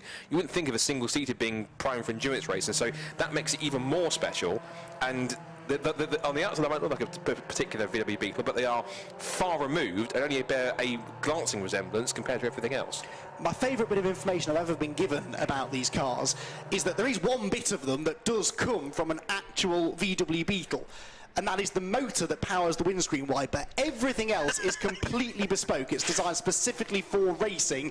That is the only thing they actually have in common with a road-going VW Beetle, and apart from the overall appearance, I suppose. At the front of the field, the race takes on another new appearance because we've got a new race leader. It is the 108 car, which has worked its way through now from 9th on the grid with the Greensaw Motorsport car in the hands of Sam Smith that leads the way now. GCI Racing, who had been leading, now have track focus to play with as they go side by side out of Redgate corner. We've got more 3-wide action going into Redgate, which we might catch in a moment or two, involving a couple of quick cars. The Uvio Hoffman's Lotus car was in the middle of that group. Farkini Diot driving the car for the first stint. Wherever you look, though, there is action. That's part of the trouble with Fun Cup. You never do know which particular battle to focus on as the leaders go through. We pan back to see what became of that battle. Well, it's still going on, isn't it, down the hill? That is GT Radial in the middle. Up the inside goes the 61 car. You've got the Uvio Hoffman's Lotus car trying to make ground as well.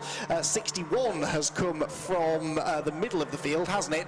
And is, that's the MJ Tech GT car, started by Scott Jeffs, who I seem to recall seeing in a Euro NASCAR race or two in recent years. A very quick driver is Scott Jeffs, and one of many really quick drivers that have raced at the top levels of British and international motorsport, who come and race in the Fun Cup and say, do you know what? This is tough. It is very, very hard to win in this championship, but that's why it attracts people like Scott Jeffs, people like Paul Rivette, people like, I don't know, some bloke called John McGuinness, I believe, is here today, isn't he, Scott? Apparently so. That's truthfully the first I've heard that knowledge, but he's ever the one with the inside knowledge on people that are here that are potentially interested in Fun Cup. I know he's been getting his racing licence, so who knows? The man he's in this race, Scott. He's actually racing. Oh, he's in this race? Yeah, absolutely. Right. So he's more than interested. He's actually bought himself a ticket to the show. Fantastic, good stuff. I couldn't see his name on the entry list, so it must have been a late edition, if not or on that sort of thing. Unless it's a car that I'm surprised I just didn't for some reason. Oh yes, there he is. Steve Hadley, John Mears. Yeah, so he's going to be out third. So yeah, the multiple-time Isle of Man TT winner and multiple-time lap record holder around there is getting a brand new experience, which is fantastic. So that was one I think must have been either glossed over me when I was getting the entry list through and just didn't. It was a late edition, so that's brilliant. So racing-wise, we're looking at the. Actually, I think one of my favourite liveries of the season already. Two Trumas have gone from their particularly sort of plain, particularly plain blue liveries. That was one of the Greensall Motorsport cars, 125. That was Paul Lewis getting quite crossed up there. He'll hands over to his brother Ryan, and this is their 4th season of racing. More position swapping going on here. This is the 104 car, which is the EDF Motorsport car with Christian Prosser, former Brit car and F1000 racer, in the mix, and he is now going to make his way up the hill with a couple of cars in the mix battling around him, including GT Radial, PLR and Team Olympian, who are still 18th place. Of course, Team Olympian have Christopher at the wheel of that, so after their smaller mishap, which you think must have been a spin, he's trying to make his way back up the first as much as possible. As for these guys here, Uwe Hoffman's Lotus, that was the Agro Caliente car 207 that elbowed out the way, so that was Paul Turner being almost practically shoved aside by Farchini as he heads through, and he's certainly not is he quite a character in the paddock, and I think that's an understatement to describe Farchini. Alongside that, in one of these cars, he is devilishly quick on his day particularly, and there's a reason why he's won with champion 2 or 3 times with different driver combinations. He did it with Graham Roberts, and of course now he's done it with the wonderfully named pseudonym of Fabio Randaccio, which of course we'll get into more later on. But yeah, whichever driver he hooks up with, he seems to gel with them very quickly, and he's incredibly fast on one of these cars. There's a reason why he's won 2 or 3 championships. So he is despite the character that he is one of the authorities in terms of how to drive one of these cars quickly. Yeah, that's the great thing about the championship, though. It attracts really good drivers, but when they get here, they realise just how much fun it is to be a part of this paddock. It's full of characters, and that is how motor racing should be. A change of position there, by the way, for Dispatch Bay, diving up the inside of the 170 car, that was. So that is... where am I looking? 6th position. In fact, 2 places gained there by Dispatch Bay. They were 8th at the line, and they were 6th by the time they came out of Redgate Corner. They got past the Greensall car as well. Everyone's scrabbling for grip and traction as they go through the old hairpin. This is now that greasy stage that I was talking about that really the drivers don't like. They prefer it to either be one thing or the other, either full wet or full dry. And now that there's not too much surface water, the tyres are just sort of sliding across the surface of the road, not really able to find any purchase. And you can see them really low on grip as they make their way through the turns. The car that's slipping backwards in this group, by the way, that's the 104 EDF. That's the grey and red car, number 104 Christian Prosser at the wheel for the first stint, the car that he shares with Adam Cunnington even, and that car just having gained ground initially is now starting to slip further down the order. At the head of the field then, Track Focused have the lead. I don't actually think we saw them take the lead, but they have taken the lead now from Greensall Motorsports 108 car, so a change for the lead once again. We're already up to what, about 4 lead changes, and we're not even 15 minutes into the race. Bouncing over the curb there, that was the 14 machine, Team Greenheath. Gary Bate is the latest driver to find his way ahead of Paul Lewis in the 125 Greensall Motorsport car, and now Farchini is there as well. Farchini goes up the inside, tries to gain ground on the white and blue Greensall Motorsport car. He might go for 2 in 1 as well. Uwe up the inside of one car. Can they get past Greenheath as well? There's just no traction on the inside, and actually Farchini, rather than gaining 2 places, ends up staying exactly where he was, right alongside the 125 car, and he finally now does pick that place up as they drop through Hollywood and plunge through the crane of curves. As I was saying before that all kicked off, Track Focus with a 1.2 second lead now over Greenheath in second. They are quite a long way actually, just over 5 seconds now ahead of GCI, who are still in the top 3. 4th position for Team Vikings. CCS Media are in 5th position, Dispatch Bay 6th, 7th place for Team Stobart, 8th position is Team Greenheath, and that's the battle we're watching here really. Stobart in 7th, Greenheath 8th, Uwe Hoffman's Lotus are 9th, and Greensall Motorsport dropping down into 10th position. Still those 2 cars off the track. Enduro Motorsport 188, having pitted, has not rejoined the circuit, and the Tacosis with Raw Motorsport car with that Significant damage to the front right corner is still, we believe, being recovered back to the paddock after its lap 1 off. The other car that went off on lap 1, remember, was car 212, wasn't it? Now 212 is 18th place, Make Happen Racing, so they are slowly but surely easing their way back up the order as Greenheath now dive up the inside of Stobart and they bring the Uvio Hoffman's Lotus car with them.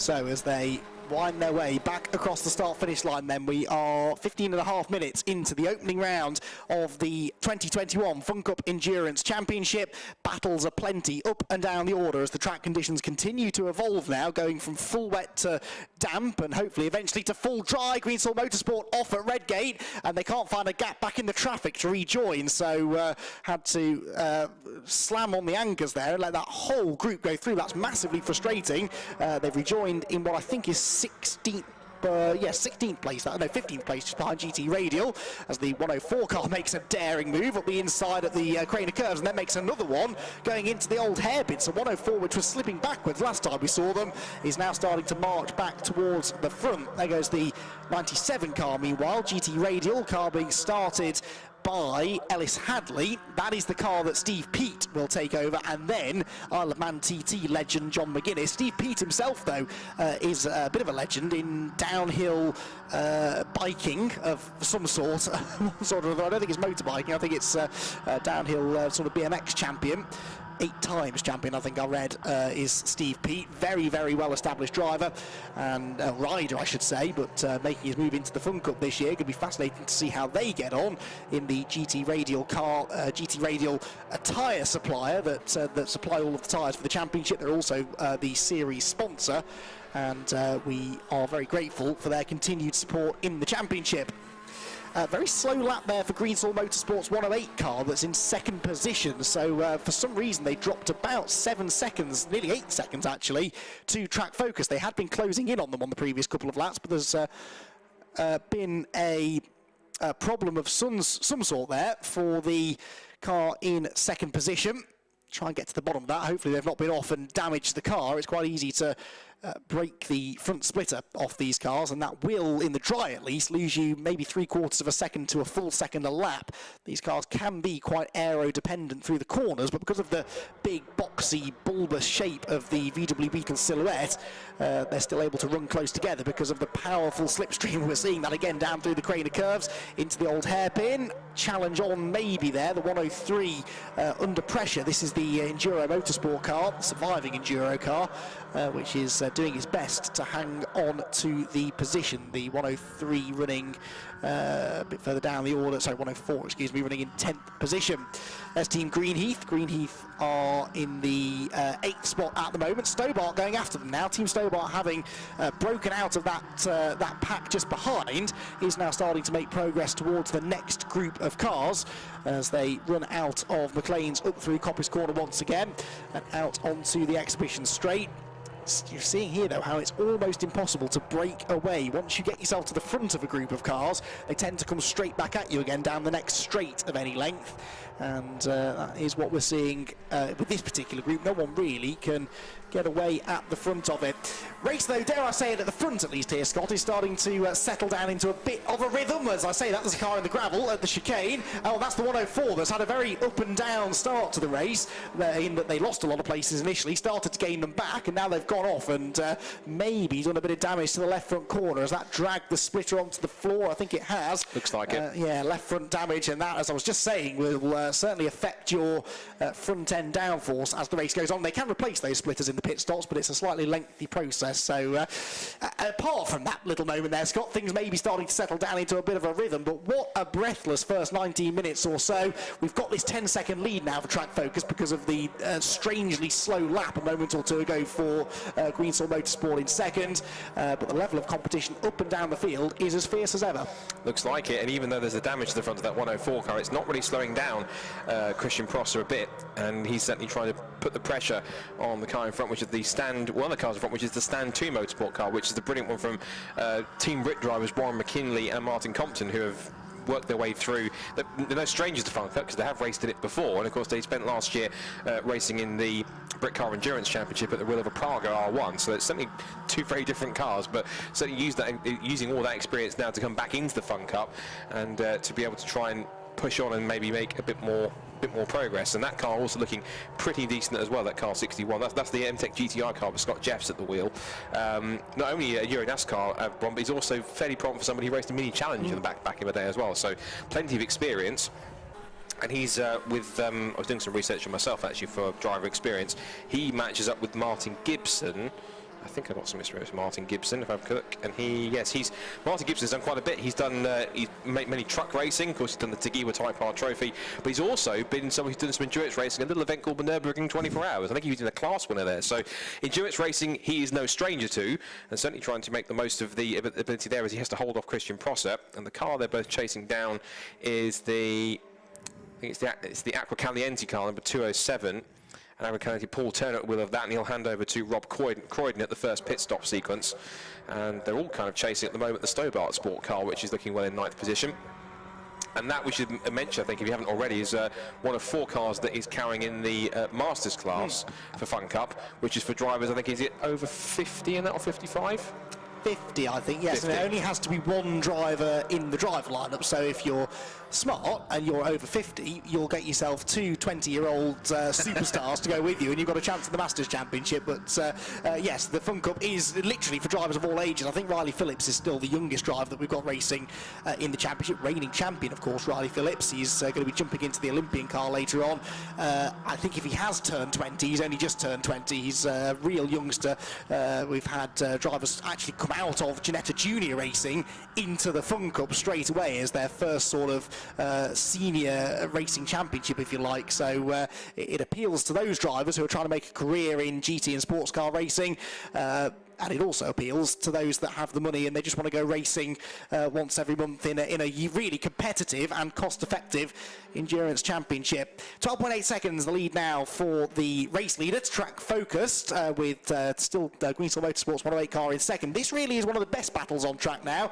This is DispatchBay.com in 5th position, the orange and black 221 car. They've got had a slight facelift on that livery over the winter, I notice as well. They've got CCS Media right behind them. That's the 248 car being pedalled by Steve Johnson, and coming up the inside of them, or attempting to, is Farkini in the Uvio Hoffman's car, Uvio Hoffman's Lotus car I should say, that started 20th and now does make the move for 6th position, going into the old hairpin, finds some grip on the outside line through the left-hand part of the Craner curves, and Farkini showing that pace you were talking about early on here, Scott. Not only is he a quick driver, but he's got some seriously good racecraft, and he's used it all now to move into 6th position from 20th on the grid. And impressive stuff in, what was it, 23 minutes to go from 20th all the way through to 6th at the moment. And it's not uncommon that you see that, obviously, because we have that random grid draw. The Fun Cup means that, yes, you get a faster car, not just the driver who, because there's also the rule as well, for the first round of the championship, you have the reigning champion start at the back of the grid. For subsequent races throughout the season, it's always the race winner from the previous race who has to automatically start at the back of the grid. That's the good rule, because it means then, yeah, it's not just, I think we've only had one qualifying session that was set by, the grid set by qualifying times. It was last year, it set in the first round, which is the 1 hour sprint race that we had. That was the only time that we had that, because it means that it mixes it up, and that means that you don't always get the fastest guys at the front and pulling away, and it means that you get an exciting battle up in front. It means that the faster guys who typically would be towards the front, one race could be ended starting 5th or 6th, and the next race could be starting 17th, the next race maybe back in 21st, next race in 13th. So because they got that random draw, you can't plan for where you are in the grid in terms of the pack, because you simply have to get the random grid draw, and whatever you have, you then have to plan for it on the fly and trying to make the best of what you've got. Now he's trying to make the best of 5th position here if he can try and get past the 221, which is Andy Bicknell at the wheel. And Andy Bicknell has now managed to pick up, well, he managed to get through actually. There goes Farkini up the inside with a nice bit of drive on the exit of Redgate Corner, and into the top 5 goes the black and gold car, but he just wiggles the back end of the Uvio Hoffman's Lotus machine, and up into 5th he goes. So his next target, which he's got some 6 seconds to make up on, is the number 110 Team Viking car, which has at the moment Mark Home at the wheel before he hands over to Nigel Greensall for that second stop. But I was going to mention Marcus Bicknell, that team, DispatchBay.com, they've brought in So Andy Bicknell has brought in Harry Mailer for this team because he was quite experienced in the past few seasons, having raced in other teams. At one point, he was even racing in the team with Anthony Reid, of course, in times before. So he's really become he's a young driver, but he's become a stalwart of Fun Cup in the last few seasons already. And so joining someone who, with Andy Bicknell, who has worked well with a certain Marcus Clutton, if I'm correct, in years past, and that's been a quite good combination. Everything that Andy knows from working with Marcus, he can now transfer that in some cases to Harry, and it's a very different partnership, but it's still equally as quick as it has been before. Yeah, Harry's a very, very quick little driver as well, and that car definitely is going to be in contention for the race victory by the end of the race, I think, as we see a battle going on there out of Redgate Corner a bit further down the order. In fact, I think that's the Track Life car at the head of this group, which allows me to segue quite nicely on to what the next thing I wanted to talk about, because you've just referenced Andy Bicknell. Well, he is actually going to be part of another Fun Cup first here today, because in the 98 car, well, at the moment, driving the 98 car is James Tipping, but in the next stint, it will be Max Bicknell, son of Andy Bicknell. We have had, and we have in this very race, fathers and sons racing in the same car. We have never had a father and son race against each other, and that will happen today. However, it is Max Bicknell's first ever motor race. Talk about throwing yourself in at the deep end with this damp and greasy circuit at Donington.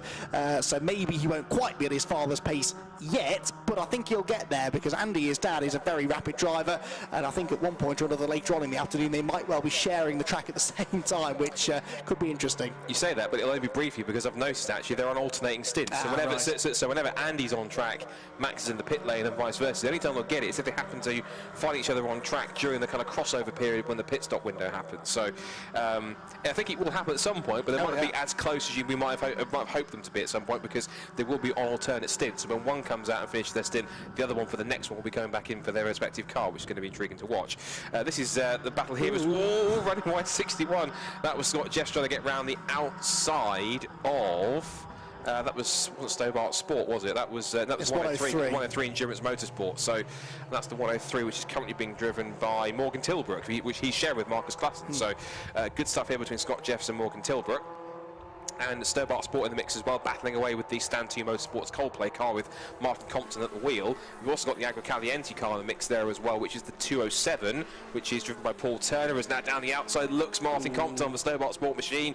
And the 170, which has Colin Kingsnorth at the wheel, which he will hand over to Richard Webb at the first pit stop, is certainly trying to get his elbows out, and also trying to close in there too. So you see is car 97, which is the Ellis Hadley car, which he'll hand over to, of course, Steve Peat and then John McGuinness. But again, classic example of Fun Cup. We're now half an hour in. We've got a group of 7 cars, very evenly matched. And again, 3 abreast into Redgate Corner, all forgetting there's still 3.5 hours still left in this race. The thing is, as soon as the cars in front start running side by side, it kills their momentum, and momentum is king in these cars. They're not that powerful. They're light, and they do accelerate quite well, but you've got to try and keep your corner speed up. And so when 2 cars at the front of the queue start going side by side, especially through a tight chicane like that one, it just bottles the whole group up. And when you've got the run, you want to take it, because the cars are all identical. It's not easy to overtake someone who's running the same sort of pace as you. So when you get the run, there is that sort of incentive to seize the opportunity and move through, and that's why they do go for those gaps, even at the early stages of the race, that maybe leave us sort of sitting here thinking this can't possibly end well.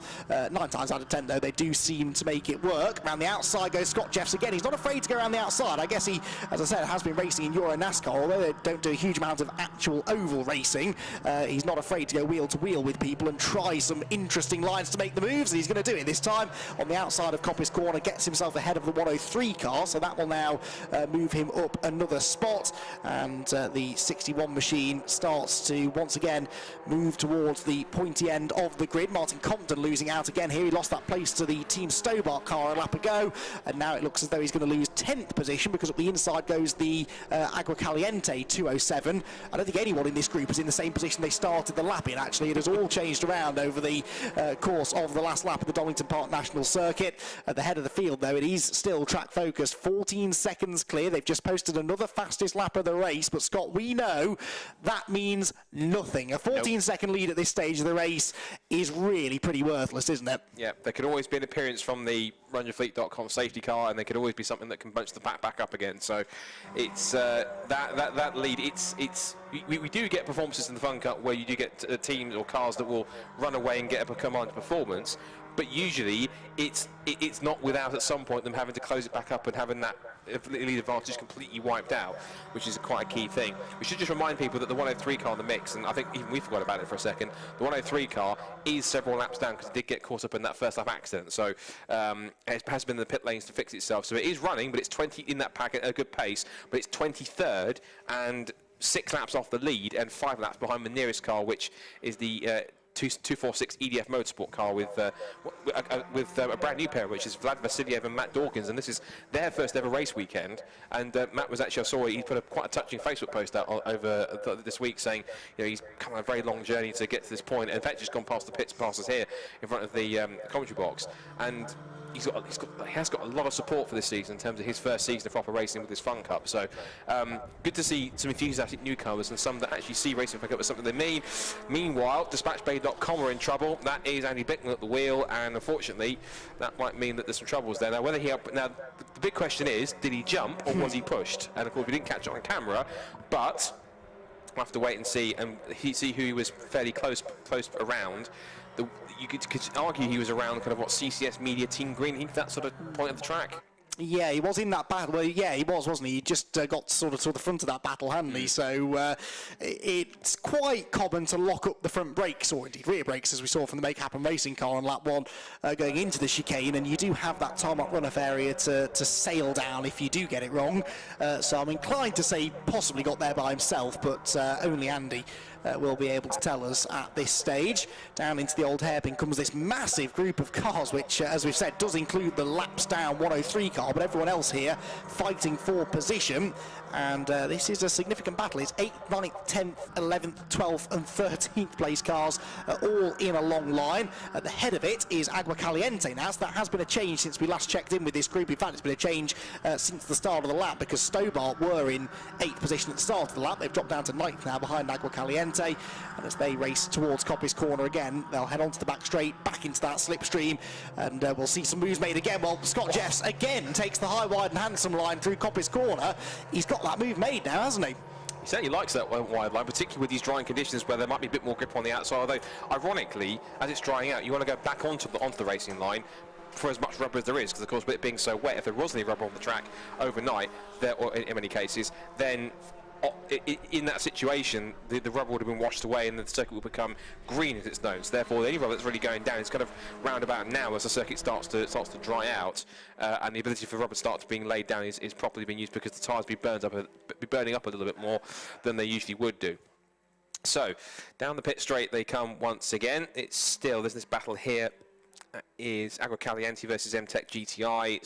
Stobart Sport are now trying to put effectively another lap at this, or putting a lap on the Enduro Motorsport car. Was getting spooked out of the way there. Was car 97. That was Ellis Hadley at the wheel. Of course, we'll hand that over to Steve Peat. Big down slide for GT Raider. They really are pushing hard to make that happen. And the car behind them is also closing is the 104, the EDF car. And that EDF car started by Christian Prosser, and that's got Adam Cunnington to go in the second stint. So plenty of action going on in and around the bottom of the top 10 as they continue to scrap here at this Donington Park opening round. And we keep having to remind there's so much going on, with so much that we had to talk about, and we've only had 33 minutes, which is both exhausting but also at the same time quite good fun, because it means we've got plenty more to talk about for the next 3.5 hours. It also means that we're not that far away actually from our first round of pit stops, because at 40 minutes in we will have the first pit stop window open. Now you can pit whenever you like, but it only counts as a mandatory stop if you do it within that 10-minute window. You have to make 5 mandatory stops over the race. The pit window opens every 40 minutes and stays open for 10 minutes, and all of the teams have to come in and out of the pit lane and stop, of course, and do something in that 10-minute window. So that's not too far away. Typically, just as things start settling down, that's normally when we start seeing pit stops come. I say settling down, we are still seeing some positions changing though. 6th position now belongs to Team Greenheath. CCS Media dropping down 1 spot there. The 248 car that was started by Steve Johnson, Bob Tomlinson and Alan Honneman, 2 experienced Fun Cuppers, will take over driving duties a little bit later on. This pair are about 41 seconds off the lead, so they'll be one of of many teams, I think, hoping for the appearance of a safety car. We are on lap 20 now. What did I say was the average first safety car here at Donington Park? We tend, on the 8 races we've had here, the average is 2 safety cars a race, I can tell you. And on average, it's about 27 or 28 laps in that we get our first one. So history tells us that pretty much as the first pit window opens, basically, is when we might see the first appearance of that runyourfleet.com safety car. But those that are starting to slip towards the back of the lead lap now will be fairly happy to see it, I would imagine. We've still got, I think, 18 cars on the lead lap, though. But there are 1 or 2 that have had early strife and have fallen now off that lead lap. Right, Scott Jeffs on the outside line again. We've seen this before, haven't we, Scott? Yeah, he's at it again. This is now the 3rd time he's going to pull this off if he can manage it. Oh. And it'll be the expense of the Agua Caliente 207 car. And let's see how much Paul Turner gets his elbows out this time. I think possibly the answer is not very much. The Stobart Sport car is also squirming around at the back end with Colin Kingsnorth at the wheel, but he has got a rather feisty Martin Compton in the mix as well. And also the 2 cars bearing down, of course, is the 97 GT Radial car with Ellis Hadley at the wheel. And then behind them is, of course, the 104 EDF Motorsport car with Christian Prosser, so plenty going on. But Scott Jeffs, for the record, has got past. That's been 3 cars he's managed to pull off that outside move, so you should probably call that, Coppice should probably call afterwards, I call it Jeff's corner or something, because of course he keeps making the moves at that corner every single time around the outside, which is pretty impressive. Now this is Team Greenheath getting caught up with the 246 car, which they're putting a lap on. Ooh, and this is going to be quite tricky now for Gary Bates, as he has now got the CCB car Steve Johnson trying to sneak up the inside, and that was all happening because whilst putting a lap on the 248, sorry, 246, the EDF Motorsport car, past the EDF Motorsport team, which has got Vlad Vasiliev at the wheel. Of course, Matt Dawkins will take that over at the first set of pit stops, but just shows how important it is that, particularly in this endurance racing setting, how important it is, as many people know, how crucial it is to cope with and get around that traffic, whilst also coping with the cars around you, particularly if you're in a strong battle. The Enduro Motorsport car, this is what I love about the Endurance Motorsport car. Morgan Tilbrook has almost seemed to like he's racing like he's forgotten that he's 5 or 6 laps down. He's just, I suspect maybe he thinks that his chance of victory is gone, so he's just out there just enjoying himself and generally enjoying making a nuisance of himself with the cars around him, without obviously any negative consequences, obviously. Well, that's the theory anyway, yes, but yes. I'm sure those around him aren't too happy that he's getting quite so stuck in, as we see a very impressive drift there from the Steve Johansen driven, excuse me, I didn't think that was right, CCS Media car going through Coppice Corner. I was about to make a point then. Oh yes, you score points as long as you finish, by the way, so even if you are multiple laps down, you can still score some points. The teams all have to drop their worst score of the season, as well as into the pit lane. You can see in the background went the 188 cars. That's Enduro Motorsport. Started 7th on the grid, and Chris Wetherill has brought the car in, but the pit window is not yet open, so that is not the mandatory stop. That is some sort of an issue, and I'm just looking out of the window to see if I can, yeah, it's going straight into the garage, so 188 is unfortunately hitting some sort of mechanical issues, and they're going to be in the pit lane hopefully not for too long to get repairs done. But this is my point for Enduro Motorsport. As long as they stay out there, keep logging laps. If others inevitably start hitting trouble and losing laps as well, you can still gain 1 or 2 positions. And we've seen for the last two years now, this championship has been decided by a handful of points. So even if it's only a 23rd place finish or something you can salvage, those points could always come in handy later on in the year. So yeah, true endurance racing mentality required here. You may be a long way off the lead, but well worth staying out there and plugging away at it.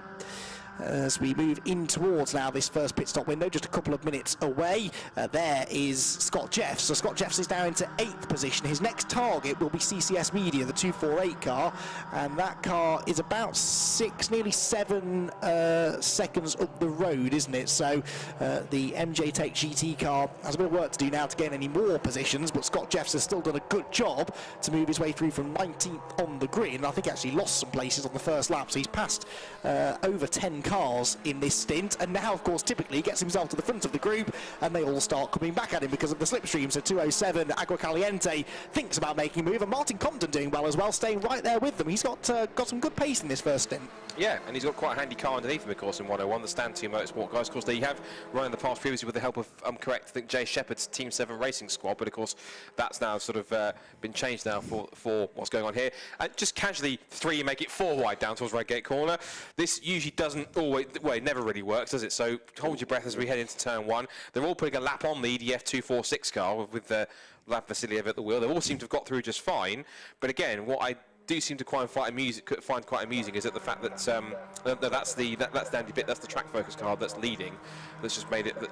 Put a lap on the that's the leader that's just put a lap on a couple of the cars that are battling, including Christian Prosser making it move up the inside into the old hair. But I think there was a possible touch, if not, it was ever so light, but enough to just force the 97 of Ellis Hadley just a little bit of a correction on the apex, and all of that whilst they were just trying to chase down the leader who's putting a lap on everyone else. So impressive stuff so far. But so that's the Enduro Motorsport car. I was getting confused by the car numbers, but again, that's true. Morgan Telbrook, probably, I say, just enjoying himself out there really, and doesn't really care that he's in front of a battle that's going on for for 11th, 10th, 11th positions. He's just simply out there just racing for himself in many cases, which is great.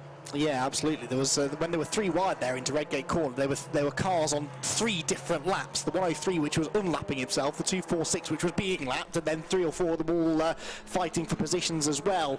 Saw the Uvio Hoffman's Lotus car go across the start-finish line, by the way, putting a lap on the reigning champions. Team Olympian are already 1 lap down and haven't really recovered, have they, from that early drama? So I wonder if it is some sort of an intermittent, maybe electrical problem, maybe the car's cutting out a bit or down on power, because we would normally expect Chris Doval to have much better pace than this, and for him to be a lap down already does make the lives of his teammates, Christian Rose and Riley Phillips, a little bit harder, especially because Christian actually is a little bit under the weather this weekend. So I'm sure when he does jump into the car at this first round of pit stops, he would have much rather been jumping into it already in contention rather than having to drag it back into contention himself. Martin Compton, meanwhile, having already got past Agua Caliente, was then trying to get past Scott Jeffs, but you don't go around the outside of Scott Jeffs, he goes around the outside of you. Come on, Martin, get with it. Yeah, that's Scott Jeffs' move that he's trying to copy, but I think Scott was certainly making sure that he had the theoretical copyrights on that to make sure that no one else was going to pick it up. Track Focus haven't slowed down either, as our race leaders, to quickly check in with them, because they have just set another fastest lap of the race yet again, 136.117. This track continues to go on. Meanwhile, we think we have our first pit callers, and it's Make Happen Racing that are in the pit lane, 212. So that's the Walton, and he'll be handing over to Greg Evans for the second stint, and that driver change is already happening as well. Now, by the looks of it, I noticed we're also keeping track of who takes fuel and who doesn't as well. It doesn't appear as though, that's why I this evening began, that they don't appear to be taking fuel on this stint. So it looks like they feel like they're double stinting for fuel, and just as quick as he came in, back out he goes. And that is a remarkable thing. It's hopefully, if some point we can get our roaming camera down there to have a look, because some of the pit laners, Team Olympian comes in for its mandatory stop, is that a Fun Cup pit stop with a driver change is, in some cases, quite a work of art. In many cases, because in most cases, teams have a system how to get drivers out. And I watched the pit stop yesterday for the Stobart Sport guys, and one of the drivers, whoever it was, either Colin or Richard, one was literally dragged out of the car, and the other one was thrown in on the other side. And the pit stop these pit stops are much quicker in terms of endurance races than you think. There's no set time limit for pit stops. It's a case of literally change drivers and refuel if you have to as quick as you can. So impressive stuff from everyone involved. It's good to see that the pit stop's still pretty healthy. In the pit lane has come the EDF Motorsport, I think 246 machines. That'll be Vlad Vasiliev handing over to Matt Dawkins.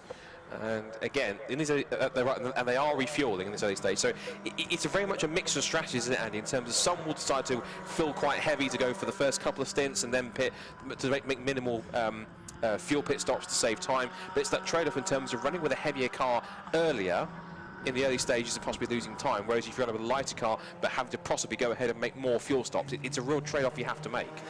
Yes, so especially it's almost more of a time-saving thing, because refueling one of these Fun Cup cars is not the fastest thing in the world. We don't have high-tech Formula 1 style fuel pumps. It's an old-fashioned fuel churn that a big burly team member has to bring out, and they stick it into the front of the car. There's a hole in the front bodywork, which you can actually just see on that 212 car, just above the 2 Rents logo on the bonnet. They stick the churn in there, and it fuels the car up, and it takes a few seconds. It's obviously a pressurized system, and then on their way they go. But they have the choice as to how much fuel they put in. So the standard amount of fuel is 1 churn, but you can sometimes put 2 churns or 1.5 churn in, and that then means that potentially you don't have to refuel at the next stop. And because, as Scott said, there is no minimum pit stop time, obviously the less time you can spend in the pit lane, the better. So there are a few different ways of doing it. Some of them choose to put a little bit of fuel in each time, so that you're always topping the tank up, but you're never having to brim it.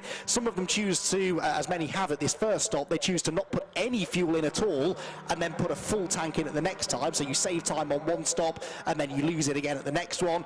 And you're always trying to plan it so that your last pit stop is as quick as possible, really. So no one really wants to have to put much fuel in at the final set of pit stops, but a full tank of fuel in these Fun Cup cars should get you just about through 2 40-minute stints of the race.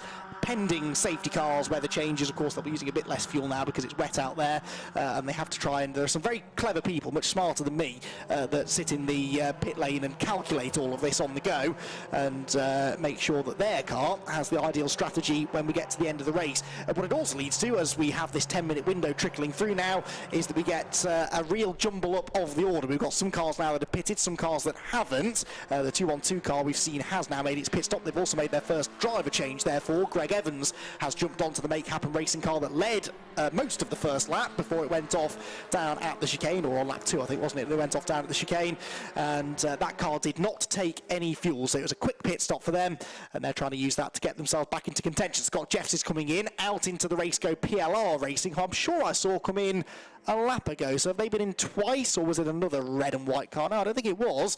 So possibly a second stop for them. Well, we did have the 246 EDF car, which is all red as well. Thought I saw it after that, but that was at least 3 minutes ago, Scott. So I've deleted most of that from my memory. It'll all come out in the wash, as they say. Once the pit cycle has worked its way through, we'll see exactly who has gained and lost time. But yeah, that red 146 car, which now should be in the hands of the captain, Neil Plimmer, who is, I think, the most experienced Fun Cup racer in the country. He's raced in every single season of Fun Cup since right back at the very start in 2002, and the captain, as they call him now, because he is sort of de facto team leader these days as the most experienced driver. He's out in the race potentially after a slightly sluggish pit strategy. Where are they? Yeah, they're 20th place, and they are yeah, they're behind. I think they have lost time there because they're behind Olympian now, and Olympian have pitted too, and we know they were a lap down, weren't they? So yeah, PLR possibly in a bit of early trouble there. But certainly trying to make it up as best they can. Goes back in 20th position. This is a battle going on here between Team Greenheath and Team Viking, and Team Greenheath has actually gone most to get ahead. So this is up to 6th position at the moment before we get into pit stops, and you can always tell who's going to make a pit call because of course they'll be a little bit slow. Oh, and off into the gravel's gone the Stobart Sport Machine 170. Now that car has just made a pit stop, but it's Richard Webb at the wheel. So either that's just out the pits or possibly on what would have been not as warm tyres. But I'm afraid that's going to give a bit of a required snatch. And looking at lap times, what was the average lap time we said for a safety car? 27, 28 laps? Yeah. Oh, wow. Yes, it was 27.8 specifically, and we're on the 29th lap. So we've overshot slightly, but yeah, near enough, isn't it? Yeah, and so I suspect, possibly, given the position that it's in, it's kind of technically on sort of the racing line on the outside of Redgate as you go through corner exit, might well possibly prompt a appearance from the RunYourFleet.com safety car. And as you say, as we're in the middle of this pit window, it might well be quite a bonus for anyone that's trying to get through. It's 97, 98 look a bit wayward, and the track live car number 98 that also has made a pit stop. That's now got Max Bickman at the wheel. Talk about a flash in the pan debut, going straight onto the circuit and then finding itself almost off the road. So Max is certainly learning quite rapidly on the fly here with the Life of Fun Cup, particularly in track conditions that are far from ideal, being intermediate. Track focus is still going pretty quickly despite the yellow flag at Stobart, which actually that's the disappointment, I suppose. Should track focus really be setting fastest laps whilst there's yellow flag down at Redgate? Depends. They may just have passed that portion of the circuit before the Stobart car went off. I watched it leave the pit lane, and then I turned my head through 180 degrees, and it was in the gravel, so it was literally on the out lap, or barely even out on the track by the time it had gone out. But there you can see there is a live snatch in progress, so they might not need the safety car. What Julian Floyd, our race director, tends to do in this situation, where there is a potential safety car during a pit stop window, is he will let the pit stop cycle through, because otherwise you end up trapping people a lap down, and it all gets very, very messy. But in the meantime, they might as well try and recover it with a live snatch, although that marshal, I think, is struggling to find the tow hoop underneath the back of the car because it is so deeply buried in the clearly very effective Redgate gravel trap. We haven't been able to hear from JB Peters-Ennis, by the way, in the pit lane, but he has been giving us some info, which if I ever checked my phone, I'd have been able to tell you a while ago. 188 came in the pit lane, remember, earlier on for repairs. It's still in the garage. That was a low water temperature. Not quite sure how they're going to go about fixing that, if I'm honest, but that is the issue for them. Yes, 103, we saw them coming in with problems as well. We don't know exactly what the issue is for 103, but Enduro Motorsports 103 car, along with their 188 car, unfortunately both out of the race, or off track at the moment, not necessarily out of the race, but they're certainly not running on track for the time being. PLR there comes through just ahead of 212, so this is not for position because PLR are a lap behind them. Again, making my point, the PLR I think have been in twice because they should be ahead of 212 after 212 had their spin earlier on. GCI, treble one, meanwhile, they owe us a pit stop. Yeah, they've not yet stopped. So again, we're in this slightly tricky part of this pit cycle now where most of them have pitted, but we still are owed a pit stop well, the race leaders actually have just come in, 262, and they're now on their way back out again. So Track Focused have now made their first mandatory pit stop. That means that Greensall Motorsport 108 takes the race lead, having not yet stopped. GCR Racing in second, haven't stopped yet. Into third go Dispatch Bay Express. They've not been in the pit lane yet either, and I think the only other car that hasn't stopped is Agua Caliente's 207s. The majority of them, Scott, have made their way down the pit lane for the first time. Yeah, you can pretty much count all but 4 cars in the field have made a mandatory that are still running have made a mandatory pit stop. So, and those being the cars that are still running in second down to fifth, which, as you said, Greensall Motorsport, GCI Racing, Dispatch Bay Express, and GT Radial. New fastest lap of the race from Team Viking, 1:33.886, which again proves that, thankfully, now that the rain has, at least for the time being, abated, thankfully, that it's getting errors. Now that was the Vasiliev car in front of 97, but there was a car ambulance well as the leader. 262. Yeah, Track Focus. So Track Focus, I think, getting caught up behind the back markers and very nearly joining Stobart Sport as a car that needed assistance in the gravel. Yeah, so Mike McCollum has taken over from Teddy Wilson, who had a demon first stint, didn't he, where he took the lead and ran away with it, really. Into the pit lane now comes, was that 108? Yes, Greensall Motorsport in. So that is Sam Smith handing over to Ted Smith, who I think is father of Sam and Simon, but don't quote me on that. They are taking on one churn of fuel, I can see as well, the 108 car, so I'll make a note of that whilst I can.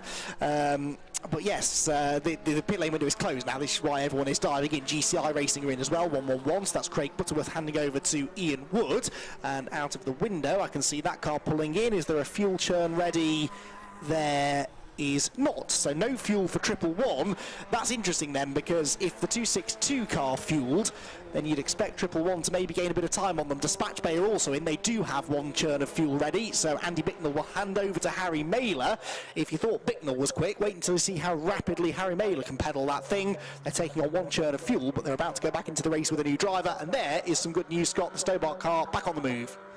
Yeah, great work by our live stats team and the brilliant marshals to get that out of the way. Here's some action going on. That's Team Viking having a scrap, and it's actually happening just as the Greensall Motorsport car comes back onto the circuit. And that, I think, actually, well, technically, it's sort of this is effectively a battle of what? It's first, second, third, fourth, and fifth in a way, in some cases, because you've got Greensall Motorsport that have gone through. These are all on the same lap here, so it's already closed up. So Greensall Motorsport has got back out. I think it looks like it should be Team Viking, I think, in second place. Uwe Hoffman's Lotus to that pit stop cycle, and now third. Well, there could be a change as up the inside goes. First, I'm guessing that might be a net change for the lead in second place, maybe? Second and third, I think, because Track Focused should, as long as they didn't lose too much time with that grassy moment at the Old Heb, they should come back out ahead of them, shouldn't they? I think Track Focused were ahead earlier on. They had that big lead, didn't they? But of course, now with new drivers in the cars, the gaps could start to change once again. So we shall see. The timing screen will update itself, obviously, after everyone has completed one full lap after the pit window, and then the timing tower down the left-hand side of your screen will start to make a little bit more sense, hopefully. We see the Greensall Motorsport car there putting a lap on the 246 as we tick towards the first hour of racing in the new season. And Is it going to be Track Focus? Yeah, out of the window I can see Track Focus coming across the line now. So the 262 car there. Let's run you down the order, shall we, after the first round of pit stops. Mike McCollum crosses the start-finish line, puts the 262 car back to the top of the timing pylon. Now, what is his gap going to be over second place, and who will be in second place? Well, as the next group comes through and breaks that timing beam, it is Team Viking into second, Uvio Hoffman's Lotus are third, and that is the battle coming towards us. They're lapping that slower car at the moment, but this is for second position. Then Team Viking, the 110 car, the yellow and black car, is now being driven by Nigel Greensall, and he's got Fabio Randaccio right behind him. That does have a feel of unstoppable force and immovable object, doesn't it, about it, this battle between the two of them. Both very, very quick drivers, neither of them afraid of a bit of elbows out battles. This could be an interesting race. That's for second and third. Then in fourth position was GCI Racing, and still is, because that Agua Caliente car's lapped down. So the 111 car is in fourth position. That is now Ian Wood at the wheel. Fifth position for Greensall Motorsports 108 car. So they've lost a bit there, haven't they? They were second before that round of pit stops. Maybe a slightly slow stop for 108. They did take on fuel, remember, and also changed drivers from Sam to Ted Smith. They are in fifth position. Team Greenheath came across the line in sixth. That's the number 14 car now being driven by Simon Smith. Seventh position for Agua Caliente's 207. That car now being pedalled by Rob Croydon. And then just to round out the top 10, in eighth position is the MJ Tech GT car, which was being driven by Scott Jeffs, is now being driven by Martin Gibson. Ninth position is number 221 Dispatch Bay Express, which, as we said, is Harry Mailer at the wheel. And rounding out the top 10 is the GT Radial 97, which has Steve Peat at the wheel. So Steve Peat making the move from 2 to 4 wheels, along with his co-driver John McGuinness, who'll be out later on, and running pretty well for the time being. So that's the top 10, Scott, and the lead gap is only 11.5 seconds. So immediately in this second stint, we're starting to see the picture change again. Yeah, and it'll be key to watch the lap times and what happens in that battle for second and third, because it'll depend on who wants to get in front of who, and also then whoever is in front, who then decides to set the pace to see if they can try and start chasing after the Track Focus car 262 with Mike McCollum at the wheel. So, and in terms of your experience, obviously comparing Mike McCollum's pace compared to the likes of Nigel Greenall and Fabio Randaccio, is it fair or unfair of me to say that possibly these two, second and third, do have maybe a bit of a pace advantage over Mike, or do you think Mike's got enough to possibly keep them at bay, do you think? They're all very experienced Fun Cup racers, actually. Mike, along with Neil Smith, his teammate at Track Focus, they've been racing in the championship for an awfully long time. But yes, I would argue maybe that the Viking and Uvio Hoffman's drivers are a little bit quicker at the moment. There goes Neil Plimmer regaining ground. Meanwhile, he's got the inside of the Stobart car there. So PLR are a lap down. They are the last car one lap down, essentially. So they are in 19th position. That was not their fourth position, but Neil Plimmer, again, a really quick driver, should be able to start moving his way back through the field. How far behind well, he's actually almost 2 laps down, because as he goes through Redgate, the leader has just gone across the start-finish line, so the chances of Neil getting himself back on the lead lap are not looking that great. What they really do need now is one of these safety cars we were talking about. But yeah, Scott, you're absolutely right. That completely describes how these races ebb and flow, as one quick driver gets out of a leading car and another quick driver gets into one of the chasing cars, so the gap changes again, and you're likely to see that gap continue to shrink, which it did again on the previous laps by about 0.6. Did indeed. Just confirmation pit window is closed, but thankfully everyone has made their mandatory first pit stop, which is always good to see. They were the defending champions, because they were known by a different sponsor name last year, but now known as Team Olympian, and that's the driving trio: Chris Devell, Christian Rose, and Riley Phillips. And I was reading up stuff about Riley, of course, the fact that the journey he's come on through karting and all the way up now through to where he's now with 17, 18 years old of he is, and still studying at sort of university or making a young career for himself. But the great thing is he's come on such a journey to now put himself to a point where he is now one of the trio that are the defending Fun Cup champion, which is fantastic to see. And he's also one of the main people that's driving force behind the esports Fun Cup for Series Score, which is popular both not just with UK drivers, but also some French and Belgian drivers that even have their own kind of little mini series on top of that as well. So, which is great to see. And they've actually put together a painstakingly worked on Fun Cup model, which I think is based pretty much on their own car that they have, and the level of detail and how close it is to. I haven't sadly driven it, but the level of comparison in terms of detail detail on it into how close it is to the real thing is absolutely ridiculous in terms of how close it is, which is fantastic. I suspect one thing you had to point out there is the Martin Compton car has a rather askew rear wing, I think, which is obviously not standard, but that's intriguing. What's also intriguing here is that Team Olympian, Team Olympian were unlapping themselves from the race leader, but they're also almost at the same time possibly taking the race leader off. So either that's possibly just in the cycle, Mike McCollum is sort of trying to find his way in the conditions, but at the same time, that doesn't look at how that's happened to the Martin Compton car. Obviously, one, we haven't seen it, and two, how that comes ajar like that. I'm guessing it's not often that kind of thing happens. I have seen it before, but these cars are very well built, I should say. Otherwise, Paul Rose, the championship coordinator, will sack me. But no, they are very well built. They're very strong cars, and we don't often get failures like that. So usually it's a bit of front to rear contact that's dislodged something. But actually, what you'll see if you get a close look at the rear of the car is that the rear wing is actually attached to the roof by two. You can maybe see it on these cars. You can see the connection. Yes. It actually goes straight to the roof, which means that if you do get rear contact, you're less likely to damage one of those connections. And I suppose as much as I'm trying to say the cars are well enough built that it shouldn't be a failure, I'm kind of convincing myself now it must be a failure, and therefore they're going to have to come in and get that changed. Either way, and that's a spin for the 246 right in front of a couple of the lead lap cars. That was right in front of the 7th and 8th place cars that have just changed places as well. The MJ Tech GT car has got itself ahead of Team Greenheath now. But I'll tell you what, how's that for composure for Matt Dawkins in the 246 car? A full 360 at the Craner curves, and he puts in first gear, hits the throttle, and off he goes again as if nothing happened.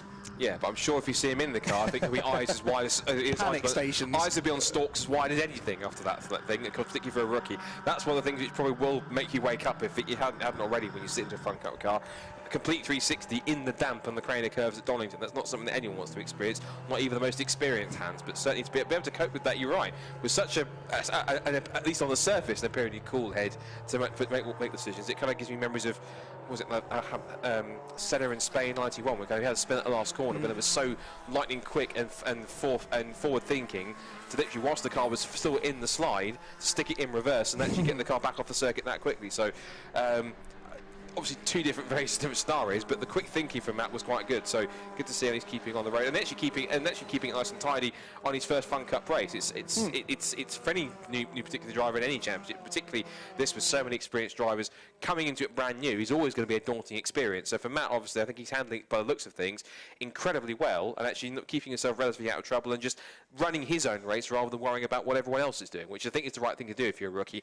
Worry about your own race, and if someone else is faster than you, focus on actually getting to the end of the stint and getting to the end, keeping the car in one piece, rather than trying to race everyone straight away 5 minutes out the gate, which is the most important thing. Yeah, you're not going to get anywhere by racing people that have been doing this for 20 years and you're in your first ever race. So let them go. If they're that desperate to get past you, just move aside, let them go, and you'll learn more following them than you ever will try to get your elbows out and keep them behind. So, yeah, that's the sensible thing to do, and you've just got to run your own race, honestly, and not really almost forget that you're in a race to an extent. Go as quickly as you can, clearly, but don't get too caught up in what everyone else is doing. Just log the laps, get to the end, get the miles under your belt, and gradually build up to a point where you're a bit more competitive. And yeah, that is what I think Dawkins is trying to do.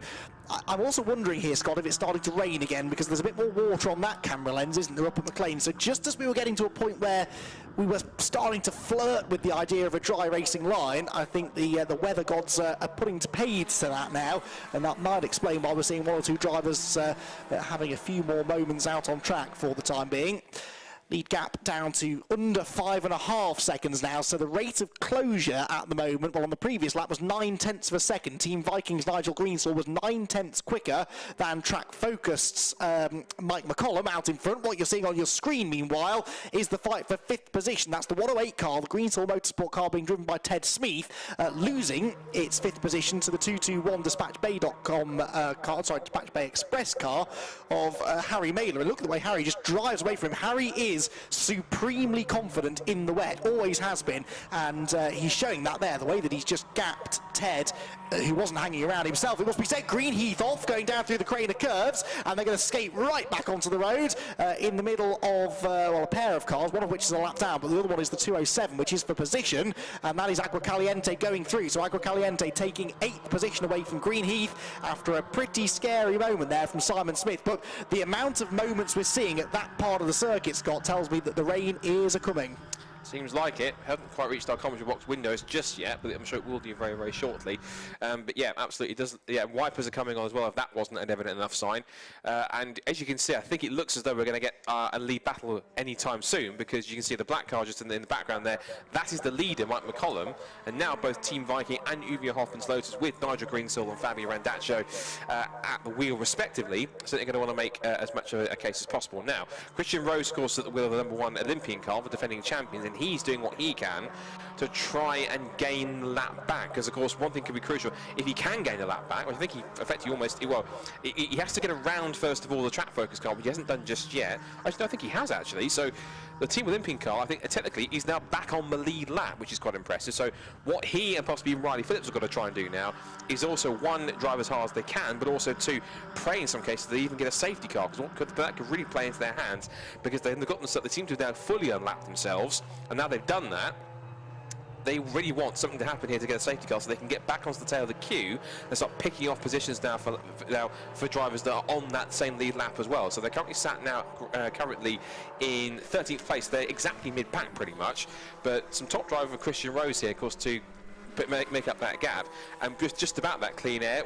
I was about to say top driver, but he almost breaks himself straight off into the chicane, but he manages to keep going pretty swiftly.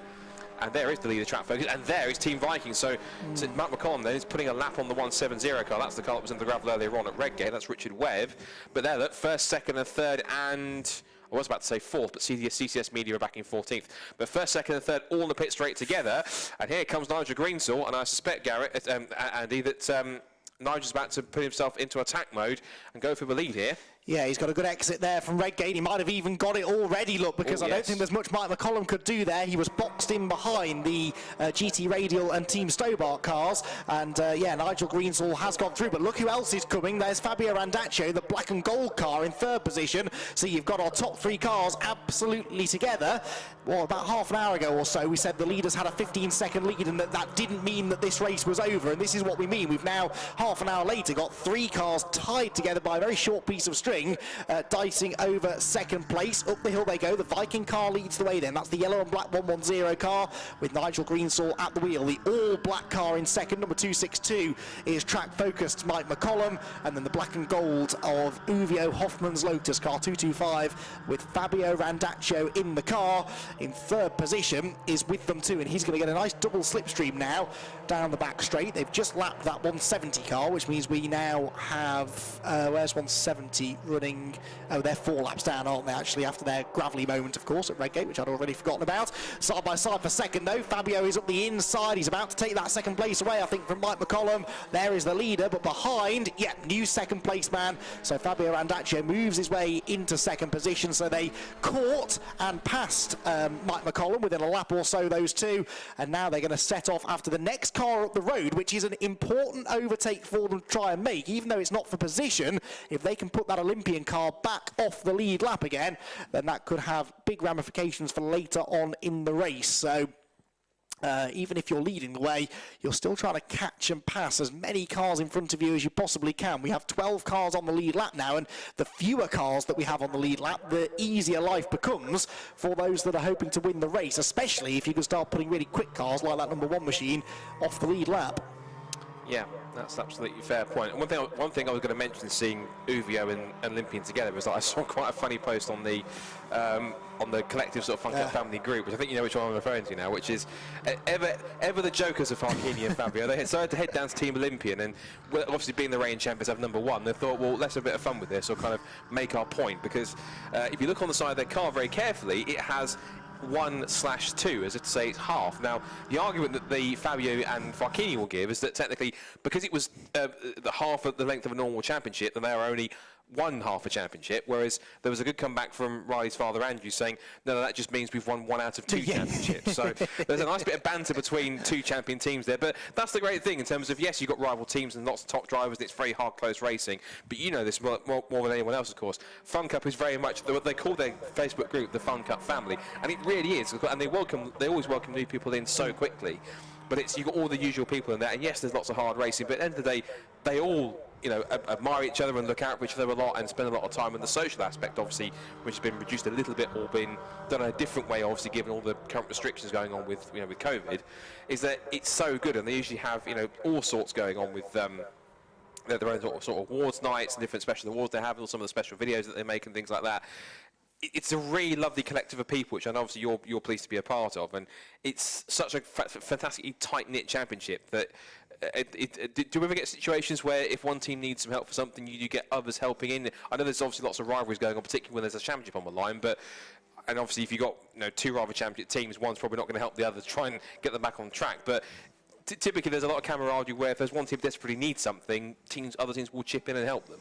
Well, I've seen that exact thing happen at the final round of the championship a few years ago, where one of the championship contending teams, I think it was only in testing in fairness, but they needed a spare part, they didn't have one, and they went to the team next door, which happened to be the team they were fighting for the championship with, and said, can we have your spare, whatever it was, and they said, yeah, absolutely, because they want, you know, as you say, they're fierce competitors, but they are a family first and foremost, and I know the whole sport is missing the social aspect. It is a huge part of motorsport. It's not just what goes on the track. A huge part of our experience, certainly, and the drivers and teams as well, their experience of being in motor racing is the social side of it, and everyone is missing that. But I do feel that it's affected the Fun Cup paddock more maybe than some others, because that was such a huge part of the weekend. You know, as soon as racing had finished, over to the awning we went, the beer pump would be on the go, everyone would be sat around chatting and talking through the story of their day, and, you know, and congratulating each other on a race win or a podium or a cool overtake that they made, you know, or the team of the day award that we always hand out to, maybe not the fastest team, but the team that has the best story or overcomes some adversity. And it's all just part of the fun of the Fun Cup, and, you know, the clue is in the name. And I think that name can sometimes be a bit misleading. It maybe tells outsiders to the championship that this is just a bit of fun, it's not serious racing. We've seen already over the first hour and a bit that's not the case, but you can still have fun whilst you're competing against each other as well, and that is such a huge part of what makes this championship so special. And there's a reason that it's kept me captivated from literally the very start of my commentary career. I mean, 8 and a bit years ago, the very first time I picked up a microphone was to cover a Fun Cup race, and it has had me hooked ever since, not just because the racing is so good, but because I genuinely look forward to seeing everyone and chatting to everyone and being part of the family for a weekend. I think if Paul Rose ever needs an extra person to sell the championship at the Autosport show, I think you're the perfect candidate, I think, because that was beautifully told. And I'm not saying that, that's not sarcasm, I genuinely mean that was beautifully told in terms of the intricacy of the whole Fun Cup paddock and how it works together. So that's fantastic to see that continues to carry on. And I agree, we do need to get the social aspect of motorsport back, obviously as soon as possible, but in a sensible time frame, given all the restrictions that are around. So, and I do agree, it's always great to see championships and stuff, and there are other as example, BRSCC championships that have other social aspects, Masters being one of them, which is obviously quite a handy one. Now, you've pointed down to the pit lane. Do you have is that a particular battle or a pit call or something? I just noticed out of the window, we're seeing on the screen the Greenheath car going down through the crane of curves, but out of the window I've just seen the Olympian car has gone a lap down again. So Vikings Nigel Greensall has lapped the Olympians car, which I've already forgotten who's driving it. It's Christian Rose, isn't it? The under the weather Christian Rose, it must be stressed. So perhaps not firing on all cylinders, Christian, in this one, and we know the car had some sort of an issue earlier on, but you know, that doesn't mean their day is over, because there's every chance that after the next round of pit stops, which is some 18 minutes away, the Olympians will put Riley Phillips into the car, whilst Team Viking will go to Mark Home, and as quick as Mark Home is, I would say Riley is probably a bit quicker, so there's every chance they'll overlap themselves. What they need to hope for, though, is that as and when we do get a safety car, it happens when they're on the lead lap, not off it, because there's nothing worse than getting a safety car when you're on the outside of the lead lap looking in. You've got to try and time it correctly if you can, but given the really efficient live snatches we've had, there is a potential chance, I suppose, that we might not get a safety car at all over the course of the race. That has happened a few times. I'm trying to remind myself now. I think it's just twice that we've had no safety cars. No, I'll tell a complete lie. Actually, we have had a total of 6 races over the 75 that we've had that haven't had a safety car. So that sort of tells you that we're likely to have one at some point. But so far, the marshals have been doing a brilliant job of dealing with the various incidents we've had without the need for a full course caution, which means that very snazzy new runyourfleet.com safety car is staying solidly put at the end of the pit lane, meaning that we can all sit and admire the rather nice stickering that's been done on that car without having to send it out onto the circuit. Yeah, we remind again, of course, it's the partnership with runyourfleet.com, of course, which is running for 2 years, and as part of it, in return for some brand visibility and marketing support, they very kindly given us the use of this beautiful-looking Jaguar XF Sport Brake in white with this lovely sort of club-centric sort of coloured livery on it as well, with the Run Your Fleet logos on there, and of course the BRSCC shield. It's a wonderful-looking car. We had a bit of a presentation for it earlier on in the lunch break off camera, and you might be able to see some highlights of that later on after this race weekend. I think with 2 hours and 45 minutes to go, it might be a good idea to quickly run down where we are, of course, as we approach the second pit stop window. So Team Viking then have the lead in the fastest lap after 44 laps. They have almost a practically 3-second lead over Uwe Hoffmann's Lotus with Fabio Randacci at the wheel. We should remind it's Nigel Greenstall at the wheel. And also as well, they are of course leading, not only leading the race, but they're also leading the Masters contest too as well, which is quite fitting. So a Masters one of their...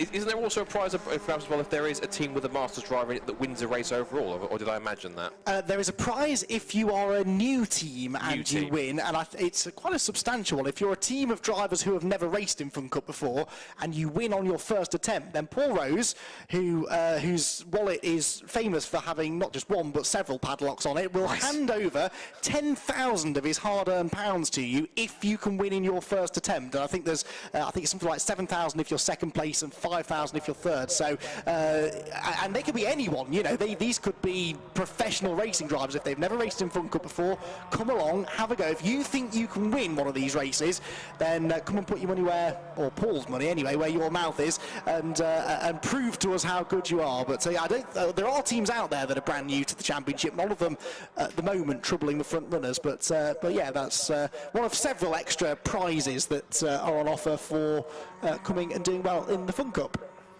Doing well so far. These top two here, of course, is always Christian Rose. I'm not sure there was contact. There was a bit of a wiggle under brakes, but either way, Fabio Randacci certainly putting the number 1 car under pressure to put him back a lap down. But of course, as you say, that sequence could all change once we get to the second half of the pit stops. In terms of the rain, it looks though either it's fairly localised in certain areas of the circuit, certainly localised at McLean's, where we see still Fabio Randacci still can't get past Christian Rose to put a lap back on him. But to go back to where we were with running down the order, so it's Nigel Greenstall that leads the way then from about 1.6 seconds from Ovia Hoffmann's Lotus with Fabio Randacci at the wheel.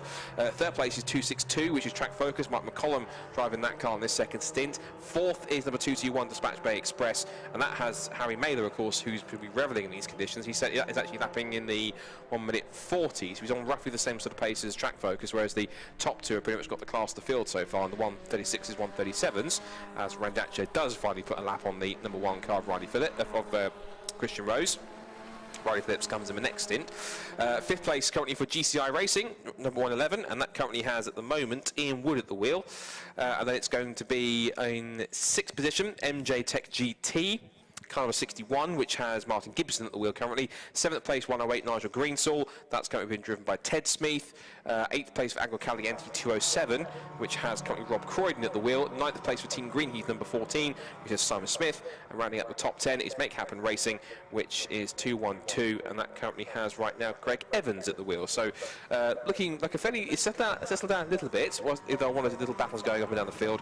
But as we are starting to approach already the half distance mark in this race, it feels like so much has happened in just 1 hour 15 minutes, which is pretty crazy, that we're getting towards the end of the first half of the race fairly soon, and already there's so much to talk about that could fill practically the entire first few sprint races all in one day, couldn't it? Yeah, absolutely. And I did say a moment ago we were 18 minutes away from the second round of pit stops. I famously can't count. It was 8 minutes. So we are now, well, actually now only just under 3 minutes away from the first round of pit stops. So yeah, just as you think you're getting a handle on the race, along comes something else. Change of weather, safety car, pit stops. There's always something round the corner just to throw the proverbial spanner in the works. At the moment, you're right, everyone on the lead lap really is, or certainly within the top half dozen or so, is fairly well spaced out. But this is a good battle, isn't it? Actually, Agua Caliente in the 207 at the front of the picture are battling with 108, who are next in line, the 14 car that's just been unlapped by 212, and the no change of position. 212. Yeah, so they're wow, I didn't realise they got themselves so well back into contention. But yeah, 212, who are back on the lead lap, first and foremost, after they were off earlier on, possibly because they did not refuel at the last set of stops. So Steve Walton handed over to Greg Evans with a very quick pit stop, but they might now have to lose a bit of time again in this next round of stops in order to get the tank full again. And you can see they can't really afford to, because there are the race leaders not that far behind, putting another lap on PLR Racing, who are not having a great afternoon here at Donington Park. But yeah, this whole group in danger of going a lap down in the relatively near future. So that just adds an extra bit of intensity into what's already a very close battle between 4 cars all fighting for position. When you throw in the fact the race leaders are bearing down on them, no one wants to be at the back of that queue at the moment. Certainly not, and everyone's fighting to be at the front of it and actually making quite a good spectacle as it. And the one sort of the kind of cat amongst the pigeons in that was a 99 car, which was trying to recover, which is the JPR car, which is, I think that's the JPR hire car, which has Dom Jackson, David Clark, and Steve Harris driving it, and Steve Harris currently at the wheel, as we now see the 212 car having this scrap with the 108 and 14. So just to recap for drivers, 212 is Greg Evans at the wheel, 103, which is 108. Which is currently at the moment Ted Smith, and then 14 currently has Simon Smith at the wheel. So this battle going on for position-wise, 8th, 9th and 10th. So the bottom 3 places of the top 10 as the rain continues to fall down. About roughly just over 30 seconds until our second pit stop window opens, and we'll see another influx of teams. Now, what's intriguing here is that even though Team Olympian have been relapped, they're not letting either Viking or Uvier get away. In fact, looks as though, I think to me, that Christian Rose is right with Fabio Randacci's caught back up to them again, and they're both in turn seem to be in some cases catching Nigel Green's all back up. So what was them just back on the lead lap and then back off it, I think pretty soon, if it plays into the right hands of Christian Rose, particularly in this pit stop cycle, maybe he could get himself back in front again and back on the lead lap once more. Yes, although I did spot that the Olympians did not refuel at the last round of pit stops, so what they really need is a quick stop, as you said, but we know they're going to have to put at least some fuel in now to be able to make it through to the third round of pit stops. But if they can limit that to 1 churn, just do enough to get to the next pit stop, then they might still be able to have a slightly speedier pit stop than the race leaders, and that's what they need really to get themselves properly back into contention. And you're absolutely right about Christian Rose as well. He's definitely found more pace ever since he went a lap down to those two. That car started going quicker, and I think it's one of those situations where if you're out there on your own, if things aren't clicking and you haven't quite found the pace, you can be all at sea, can't you? But as soon as a quick car comes past and you can follow them, you sort of think, oh, that's how they're doing it, that's the line they're taking, maybe I'll try that. And funnily enough, you're going a second and a half a lap quicker all of a sudden. So that maybe is what has happened to Christian there. He's also using the slipstream, no doubt, to stay with them. Speaking of slipstreaming, plenty of it going on here, with Greenheath diving up the inside of the 108 car. This is for 9th position, and Greenheath are going to go through. So that's Simon Smith moving up ahead of the 108 of Ted Smith, who then straight away tries to retaliate, gets a better exit from the corner and tries to get back alongside through Hollywood. Just ahead of them, Agua Caliente are being lapped here, aren't they, by the 212 car. 212 though is ahead of 207, is it not? Yeah, that's 207, the grey car. So that's been a change for 7th place since the start of the lap, because Harry Mailer is putting in a typical Harry Mailer performance here and charging his way through the order.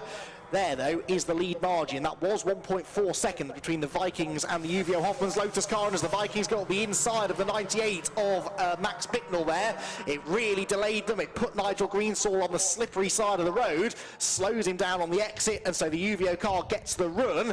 We cut towards Coppice Corner now to see this resumed battle between the 212 and the 101. They're not actually on the same lap, though, at the moment. But what is going on behind for the race lead? It was all getting very tight. Well, out the window, I can see it's still the Vikings ahead. It's the next group of cars behind this one, really, that we're interested in. And Team Viking have just about managed to hold on to the race lead, but battle well and truly on now as we do move now. In fact, we're already into our second pit window. GCI, I can see, are in the 111 car. Ian Wood handing over to Craig Butterworth, and they are fueling. They put one churn of fuel in. So they, again, didn't fuel at the previous stop. They do on this one. Here come the leaders into shot. And there go, out of shot, the 108 car, which has dropped down that position. There's GCI. And that is a picture from the pit lane, which is something we haven't had all afternoon. I've been watching poor Kevin, our rather soggy roving cameraman, trudging up and down the pit lane trying to solve this issue we've had with the roving camera. So we have a roving camera. The next step is hopefully to be able to wire Jamie Peters-Ennis up to it so we can get some interviews. There, in comes Christian Rose. Not surprised to see him in early, and they are refueling here, Scott.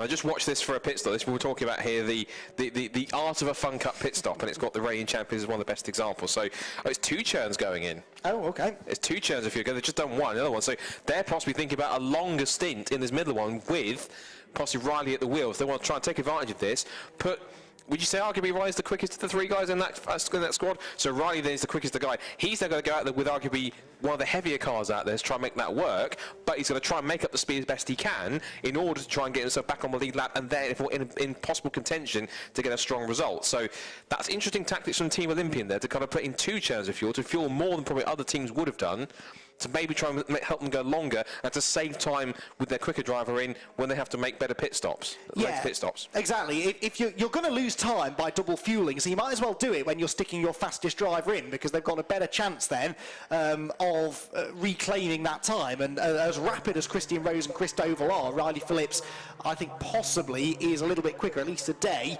than those two. So we'll see what his lap times are now. But the Olympian car, the reigning championship winning car, which is trying to get back on the lead lap here, and they pitted sort of out of sequence with the leaders, haven't they? Because Viking and UVO Hoffman's Lotus are staying out long. I think Vikings will be one of the last cars to pit this time because they've got their quickest driver in now. UVO Hoffman's Lotus, meanwhile, I can see as they go towards Redgate Corner, are challenging once again for the race lead. So battle joined at the front of the field. More cars coming into the pit lane. That's Greenheath with Simon Smith handing over to Gary Bate, and that's at least one churn of fuel going in. I can't see a second one waiting, so I reckon that's going to be a one fuel stop, if you see what I mean. And as they prepare to leave, CCS Media right in front of them as well. And that, for the second time, is the Make Happen Racing 212 car, the car that started from pole position off the road, this time down at the old hairpin. They were running 6th, but that was the 8th placed 108 car going past them, so at least 2 places lost there down at the old hairpin. 212, I don't think they haven't been in, have they, for their second Not yet. stop? No, so that is still Greg Evans at the wheel, but I wonder whether we'll see Greg decide to bail for the pit lane fairly shortly now. Possibly. There might be a signal that my time's up for this stint, it's about for me to come in. So, or it's probably saying on the radio, come in number 212, your time is now up after that. So, teams that have made pit stops already, we can see. So Team Green have just made theirs. GCI Racing have also made their early stop. So have, as far as I can see, Team Olympian. CCS Media have also been in, as have also the 171 Agua Caliente car, and that's just about it, because the only other cars that have made stops that are further down the field, we've got the EDF Motorsport 246 car. Yeah, that's only just one there, but the other one, I'll point out one thing, unfortunately. It's been an awful day for Enduro Motorsports. Both their cars in the garage, early doors after what, 21 laps or so, which really has been a disaster. Right, leader is in by the looks of it, which is Team Viking, so UVO Hoffman's Lotus carries on. And one thing I was going to mention is that from history of watching Fun Cup races before, the UVO team tend to stretch their pit window as long as possible. In fact, I've even a couple of times where I've always been pretty confident that they've even gone beyond the pit window and actually missed it, when actually they've timed it so that they can... Is it right in terms of saying you have to pretty much take your pit board and pit on the last lap, which you can pass your pit board before you come in, or something along those lines. Yeah, so at the start of the pit window, a board is held out over the wall, saying pit window open. You must pass that board once before you pit, so you can't anticipate the window opening. You have to wait till it's opened, finish that lap, and then you can pit. And the same is true at the end of the pit window. Another board is hung out saying pit window closed, and you're allowed to pass that once before you pit. So you can pit essentially after the pit window's closed, but only one lap after it's closed. Vikings go out, by the way, having taken 2 churns of fuel, so the same as Olympians, and Olympians have unlapped themselves. Look on the screen, we're seeing it now. There is the Viking car, and the next car in front of them is the green number 1 machine there of Riley Phillips. So they were behind Vikings before the stops. They're ahead of them now. That's not a change for position, but it does put the reigning champions back on the lead lap, depending on where Uwe Hoffmann's Lotus come out, of course. If they decide that they're putting less fuel in at this stop, then they might be able to stay ahead of them 1 car. But Riley Phillips, you can see, is wringing that car's neck as it drops down through the old hairpin, really pushing on now as they desperately try to bring that car back into contention. The Vikings, as I said, took 2 churns of fuel and didn't leave Nigel Greensall in the car as long as I thought they would. I wonder if they needed to fuel the car. I wonder if because they didn't fuel the first time, they had to bring him in earlier, because normally you have to really prize Nigel out of that car with all of your strength. He wants to stay in right to the end of the stint, and the team are happy to let him because, let's face it, he's quite quick. Yeah, he's quite an experienced man, of course. When it's somebody who has been that quick enough that he can handle a historic F1 car, I think as far back as he was a prominent figure in Euroboss. I think one of the car he used to frequent quite a lot. I think it was he had a nice 95 Tyrrell that he used to drive quite a lot, and he was very quick in that. And I think he was even, I'm sure he was even Euroboss champion at one point. Look back at his driver DB profiles to double check. But he's done all sorts in all sorts of things. He's done Le Mans, he's done Blancpain GTs, he's done tons of historic racing and lots of Fun Cup as well. You're absolutely right when you say you stick him in anything. He's not fussy. He will literally get in and drive anything, which is great. The Stand 2 Motorsport team in, which is Warren McKinley and Martin Compton. So this is going to be Martin Compton getting back in that car now for his second stint. There is the 111 team. That's the GCI car, which has made a pit stop and currently sits at the moment pre-everyone shuffling in pit stop cycle, currently sat in 9th. So how that will change remains to be seen, because there are 4 more cars ahead of them. 5 at the head that need to make a pit stop, which is Greensall Motorsport 108, the top 3 currently, which is Uwe Hoffmann's Lotus, Dispatch Bay Express and Track Focused, and then Agua Caliente, which is in 6th position at the moment. So back out goes Martin Compton, a skew rear wing and all. Well, the team sort of came out and what was that? I looked I think the Greensall Motorsport car went went straight on. So I thought he was taking quite a deep line into the chicane, and he just about did. So away he goes again, and that was one away. Hasn't pitted yet. Greensall. That's Ted Smith. He's got Simon to hand over to, but possibly getting a little bit sort of overexcited at the chicane there by the looks of it. Yes, I don't know whether he was trying to stay out of the way or whether he was braking too late to try and hold on to the place. I'm not sure, but no real damage done. In come Track Focus, by the way, who parked their car up in front of a number 23 board, because of course Track Focus also run cars in British GT these days, and that I seem to recall is their number. So in they come. Got PLR in as well.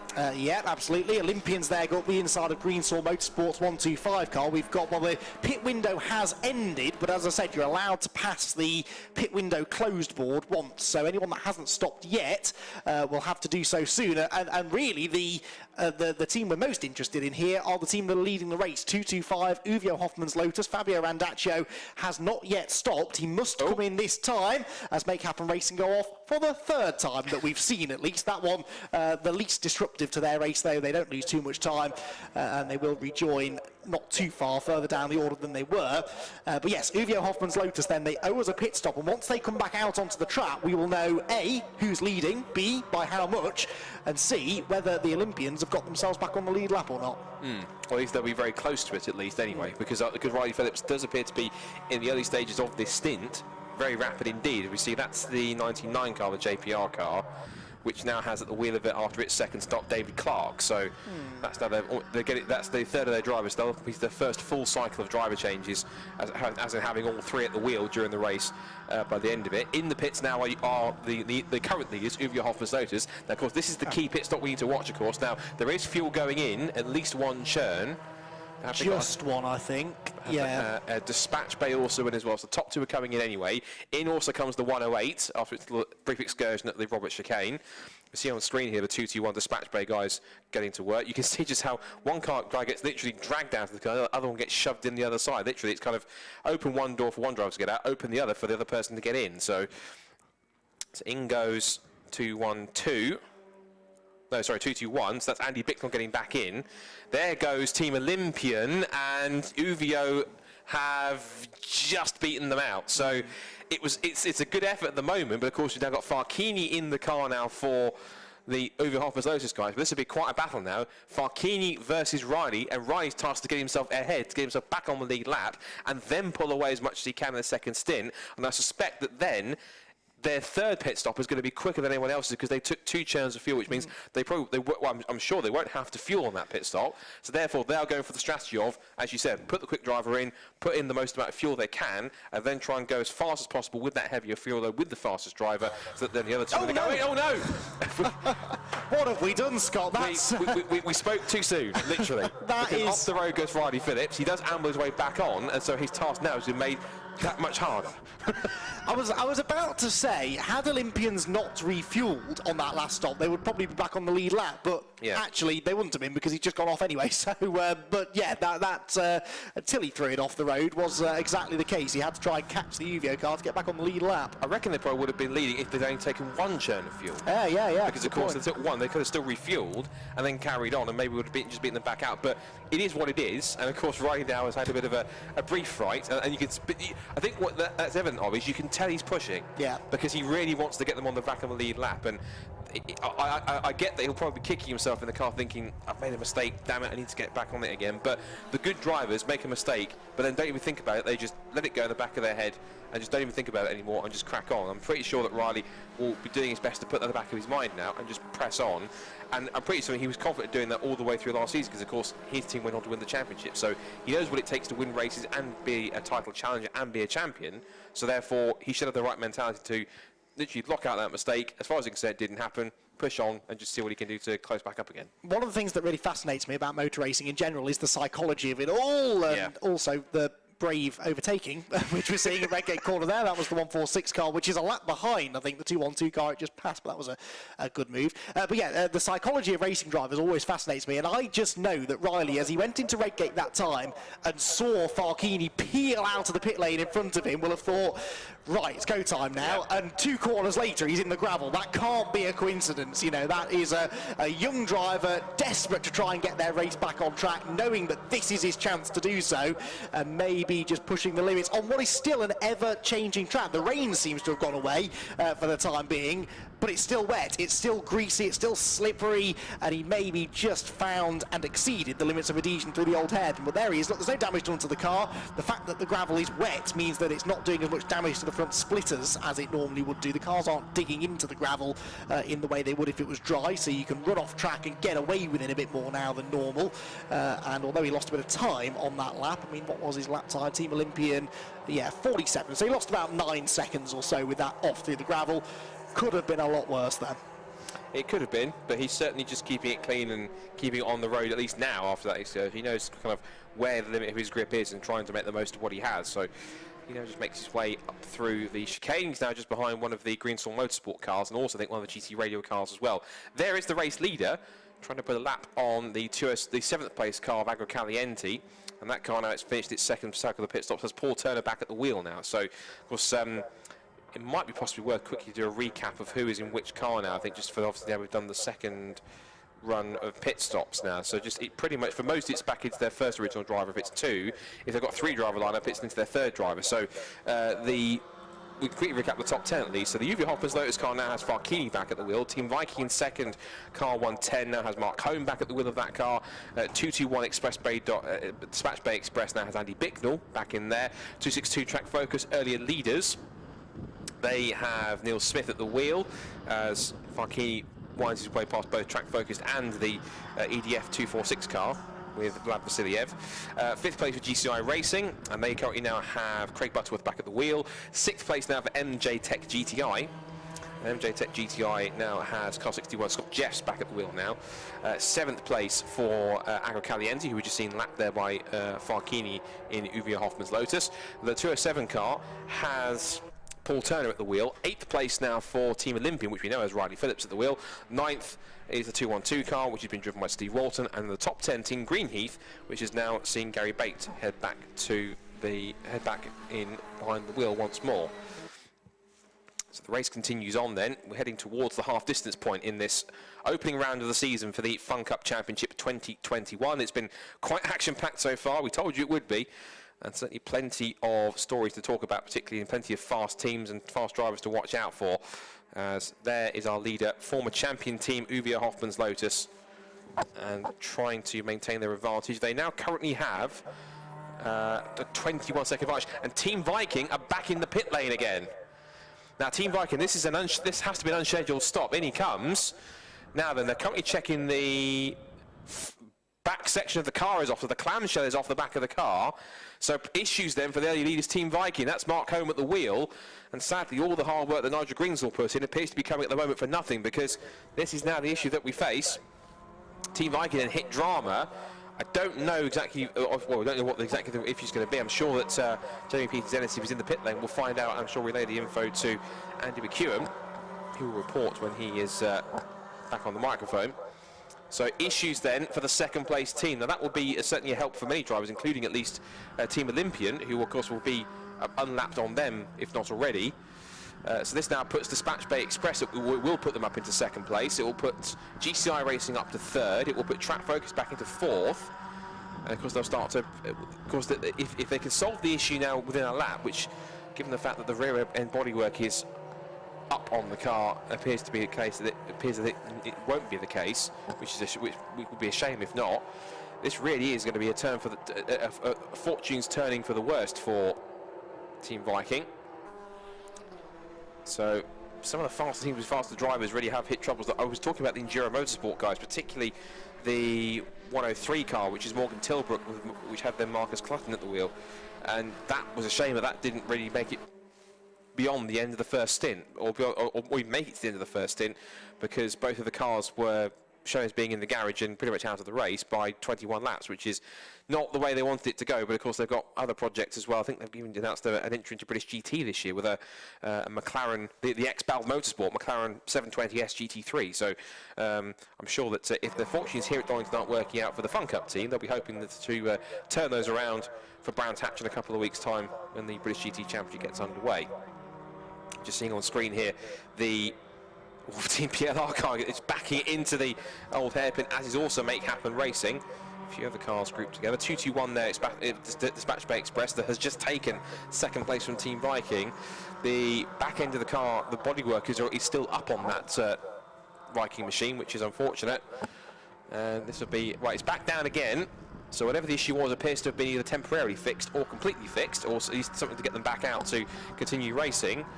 And I think they're getting the fun thumbs up. I'm just watching out of my window here as we're seeing Dispatch Bay Express putting a lap on Agro Caliente. Now back out have gone Team Viking, but they have gone down a lap. So unfortunately they've gone to the same situation that Team Olympian found themselves in, which is trying to claim back a lap. And they have got Mark Holm in there. So the strategy of running longer on the fuel, unfortunately, doesn't appear to be working in their favour. Now they've had this little, almost quite literal spanner in the works. We're seeing here 146, which is PLR Racing. 13th position at the moment, and they're still second in the Masters contest at the moment. The Masters leaders at the moment are Team Viking, despite their issue just now, then PLR second, CCS Media third, JPR fourth, and then Stobart Sport in fifth. Those are the 5 Masters cars in the field. And the gap now between the top 2, between Uwe Hoffmann's Lotus and Dispatch Bay Express, is 23 seconds. Andy came back to the commentary box. I should report while she's been gone. Troubles for our second place car. Team Viking came into the pit lane with some kind of mechanical issue. Was in the pits for a lap. The back at the top of the back of the bodywork was up on the car. It's back out again, but sadly he's now been dropped down to 10th position, and he's now showing as a lap down behind the leaders. So what was looking pretty promising for Mark Holm and Nigel Greensall has turned into a bit of a nightmare, unfortunately. Yeah, I was walking through the media centre and I heard you say that, and I thought that was the worst possible moment for me to have walked away. So yeah, drama for Viking, but the reason I walked away is because I think we might finally be able to check in with our roving pit reporter, Jamie Peters-Ennis. We were having some radio comms issues, but I think we are potentially able to hand down and hear some news from the pit lane, and he tells me he's got quite a bit of news to report to us. Yeah, it's been a very busy couple of hours down here in the pit lane. The rain has finally stopped, which is fantastic. We had the Team Viking car come in. From what I could hear, sounds like potentially a throttle issue. Enduro Motorsport had an absolute nightmare of a start. Chris Weatherall brought the car in at the very beginning, stating that he had a high water temperature, and Morgan Tilbrook in the 103 car had contact. We've also had the Raw Motorsport by Taco Sis car come in that had no front left corner on it, so he was obviously involved in the incident down at the Robert Chicane on the very first lap. But Andy and Scott, Fun Cup is living up to its name, and it's becoming as busy and as stressful as usual.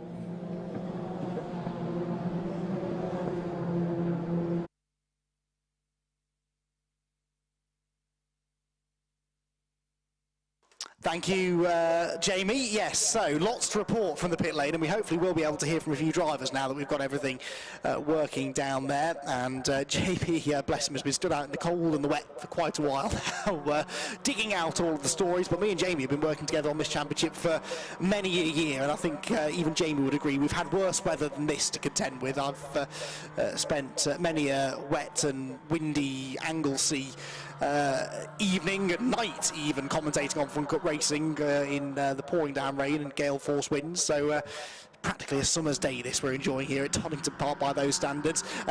What keeps us entertained throughout all of the miserable weather though is this close racing that we've been having, and although we do now have this 23-second lead for Uvio Hoffman's Lotus even, Dispatch Bay Express in second place are still going to be pushing hard to get back to them, and they are matching Uvio's pace, so if ever they could get back to the leaders, I think we would have a decent battle between the two. On screen we're seeing the 2-on-2 Make Happen racing car, which is up into 8th place now despite their various dramas. The red car right behind them is PLR Racing, they're a lap behind, but then the white, grey and yellow number 14 is for position with Make Happen Racing. This is 8th and 9th, separated by a lapped car. Shame to see PLR having their early difficulties though, isn't it, because they are a team without whom the Fun Cup simply wouldn't be the same. Neil Plimmer especially, the winningest driver, which I hate that word, in Fun Cup history. He has been winning Fun Cup races now for 2 decades as Neil Plimmer, and I think he's in the garage now actually watching on as the car is driven in this stint by Ben Pitch. But when they don't have issues, PLR are still just as competitive as ever. And that's the team which before was known as Team Honeywell that was so successful in previous years. So that car for Fun Cup fans is not unfamiliar, just it has slightly different sponsors on the side, but it's always been that distinctive bright red car with the white graphics on the side for the white sponsor logos, and it's always been a car that's been, given the fact that Neil Plimmer's been involved in it so much, it's pretty important. Now, car in the pit lane is 158, who haven't been on the track for 52 laps. Oh yes, that was the issue. That's the Tacosis with Raw Motorsport team that have spent pretty much that entire time trying to, and looks like succeeding to fix that left front corner. So that would be, we don't quite know exactly who they would have sent out in that car. My guess would be to maybe get some proper quick laps in, potentially Mr. Rivette, I'd imagine. Yeah, well, Paul should have taken over for the second stint. We're technically in the third stint now, but yeah, you do find that teams, once they lose that many laps and their strategy goes that far awry, that they'll just stick in whoever they want to, really. So yeah, Paul Rivette possibly in the car now. Jamie, if he's listening to us, might be able to dig out the information on that and find out exactly who's behind the wheel. But through comes this big group of cars. There is the second place car actually in amongst all of this, the orange and black number 221 Dispatch Bay Express car, being driven in this stint by Andy Bicknell for his second drive of the race. You can see him pulling out of line there. The Greenheath car just ahead is sporting a few war wounds from 1 or 2 off-track excursions. They had that big run down the grass through the Craner Curves, and I think they went off again at the chicane a bit later on. So Greenheath with a bit of bodywork damage there down the right-hand side. But I believe we can now head back down to the pit lane, because Jamie is going to be able to have a chat with one of our drivers, I believe. I'm not sure who it is, but let's see if Jamie can bring us some more breaking news maybe, or get some of the thoughts of the drivers from down in the pit lane. Well, in the 97 GT Radial car, we've got a list of sort of celebrity drivers with us this year, and one of those is downhill world mountain biking champion Steve Peat. You're more used to the two wheels and the rough and tumble. How are you finding the Fun Cup? Yeah, definitely used to two wheels more. I think I've definitely got bike lines out there rather than car lines, but absolutely loving it. It's mega fun and really slick because of the weather, but really enjoyed it. I just wanted to be consistent and not mess it up for my teammates, and hopefully I did that. And I mean, what's the car like to drive? I mean, as we got the planes going over as well, I mean, the conditions are really, really slippy. It's that horrible greasy stage now, and these GT Radial tyres, they're fantastic in this kind of weather. But for somebody who's new to Fun Cup, what's it like? Oh, I definitely had probably the most four-wheel drifts out there, I reckon. Like you say, the tyres are absolutely awesome and they're just shedding the water and working really good, but it's so frustrating for me when like some of the fast guys come around me and they go outside on the turns and they know where the grip is, they find the grip and they go fast around the corners. I try and stay with them, but I'm running the dry lines, I'm on like the rubber slick on the track and it's a little bit slippier, but I can't fathom out how to find the grip, so it is a bit frustrating, but I'm really enjoying it. Excellent stuff. Well, good luck for the rest of the race. Cheers, thanks. Thanks, Jamie. So great to hear there from Steve down in the pit lane, who is making his Fun Cup debut. And of course, at the wheel now of the 97 GT Radial car, out on the circuit, running in 15th place now is GT Radial, is John McGuinness, legend of the Isle of Man TT. As there's a big old lock up there for the car that led in the early stages, 262. They are running in 5th place now, and they have just fallen behind the Vikings, who of course have slipped even further down the order now, haven't they, I suppose, after their issues. The Vikings are 110, 11th place, yes, 11th place for Team Viking. Still the leading Masters team, actually, and they're now in a bit more of a competitive battle with PLR Racing, aren't they, for that Masters victory. There is Riley Phillips, ahead, look, of Farkini, so he's back on the lead lap, he's done it. So maybe the small off at the Old Hep was the incentive he needed to keep on pushing, and he's finally managed to get it done. So, I mean, lap time comparison on those two. The last lap for Uwe Hoffman's Lotus with Farkini at the wheel was 1:37.791. You compare that to the fastest lap for Team Olympian, was 1:36.748. So he's been consistently lapping fairly quicker per lap, it seems, at least a second lap quicker, or thereabouts. Although Farkini is trying to come back at here on the exit through Starkeys and Schwanzker. They just put also a lap on one of the Agrocalianti cars. Yes, they have. It's the 171 car, it looks like. Ooh, Farkini's trying to get himself back up the inside to re-lap the number one car. And you certainly think about it, but they're both taking the wide line because you can see wipers are back on, and looks like there's rain back out on the circuit, it seems, particularly down towards the top end of the circuit around where McLean's and Coppice is. So on the kind of the furthest away points of the circuit from us here in the commentary box on the main straight, that does appear to be where it is a massive twitch from Farkini on the apex of Coppice. He really was hanging the tail out Tokyo drift style, but then just had to really, the car just all of a sudden snapped a bit too much. He had to really quickly correct it to make sure he didn't lose too much more time. Well, that said, it's probably more wise to insert, well, he's got a choice to pretty much either let Olympian go or to keep on battling. But if he keeps on battling, they're going to hold both of each other up, and then that gap of 32 seconds between himself and 221 and Dispatch Bay Express is going to start disintegrating the more he decides to focus on that. So Team Olympian now pushing on. Now, Olympian now, their next target, they're up to 5th position now. Their next target is going to be MJ Tech GT. And looking at lap time wise, in fact, the last lap for Riley Phillips was a 1:35.859. He's about 7 tenths per second quicker, so absolutely the fastest man on track at the moment. And if you want the pace comparison compared to M-Tech GTI, about 3 seconds quicker, just casually. So I think there'll be a good chance, but by the time we get to the next pit window, I think potentially Riley Phillips might be on the tail of the 4th place car. Yeah, that wouldn't surprise me at all. So Team Olympian then getting themselves back into this, slipping backwards though, I'm afraid, on the previous lap at least, were Dispatch Bay Express. They had a really slow lap, about 9 seconds off the pace. Their subsequent one was back on speed, but they lost a big chunk of time. The lead gap now, as you can see on the left-hand side of your screens, is up to 34.6 seconds. So what everyone other than Uwe Hoffman's Lotus are praying for now is a safety car, because we've only now got these 5 cars on the lead lap. They're 5 competitive cars though, so if we ever could get the field bunched back together, we'd have a good race on our hands. We've had 8 Donington Park Fun Cup races over the last 10 years. Twice we've gone safety car free, but they have both been 1-hour sprint races. Back when we used to have a double header here at Donington, used to have a 1-hour sprint race in the morning and a 4-hour enduro in the afternoon, and so we've never had a 4-hour race at Donington that's gone safety car free. Could today be the day? Well, whilst things are relatively calm out on track, let's head back down to Jamie in the pit lane.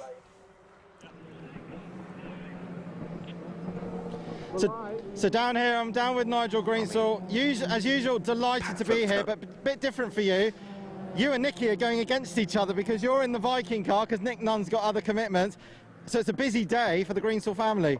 Yeah, it is. Yeah, we're having a fantastic time. So we've got obviously the 108, 125 and 248 cars in our team, and those guys are having a great time. Really, some great racing out there. And then separate to that, I've coached Mark for 6 years now, since he first came into racing, and helped him through his racing licence, I think. And with Nick being busy, Mark phoned me a little while ago to say would I come and co-drive with him. So I was absolutely delighted because I love racing Fun Cup. So any excuse to be in any car. And what are the conditions like now? It's, as I said to Steve Pete, it's gone to that horrible greasy stage now. I mean, you've driven everything, so this is probably like a normal dry day for you, isn't it? It's great. I love races like this where the conditions are changing all the time and you're having to relearn the circuit with every lap, which makes it very exciting and really entertaining. So yeah, loving it. Excellent. Thanks, Nigel.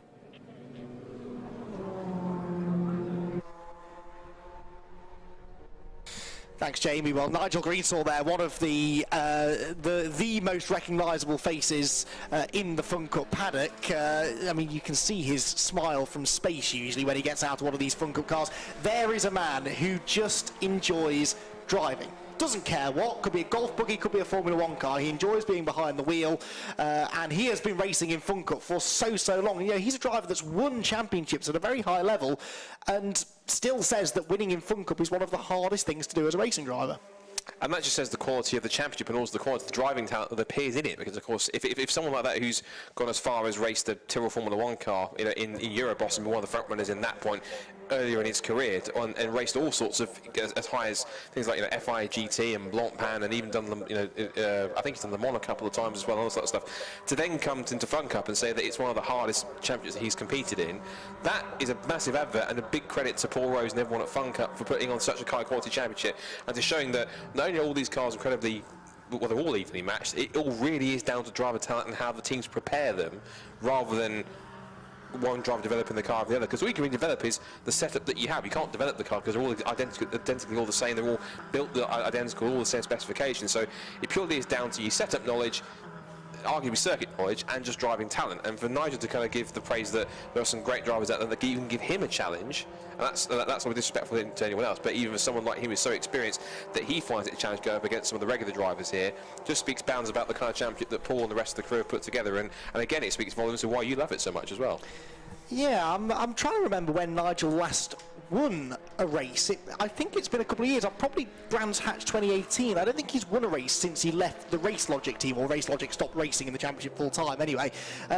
So yeah, I mean, you know, a ridiculously fast driver, and yet he hasn't won for 3 years nearly. So yeah, we keep labouring this point about how competitive this championship is, but that's because it really is. And I feel like a lot of people maybe don't realise just how tough it is to race in this championship. Anthony Reid was a great example who you mentioned earlier on, you know, former runner-up in the British Touring Car Championship, and you know, Le Mans legend, genuinely one of the fastest drivers in the world in his day, and he came along and did 3 or 4 years of Fun Cup, won one race in 3 or 4 years, and he had quick teammates, a quick car. He was still just as quick as ever, and he found it really genuinely difficult to win in this championship. Good battle here still going on between Greenheath and Make Happen Racing. Greenheath back ahead now in the 14 car. Also in this group, around the outside goes the PLR car, which that was an ambitious move by Ben Pitch, and he ends up unfortunately paying the consequence. He's stuck in the gravel, he's trying to get it out, but I think the car might get buried. No, he's sort of skating along the top of the gravel. As long as you keep the momentum going, you can kind of surf over the top of the gravel. He gets back on the road. There definitely will be some damage to the splitter there. I saw some bits of red bodywork coming off in the gravel. I don't know whether he didn't realise they were 3 wide, or whether he didn't realise, maybe he lost it on the braking or something, but he definitely turned in across the bows there of the Greenheath car, there was a bit of contact, and unfortunately we can add that to the tale of woe that has been this opening round of the season for PLR. Yeah, it's been a pretty tricky one. There was a point when it was going to the gravel, I think, I'm sure that you were thinking as well, that it was not going to get out, which is pretty tricky, but he has gone through. What's quite amusing me now is that Andy McKeon's looking around quite quizzically, because I don't think you are seeing, I think we are really seeing, for the first time today, incredibly, the sun is starting to make an appearance through the clouds. First time in about a week for me. We haven't had any sun back where I'm from all week. This is a strange and rare sight. So, yeah, the sun coming out. We were actually, we were commenting off mic whilst Jamie was interviewing Nigel Greensall that we're not a million miles away from getting this track down to at least a dry racing line. We're not quite there yet. It's still a bit greasy, but there's certainly no standing water. There's no real spray being kicked up by the cars. So track conditions are going to start improving, and we might start to see a few more personal best lap times coming in the near future, hopefully. Certainly hope so. I think one thing that hasn't died down is the wind, because certainly the wind is certainly blustering. You can see the flags fluttering on the pit straight and also on the other side of the circuit with the Donington Park flags as well. Up the inside goes Dispatch Bay. They're still trying to put a lap on Greenheath. That's very close. Almost rubbing body panels, but somehow the Greenheath car managed to hold on. Of course, and remember, that's a car that's down in 9th place at the moment, where it's just lost 8th from the car directly in front of it, Make Happen Racing. And then I think just in front of that, that's 99 car, it's the JPR car, which is down in 18th position, so that's them pulling a lap on it as they go through. Then goes, that's what the Agricaliente car, which is the 171, and then just behind them was the recovering Ben Pitch in the PLR machine. Up through the Craner curves again. There's the Greenswell car. I think that's both the Greenswell cars. I think there were those to tell there. I think. In fact, yes, it is. Yes. Yeah, so 108 and 25. So teammates at play here, even though they're at different positions in the race. The 108 car is down in 19th position, and the 25 car is whereabouts is the 25 car? Oh, so 125. That's in 14th. So they're both still running in the top 20, just sort of 5 positions and even a couple of laps apart. Yes, indeed they are, and the Greenswell Motorsport cars, good to see them both staying out of trouble generally. The 125 car hasn't really had the ultimate pace today, has it? It's been using that one now. That's Paul Lewis back on board, Paul and Ryan sharing the car, but the 108 car has been pretty competitive. It is, of course, down in 19th now after it's off a little bit earlier on, but 108 being driven now by Simon Smith, the third of the Smith family members to drive the car in this race.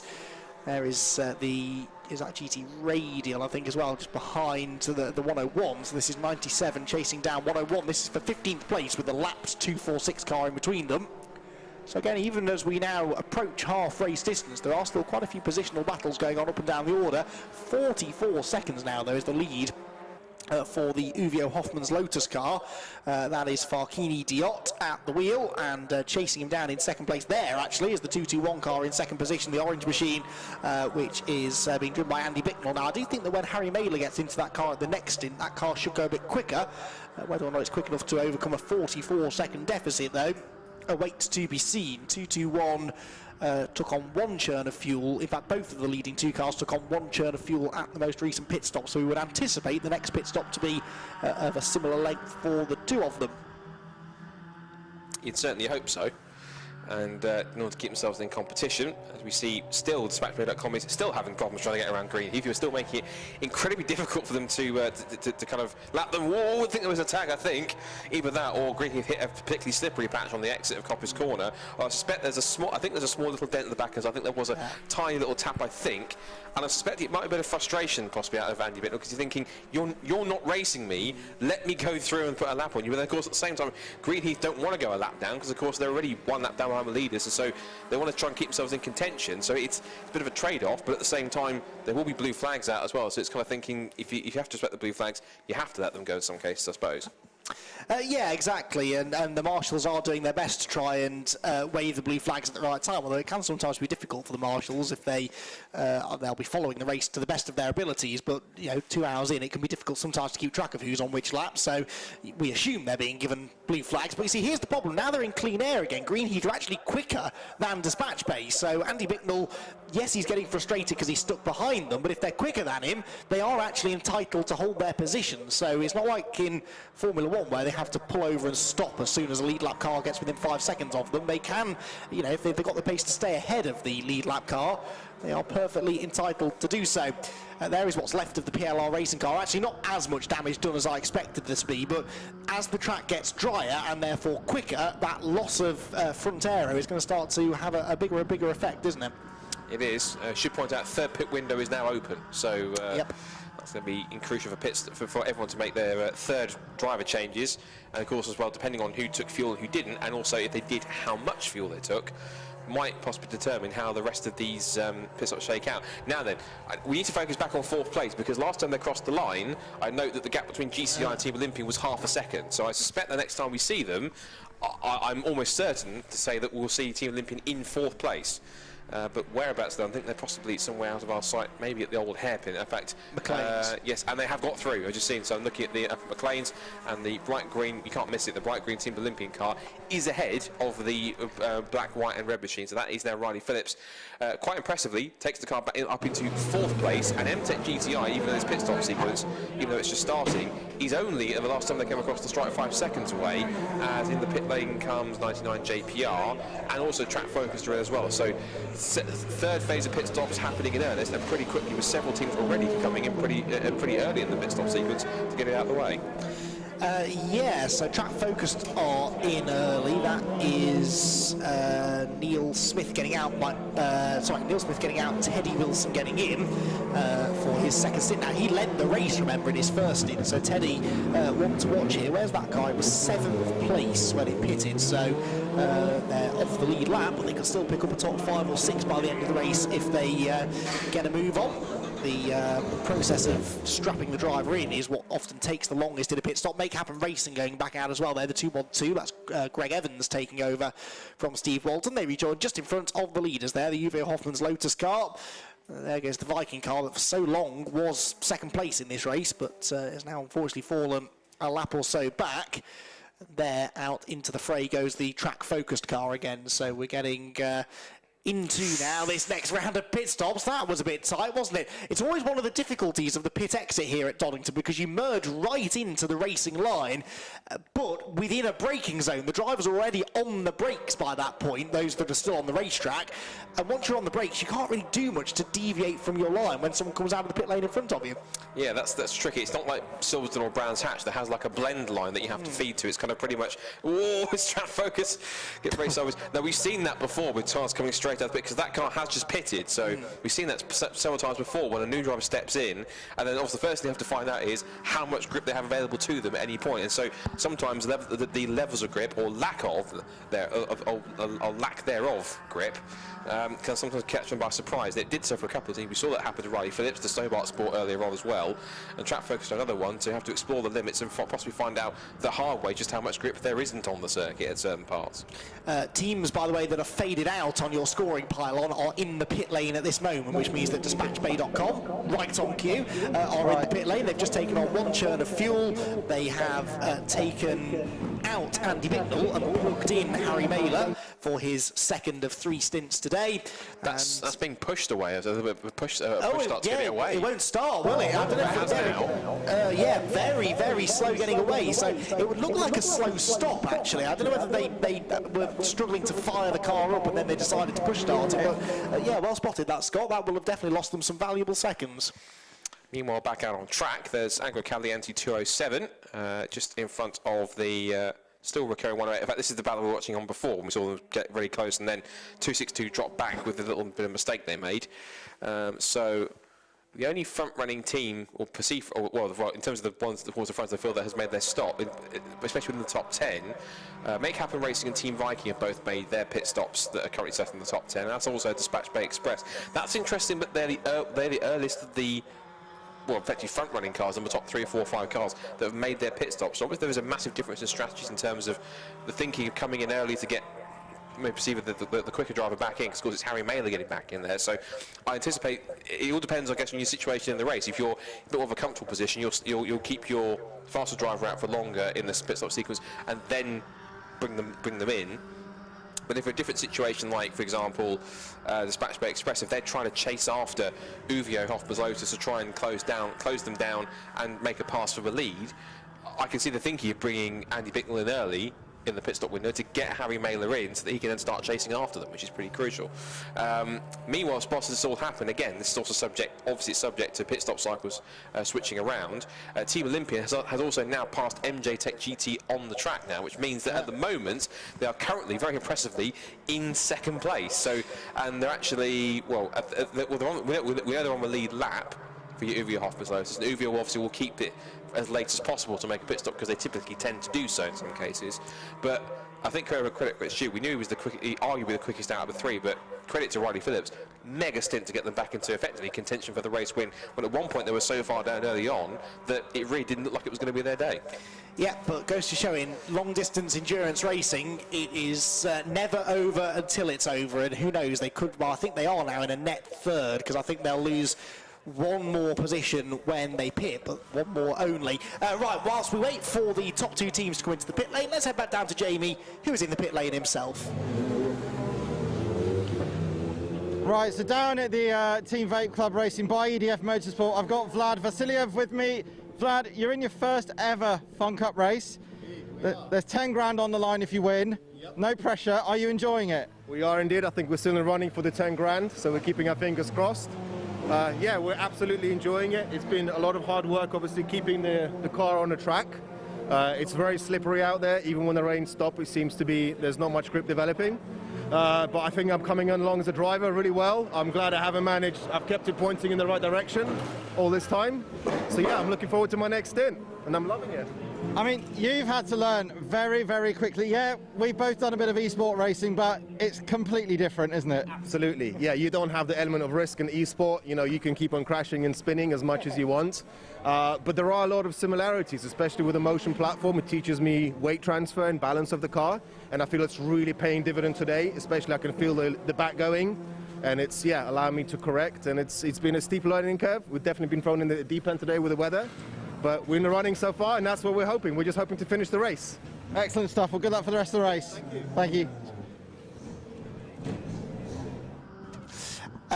Well, thank you, Jamie. You join us now, though, at a very important moment, because from what was earlier on a front-running position, the 262 track focus car, look, has broken, well, is that suspension or steering, I think, maybe, that's broken on the front left corner.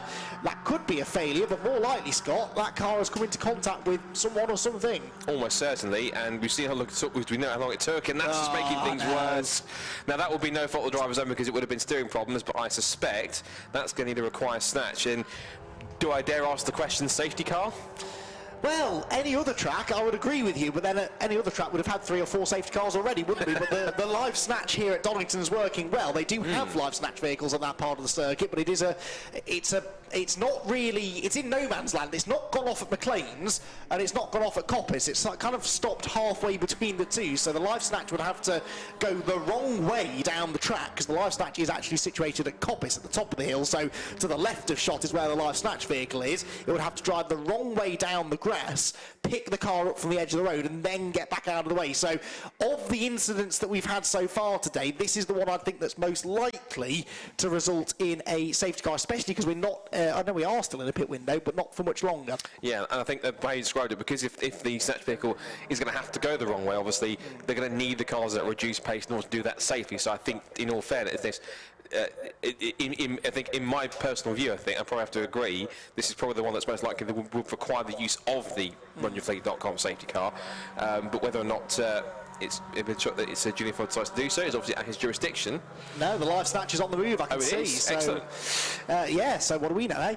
Yeah. I think it's different. We're commentators and Junior Floyd's the race director, so he knows more about how to actually pitch if this is a safety car or not than we do. So he's much wiser than we are. He's much wiser than we are on that point of contention. Well, and on many things, quite frankly. I've spoken to Julian on a number of subjects, and he knows more than I do on all of them. So, right, whilst that's going on, we will head back down to Jamie in the pits. Yeah, I'm down with John McGuinness, who's just got out of the 97 GT radial kart. Now, John, you're used to hurtling around the Isle of Man at nearly 200 miles an hour. Are you enjoying your Fun Cup experience? That was awesome. I really, really did enjoy it. I mean, I'm just like a fish out of water, though. I'm just like, you know, I'm trying my best. People are passing me, and they're sideways, and they're up the curbs, and they're on the grass and off the grass. And I just think, you know, I don't know, it's a lot harder than I thought it was going to be, and my respect for all the drivers in this Fun Cup has just gone rocketing up. But you see, on two wheels you've only got such a small contact patch. You know, we're just always trying to keep grip, no sliding, and you know, the front tyre can't let go at all on a bike or you're down in the rain. So I'm just maybe being a bit conservative, you know, just trying to keep everything nice. But out there everybody's sideways, this way, that way. So I need to sharpen my pencil up a little bit. But at the end of the day, you know, that first stint in the rain, it's never going to be easy. But, you know, I have to say, you know, I was a bit cold before. I warmed up. It's a long session in that car, and I really enjoyed it. Yeah, I mean, you do get really hot in the car. I mean, I'm guessing now for your next two stints, now you got some confidence in it. Elbows out? Well, yeah, I'll try. You know, I didn't. There's more people past me than I passed. I passed a couple of guys, but even then, you know, a bike's only, you know, half a metre wide. These things are huge. When you slipstream them, all you see is just a great big back of a car. So lots of things, but I think the faster guys that passed me, I learned a lot of them. You know, where I can push on a little bit harder, and my teammates in the car now, you know, the faster guys. So Ellis, so hopefully he'll pull us back up the grid a little bit, but. I think for us, just to keep on the road for this event will do us, I think. Excellent stuff. Well, welcome to the party and enjoy it. Thanks. All right, cheers. Well, thanks, Jamie. Great to hear from a bona fide legend of motorsport. That word gets bandied around far too much for my liking, but I think John McGuinness is someone that we can apply it to as we check out the local wildlife at the top of the circuit. But yes, that was fantastic to hear from John, and to hear him sort of describing the challenges of driving a Fun Cup car. You know, you think the things that he's done on a bike and the things that he can still do on a bike, you'd think nothing would faze him, but this is okay, it's probably safer and a little bit less terrifying than riding a superbike around the Isle of Man, but it's still difficult, and learning how to drive a racing car when you spent your entire life on two wheels, it takes time. It does, and I think what's fascinating is that if he says that it's a challenge to drive one of these cars, equally all of us would say, yeah, but trying to ride a bike at 200 miles an hour on the Isle of Man and says he can do that record, that's just challenging just even thinking about it, let alone trying to just picture kind of how your brain would have to compute with the speeds. I mean, I've even played the Isle of Man video game, and even so, I'm going on the game like 190 miles an hour, and sometimes even someone who plays sim racing video games a lot, my brain can't keep up with that in some cases, where I have to kind of back it off, and I could never go as quick as those guys. So, yeah, for John to be being so positive and actually talking about how much challenging it is, it's good to see that it's someone who is that experienced, even just on two wheels, someone who's very experienced in one, and you've seen it in different motorsport disciplines, or some people who come from 2 to 4 wheels or different other disciplines of motorsport, to show that it's for some people it's a fairly simple, easy transition because the reflexes are the same in terms of driving, but for other people it's more difficult because they don't really know things like riding or other stuff like that. So it's an interesting viewpoint that he's got on Fun Cup, but it's good to have him in the championship and competing, and to have him speak so highly of it even on his first go in the car, I think again just speaks wonders of how good the championship is. Yeah, most definitely. John McGuinness then, a welcome addition to the Fun Cup paddock. Jamie is clearly making his way up through the pit lane, garage by garage, because he's found someone else to have a chat with now. Oh, he's found the boss man here. This should be interesting. Everyone behave.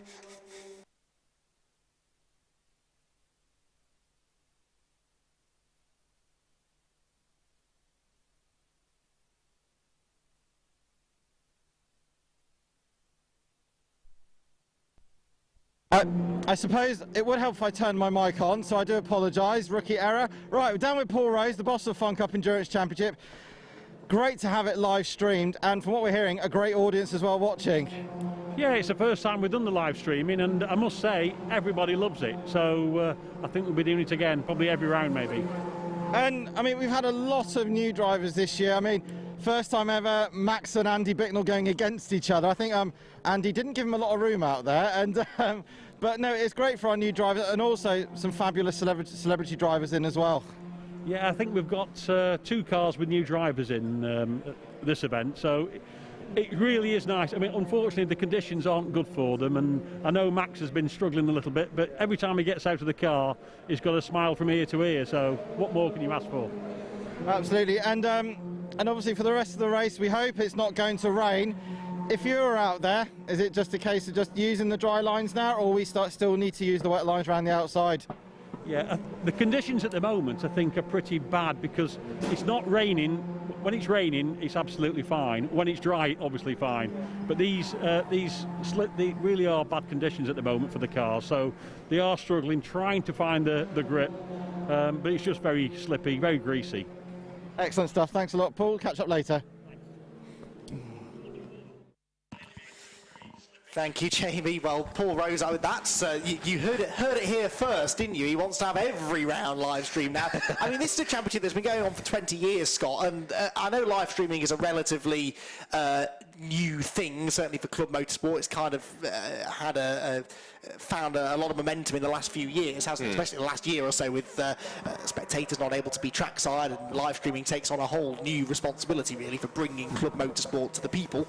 But the Fun Cup, it's something I've been trying to say for years that it would really benefit from, because I think endurance racing in general benefits from having live coverage, because there's so much that goes on. Every car has a story to tell by the end of it, and this really is one of the hidden gems of British motorsport as well. So to be able to put it out there, and I've just been reading some of the YouTube comments, people who have never even heard of the Fun Cup before, and they're really enjoying watching it. So I think that sort of proves the worth of this, doesn't it? It does, and it's great to see that in general club motorsport is getting more of a live stream attention, because in the past, as Dispatch Bay Express set another fastest lap, that's what, like two fastest laps in the space of the last 3 circuit tours they completed. But back on subject, yeah, it's good to see that, and admittedly, not just BRSCC, of course, there's more clubs that are getting involved in live stream, more club racing, and that's only a good thing, because obviously for some people, it's not just to get into motorsport or to learn about motorsport or to get inspired. For some people, it's a good way to get involved in terms of just to get them involved, because some people who might typically be a motorsport fan may only know the bigger formulas like Formula 1 or British touring cars or Rally or World Endurance or Le Mans, but now being able to showcase to people what club motorsport is all about, and to showcase it on a live platform is fantastic, because it means then it opens up in some cases a whole new audience of people who, even if they aren't able, just well, I'll cut that short for a second, because that's 99, the JPR rental car, and that's one of the Greenswell Motorsport cars. That's 125. That was in 13th position. That wasn't 4th position, because the 99 car was 3 positions back. So, or maybe it was. 99, yeah, I think it was, wasn't it? I think they're both on the same lap. So it had been a slow lap on the previous lap for the 99, which is being driven by Dom Jackson, although that could have been an out lap, I suppose. The 125 is being driven by Ryan Lewis. Now, 99's continued, albeit with damage. Oh, no, they're a lap. Sorry, forgive me. Sorry, they're a lap back. So actually, that was. Right. I think maybe it was either Greenswell trying to put another lap on the 99 car, or it was 99 trying to unlap itself. As Dispatch Bay Express, another fastest lap of the race, so it certainly is getting drier out there. And one also point, I can see as a product like contact, there must be some bodywork rubber. Is it ever? Yeah. That's going to need a trip to the pits, I think. Yeah, because in a battle between tyre and bodywork, there's only ever going to be one winner, isn't there? And it ain't going to be the tyre. There are 2 ways I can tell it's getting dry out there, Scott. One is that we're getting personal best and fastest laps and fastest sectors left, right and centre. The other, we've got our first track limits penalty. And they're only brave enough to start exceeding track limits if it's getting a bit drier out there. The number 14 Greenheath car, which have been doing well, hadn't it, actually? 8th place for them still, so they're hanging in and around the top 10, but they've been given a 5-second stop-go penalty for exceeding track limits too much, and that is all within 1 stint, because Julian Floyd, our race director, he's fair with these track limits things. He resets it, essentially, for each car after every pit stop, so when one driver gets in, they have a completely fresh slate. So within the first, how long's this stint been going for? Maximum 20 minutes, hasn't it? We have already seen the number 14, which is being driven now by Simon Smith, exceed track limits, well, at least 3 times in 20 minutes. That's not brilliant. So the 99 car then, with this tyre rubbing, they've not pitted, interestingly. Now, the driver might not be that aware that this is happening, although you can usually smell. It's quite a distinctive smell, isn't it, that burning rubber?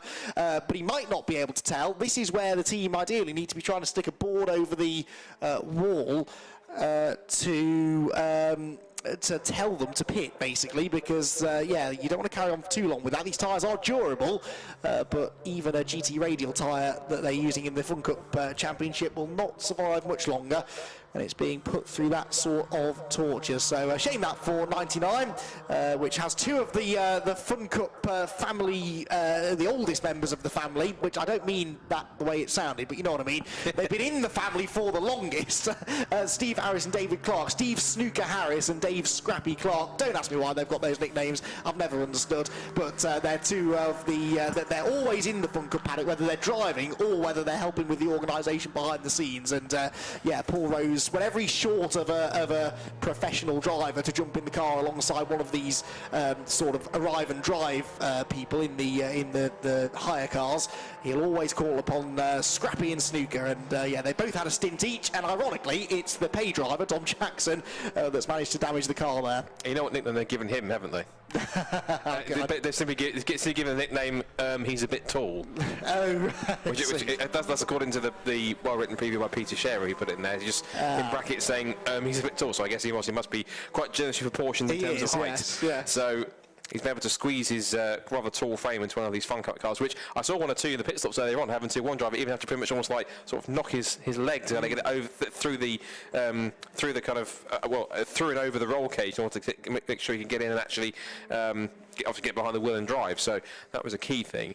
I was also just couldn't help but in some cases almost slightly admire the fact that there was there's a few kind of battle-scarred cars out there, but they're just soldering on as if they've just been in a couple of rounds with, I don't know, Floyd Mayweather or something, but they're still carrying on as if nothing's ever happened, which is fantastic. And that's the charm of Fun Cup as well, in terms of, yeah, you might have a front split that's been knocked off or so, or a bit of bodywork off the back, but these cars are pretty tough and they're pretty race-hardened in terms of, being able to withstand fairly sort of a bump or a knock or something and carry on without hardly any to no effect on the handling or the speed whatsoever. So it's quite fitting that it's quite a testament to how well these cars are put together, and also how durable they are, given the fact they are obviously endurance racing cars. So it means that you can still race them at pretty much a top pace without having to worry about every time where there's like a front canard off or a split or a piece of bodywork off that might cause problems with the aerodynamics, when the cars effectively are fairly bulbous anyway, so therefore they punch massive holes in the air anyway, so they're not causing too much more drama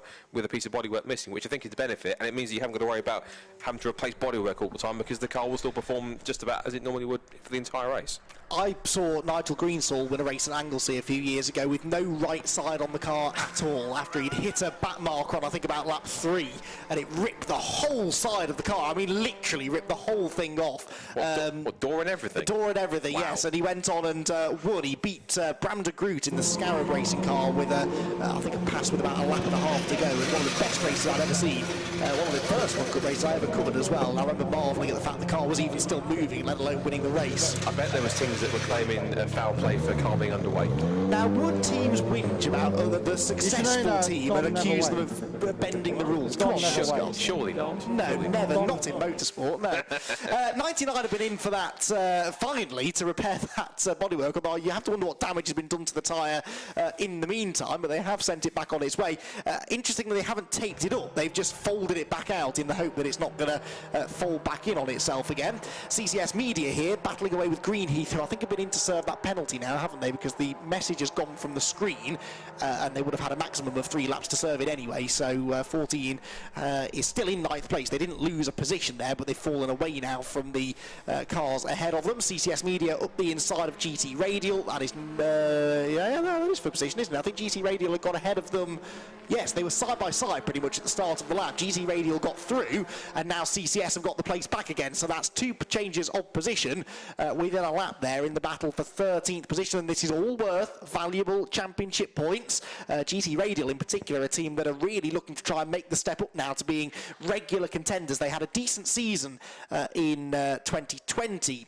Did GT Radial, where they finished just outside the top 10 in points, but they were regularly inside the top half dozen or so, and they'd now like to start challenging for more podiums if they can. Right then, more news from the pit lane, I believe. Let's head back down to Jamie. Down at dispatchbay.com, I'm with Andy Bicknell, who's just jumped out of the 221 car. Andy, you've had a fairly quiet race so far, but the last pit stop, the car didn't want to start. It was a push start. What was the matter? I just think it was the ignition switch wasn't on, that's all. I wouldn't say it was a quiet race so far. We we started in 20th. It got very busy in the first stint. We seemed to do all right, and then I had an issue where I hit something. It must have been a fluid or something. I actually thought the wishbone had broke because the car just swapped ends. But then we've pushed on and we've caught them all up again, and we're doing all right. So I think we're P2 at the minute. UVO doing brilliantly well as always, and they're miles down the road. So we'll just see what happens.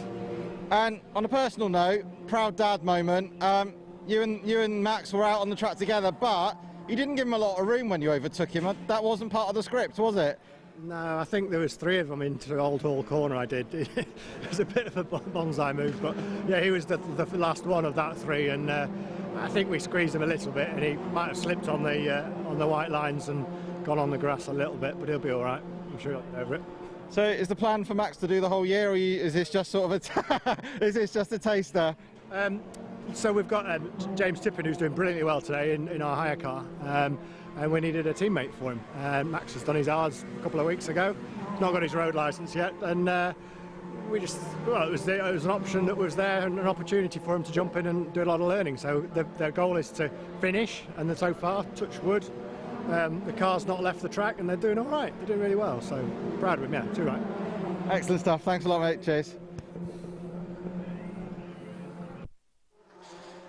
Thanks, Jamie. Andy Bicknell then, who came very close to winning the championship a few years ago, did Andy, and it just didn't quite pan out. But Andy Bicknell is a driver that's really improved noticeably over the last few years. It was the case not long ago that he was almost a weak link in that team, and certainly when Marcus Clutton was in the car for Dispatch Bay. But yeah, nowadays Andy's kind of the team leader, really. He's the driver that's been with the team for the longest.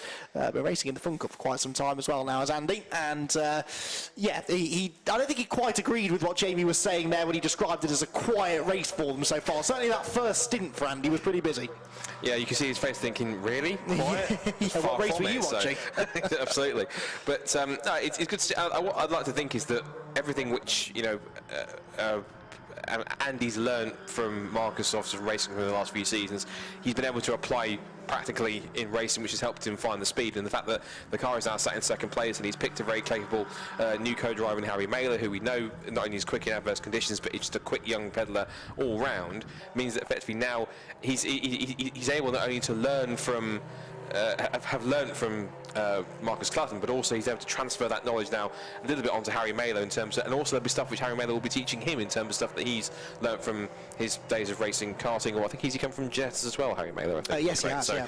So that sort of stuff he would have learned from as well. So it's good that as a new driver pairing, because you get that sort of early stage of kind of feeling your way through it and kind of learning off each other and feeling the dynamic, and these first couple of races it will take that, but even so, they're only 54 seconds off the lead at the moment as we come towards the fourth pit window, and it's an impressive stuff in terms of for them to be in second place with that new driver combo working so well, which is good.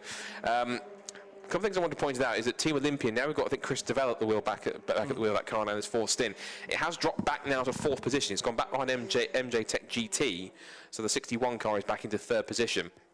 The other thing I pointed out, which in the interview, which was a good point to make out, is that we saw a while ago the Tacosis with Raw Motorsport car number 158. That was the car which, if you watch at the start of the race, was involved in a lap 1 incident which required it to be towed away back to the pits with some damage to a left front suspension.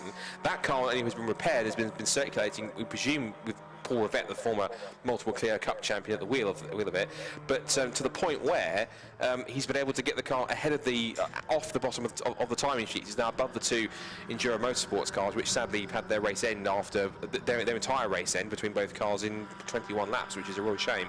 Not less for Marcus Clutton and Morgan Tilbrook, who would have been one of the contenders, I'm sure, to race, particularly with Marcus looking to try and get in there. I'm not sure if Marcus got in the car, I think, for his car first. It was all Morgan, so Marcus has had no time in the car today, and it's really been the day from that's turned what could have been so promising to quite a nightmare. Yeah, they'll be glad to see the back of Donington Park, I think, won't they? And the bad news for them is that we're, for the first time ever, I think, we're visiting Donington Park twice this year, because it's actually hosting the season opener and the season finale. So yes. They'll be hoping that they don't develop a Donington curse of their own. And we should remember that's been held in November, which might even have very similar weather to today, I'm guessing. So at least hopefully not. And of course, it gets darker early as well, so we're going into the twilight, which will be quite a sight. And these, of course, we are going to have as you normally have, an into the night or an evening race, typically typically every year. We didn't really have it last year because of obvious reasons, but we had, of course, last couple of years. It's usually at somewhere like Anglesey. It's quite a lovely setting, of course, and because it's quite remote, I'm guessing because you can run quite later that kind of circuit, because it is quite remote and you haven't got anyone around that you might be able to bother with noise restrictions and stuff. So that's the benefit of having a circuit right on the coast, because literally you're not really going to bother anyone on the coast, are you? So there's a few sheep around that have a bit of a sleepless night, some fish in the ocean. No, it's a real highlight of the season, that actually. We've played around with the format at Anglesey a few times. We've had an 8-hour race which has run right up till about 11 o'clock at night. I think we're back to the traditional 2 3-hour races this year, but 2 3-hour races in a day. So we have one, I think, lunchtime-ish, 3 hours of racing, which would be enough for most championships. That would cover most of a season as far as track time is concerned. Then they take the cars into the garages, they repair them, they tweak them a little bit, and then they send them out for another 3 hours of racing into the darkness, usually starting at around 7 or 8 o'clock at night. So lovely summer sort of celebration of Fun Cup racing, and we're hoping that by that point they'll be able to have the traditional barbecue and social night after the racing is done. It's always a real highlight of the year, that. 104 there we briefly saw going through. They were having a battle, I think, with the car that was on a different lap to them. Then we've got the Greensaw Motorsport car. One battle I would quite like to see, actually. I don't know if our director can find this, but we've got a really close trio of cars for 12th place. GT Radial, CCS Media and Agua Caliente. They've been chopping and changing a bit in recent laps, but those 3 cars are covered by, it was less than a second when I last looked. It's gone up to about 3 seconds now, but there are still some good battle going on up and down the order. Uwe Hoffman's Lotus, I remind you, still lead the way after 92 laps have been completed. We're just past the 2.5-hour mark, so just less than 90 minutes still to go. And we are 7 minutes away from our penultimate pit window. I've got that right, haven't I? Yes. Yeah, because it's every roughly 40 minutes after a certain point. So I tell you, I refer you to my earlier point about not being able to count, Scott. So yes, 7 minutes before we get more pit stops underway. So Uwe Hoffman's Lotus lead the way. Dispatch Bay Express are second. Here's that battle. Well done, Mr. Director. So this is Greenheath, who are not actually in this battle, but 97 and 248, GT Radial and CCS Media very much are. This is for 12th place, Scott. Yeah, and I'm not sure GT Radio will appreciate being held up by Greenheath here. Again, are kind of in that point of kind of the other cars might feel that they're being a nuisance, but at the same time their argument is, well, we've got the pace to be just as fast as you guys, so in a nice way, what's your issue? So GT Radio ultimately wants to try and get past the 14 car if it can, because ultimately the most important thing is he wants to try and get away from the car that's breathing down his neck. So it's kind of the one that's in the catch-22 the most is GT Radio, because they've got to keep one eye focused on trying to get past and around and re-lap in the Greenheath car, that's making it increasingly more difficult than they would like it to be. But at the same time, they've got a very feisty CCS Media machine behind, which is obviously trying to snap at their heels and pick off the position.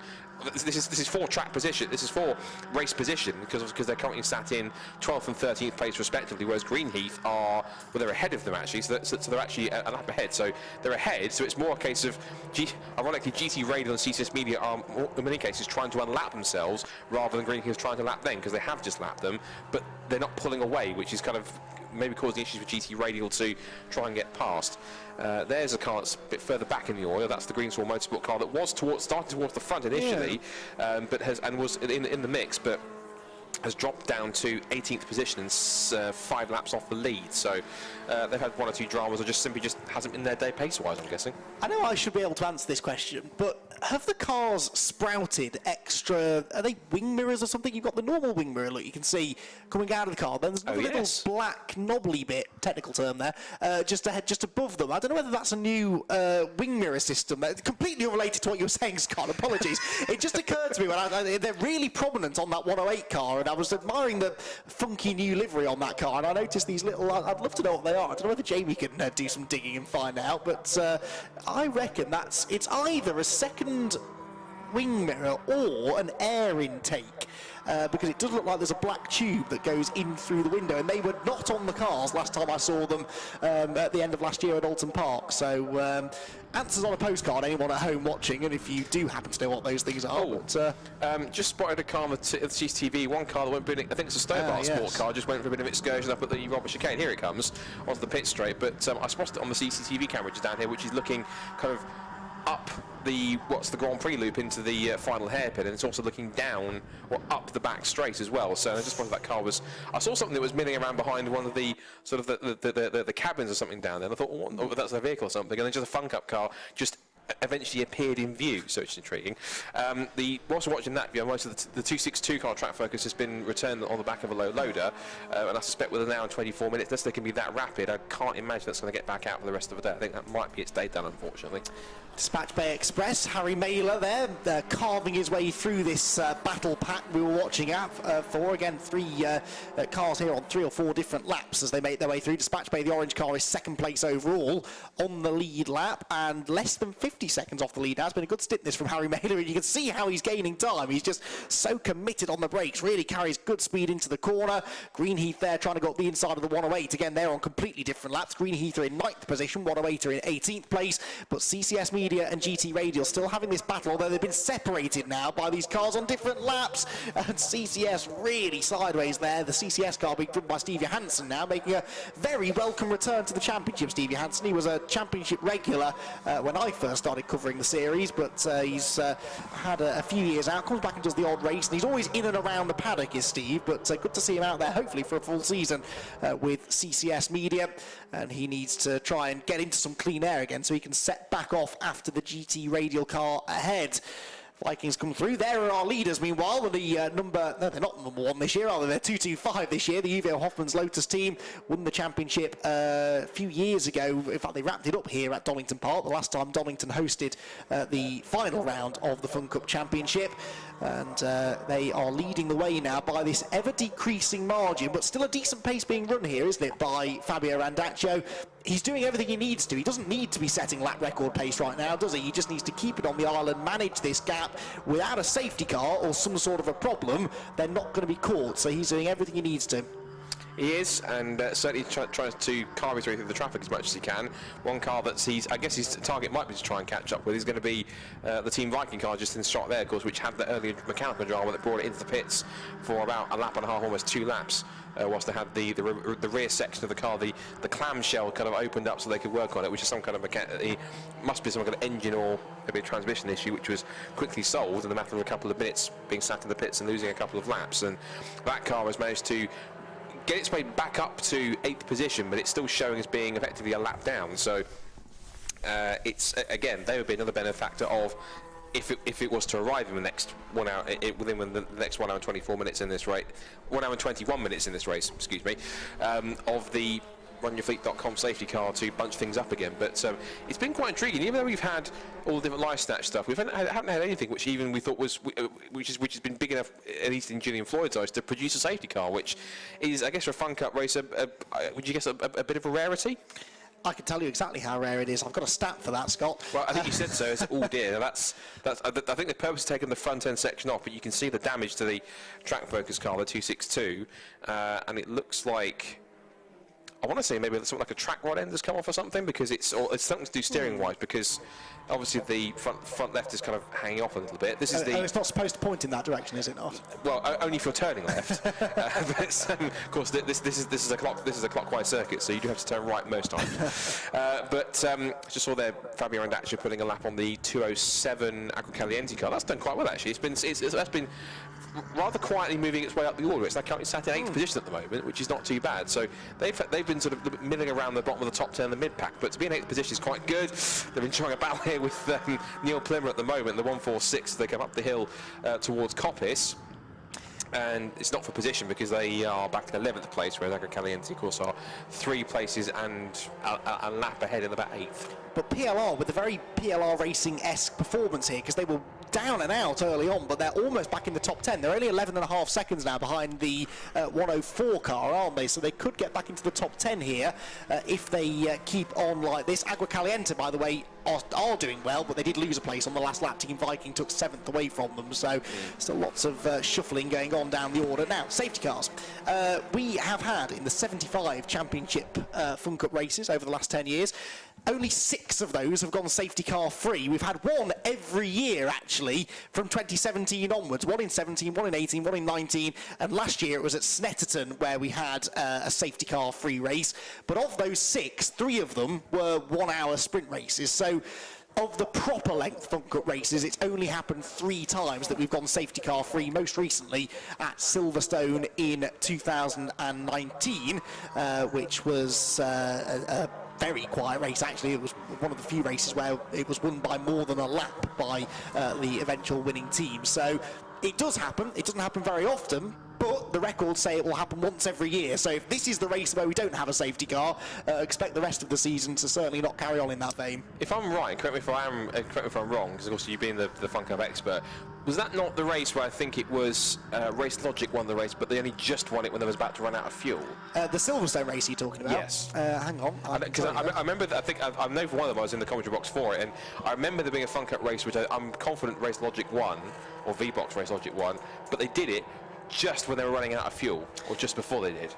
Well, that may well be right, but it wasn't one of those without a safety car. Right. None of those safety car free races have been run by Race Logic. The Silverstone one was the Two-Rent Dominoes squad, and we must give a shout out actually to Henry Dawes and Chris Hart, yes, neither of whom are racing with us at least full time this year. I think they're hoping to come and do the odd race, but the 2 drivers that traditionally would be out there in the Two-Rent Dominoes car, a very popular car, and a very quick one as well. They're former champions in the Fun Cup Endurance Championship, but they've gone and started racing these GT things, and I told them it was a bad idea. It's expensive business when you get into GT cars, because it's addictive, is GT racing, and it's really enjoying a boom at the moment.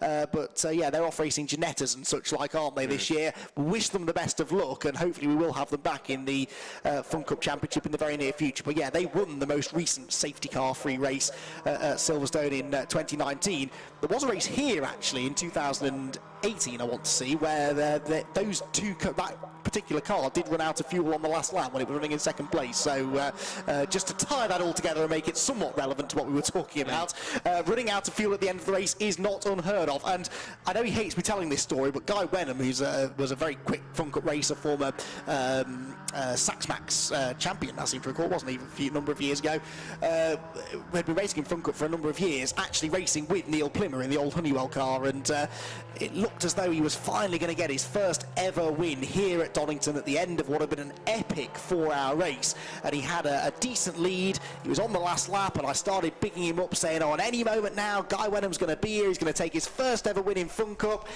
and he ran out of fuel going into the last corner and didn't make it to the line. So I know he so loves being reminded of that day, and I know he's here today listening as well, so you're welcome, Guy. But yes, the teams need to be careful as we move into this final, well, this is now the penultimate round of pit stops that are getting started. They need to get those fuel calculations right, and that's difficult, isn't it, when it's wet, because the fuel calculations all go out the window because the pace is reduced.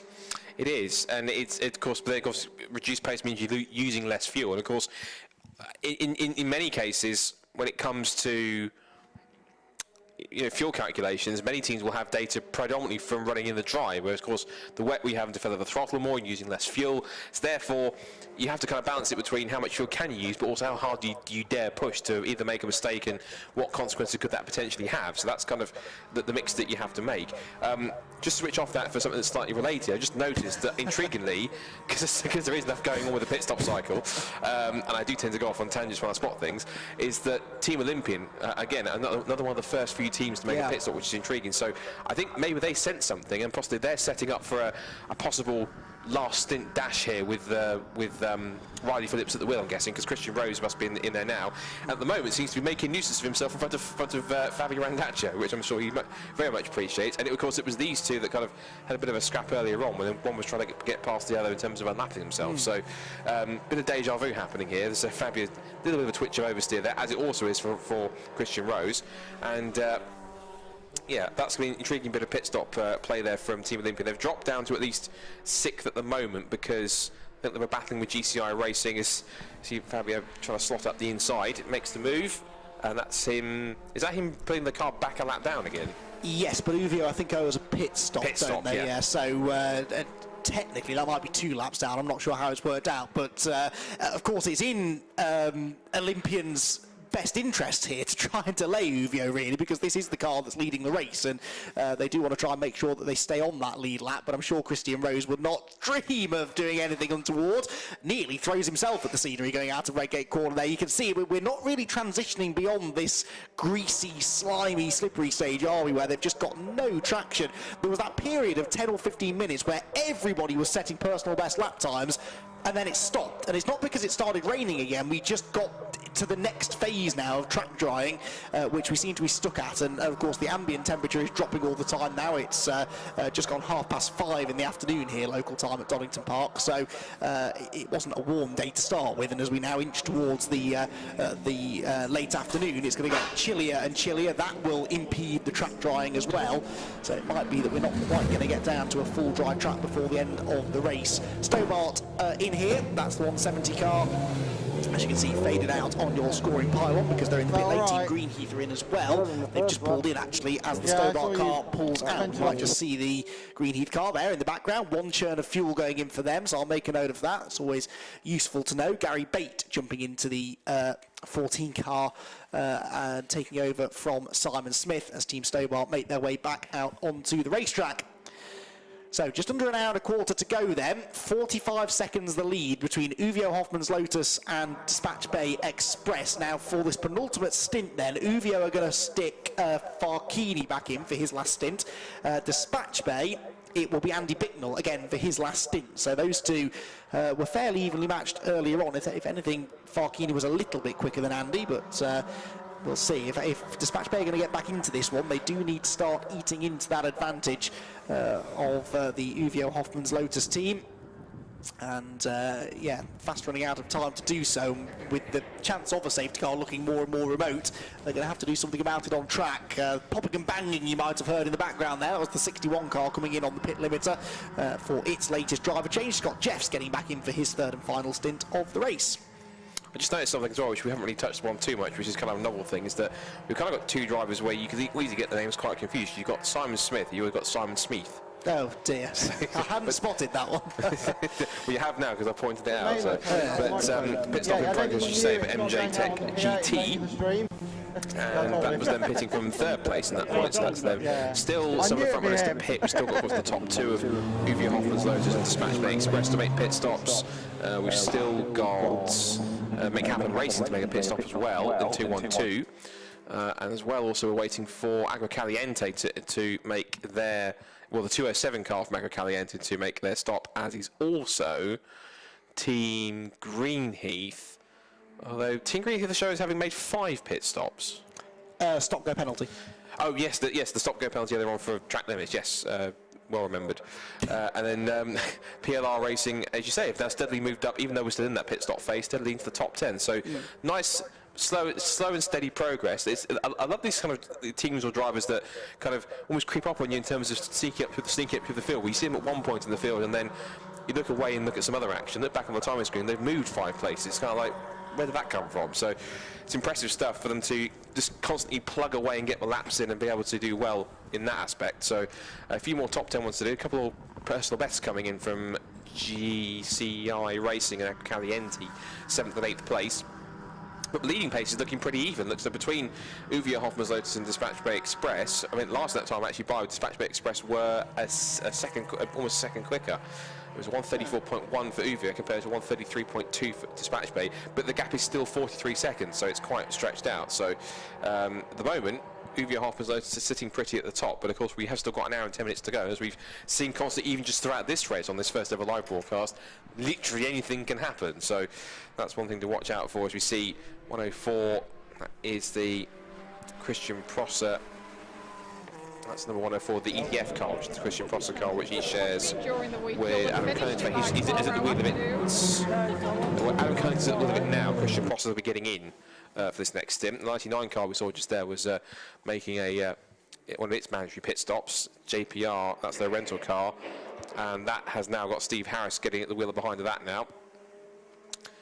as pit window continues. Vikings are in from 5th place. So Team Viking, I know that they'll drop a couple here probably after the pit stop, but they're back into the top 10 as well, aren't they? I'm pretty sure they dropped out of it when they had their drama earlier on. PLR are in. Everyone coming in now because the pit window will be closed. It just closed, I believe, did it not? At the hour and 10 minutes mark, so we should get the notification that it's officially closed any moment now. There are the Vikings. That is the latest driver change, with Nigel Greensaw getting out and Mark Home getting in, but Greensaw will bring the car home afterwards. So Mark Home is no slouch these days either. He's really got quicker over the last number of years. Finished second in the championship, did the Vikings a few years ago, in what was definitely their breakout season. They still haven't won a race, but they are getting closer and closer all the time, and it looked as though they might have been in contention here today until the issues they had earlier on. Back out into the fray they go. PLR not far behind them, but they are a lap apart, those two cars, with the 110 car the better of the two. 104 and 61 together, again not for position this, but 61 and 170 no 61 of course, they're running up in 3rd place, aren't they? And I think that is a net 3rd or 4th, isn't it, depending on where Olympian find themselves on the various pit strategies. Olympian have been in for their 4th pit stop, so we're still waiting for the no, Olympian and 61 have both been in, so yes, so 61 are ahead of Olympian by officially 15.2 seconds, as Olympian do now complete their 102nd lap. The leader is on the 105th lap of the race, though. We're not going to break any distance records today, even if we do go safety car free. The wet weather means that the pace wasn't really quick enough. I can see out the window, by the way, Uvio Hoffman's Lotus are in as well, so 1 churn of fuel going in for the car that was leading the way. So Uvio blink first then, as far as the leading 2 cars are concerned. They had pitted before Dispatch Bay Express did. It's great for us to watch the pit stops, the pit lane. It gives the guys at home who are watching, or even around the circuit who haven't seen this before, a real chance to have a look at how a pit stop works for the Fun Cup, and of course the intricacies of it. You always call it the art of a Fun Cup pit stop, because different teams have different methods of extracting the driver and how they kind of do their whole sequence of things. But it's intriguing to watch them how they work. But it's all the same goal, obviously, performing a pit stop. But how each team decides how to do it and what sequence is always quite a fascinating thing to watch. So it's quite interesting. CCS Media making the pit stop, as are also GT Radio, and that's a continuing battle that's still raging, and this is now going into the pit lane, so it might be worth if we can get the camera down there to watch those two at work. It'd be quite fun to see the pit stop battle at hand. Yeah, 1 churn of fuel for each of those as well, so it should be a similar length pit stop, hopefully, for CCS and GT Radial. Dispatch Bay, by the way, just leaving the pit lane, so they have made their penultimate pit stop of the day, as the final few pit stops in this cycle of pit stops at least is about to be completed. Let's head back down to Jamie. Right, down with Neil Plimmer, who's just got out of the 146 PLR racing car. You're currently 2nd in the Masters. It's been a bit of an up and down race for you. I mean, you had a bit of a trip to the gravel earlier on. The conditions are not easy out there, are they? No, it's very greasy and changeable, and 1 minute it's drying and then the rain comes again. But we took a knock on the first lap from another car, and that's knocked all the geo out. So car's not nice to drive, but we've just had to adapt and drive around it. So yeah, we're down in that leaderboard, still battling for 2nd in the Masters, and there's another 2 sessions to go. And from your point of view, I mean, you've been here since day 1. You've done every single Fun Cup race bar 2. How fantastic is it that we've got live streaming for this year?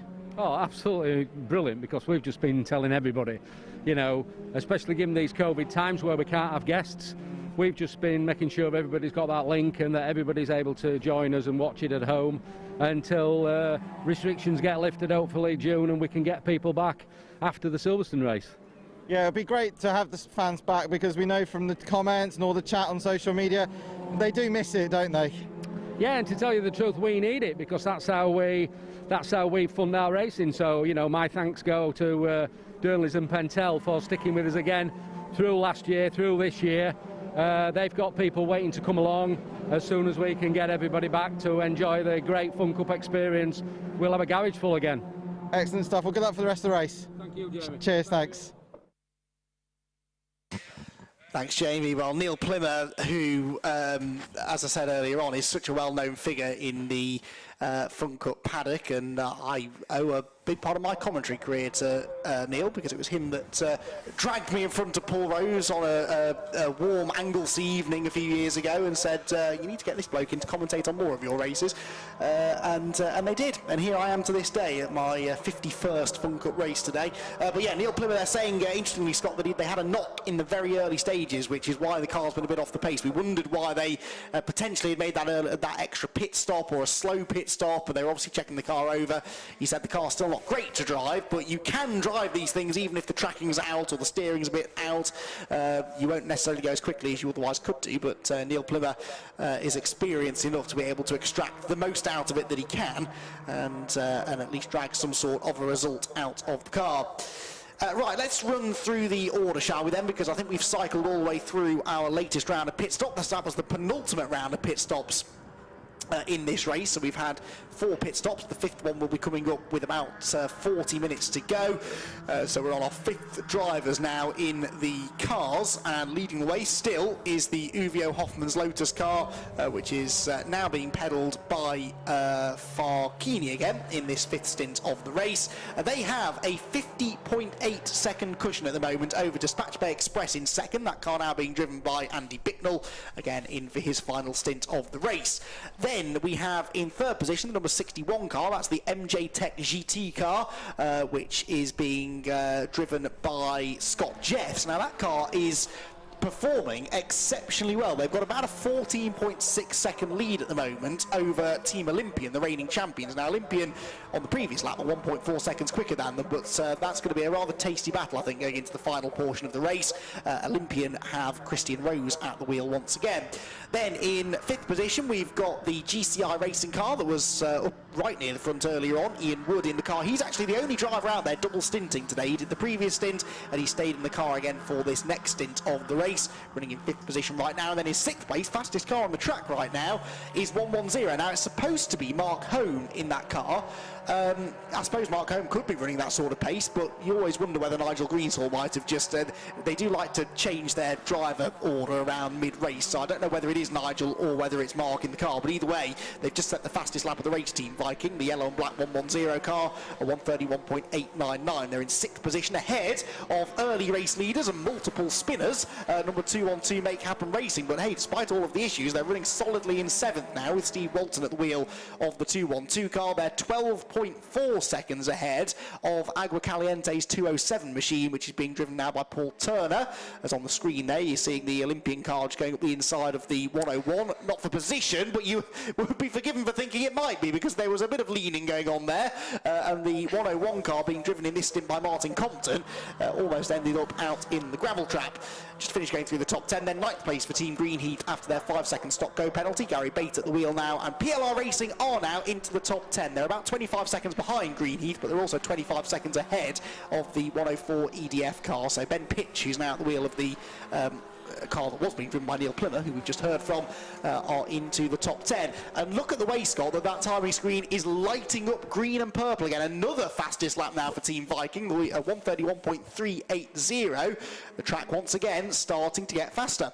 Looks like it, and I was just about to say as well that I think there was a certain reason to why Team Olympian was such an urgency to get past and put that lap on the Stanley Roadsport car. It's because it was being chased down by GCI Racing, who are right behind them. So I think trying to get past them as quickly as possible was in their best interests, and unfortunately kind of just put the Stand 2 car a little bit wider than they would anticipate it being on the exit of Redgate corner. But certainly running a nice solid race so far, and of course they're in a hurry not just to hold off GCI Racing but also to try and close the gap as quick as they can to get themselves close to a potential podium position and to try and keep chasing after even the top 2 if they can manage that. So Team Viking, as we said, this is the car on screen, our fastest lap holders, still being chased down by CCS Media, who again are making steady progress up the order into 13th at the moment. And of course they've been battling Race Number GT Radial.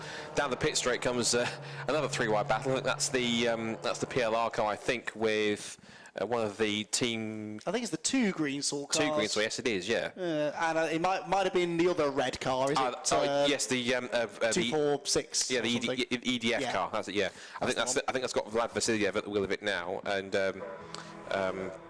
driver who was taking over from that, I think, for the final stint. Yeah, Matt Dawkins. He'll be in for the final stint to the flag. So, and not only fast after the race, it's dropped to the 130s now, 130.786, and it is Team Viking again. And I have a suspicion. I think you're right. That suspicion of the fact they put Nigel Greenstall into the car to go and pump us in fast laps. I think you have a point there, because the greatest respect to Mark Home, I think, comparing him to Nigel Greenstall's pace, I think Nigel is ultimately the faster of the two drivers out there, and therefore is the man that is most likely to be able to lap that quickly, unless Mark Home is pulling the wool over all of our eyes and actually being that quick out there, which would be quite a nice turn up for the books. You never know. I mean, Mark is quick, and because the track is getting ever quicker, you know, if you just click with the conditions and you've got your tyres in the window and maybe you're a bit lighter on fuel, you can, you know, surprise people sometimes with your pace. But yeah, I do think that might well be Nigel Greenstall in the car. We're still about 6 or 7 seconds though off a full dry lap time, so it's definitely not quite getting there yet. Out of the window, by the way, I've just seen a brilliant battle going on for third, because for fourth, excuse me, GCI Racing and Team Olympian nose to tail. GCI have moved ahead of Olympian in the recent past, but Olympian coming back at them now.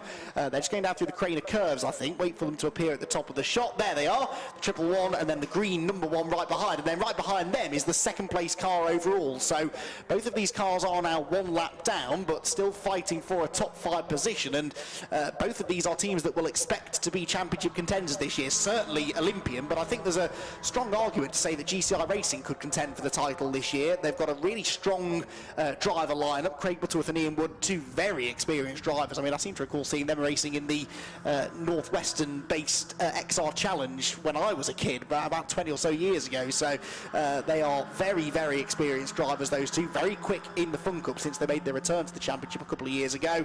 And so, yeah, it would be good to see GCI challenge for the championship this year. And based on what we're seeing from them today, that could happen.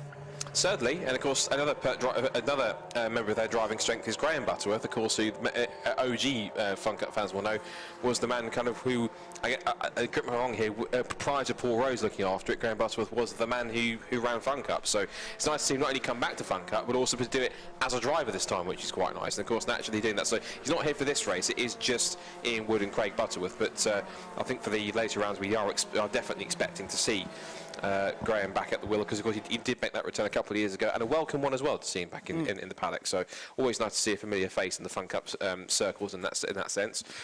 Closest battle on track, I think it is still that scrap going on between GCI and Team Olympian, which is half a second or so on track. The next closest one, as far as I can see for position, gap-wise, looks to be the one between GT Radio and CCS Media, although I say close, it's 6.6 seconds between the two. So GT Radio have not even got past CCS, but now considerably pulling away from them quite quickly. So that's the closest battle is definitely that scrap for 4th and 5th. Bit of a mistake there for Dispatch Bay Express going down through the old hairpin. That's the car being driven now by Andy Bicknell.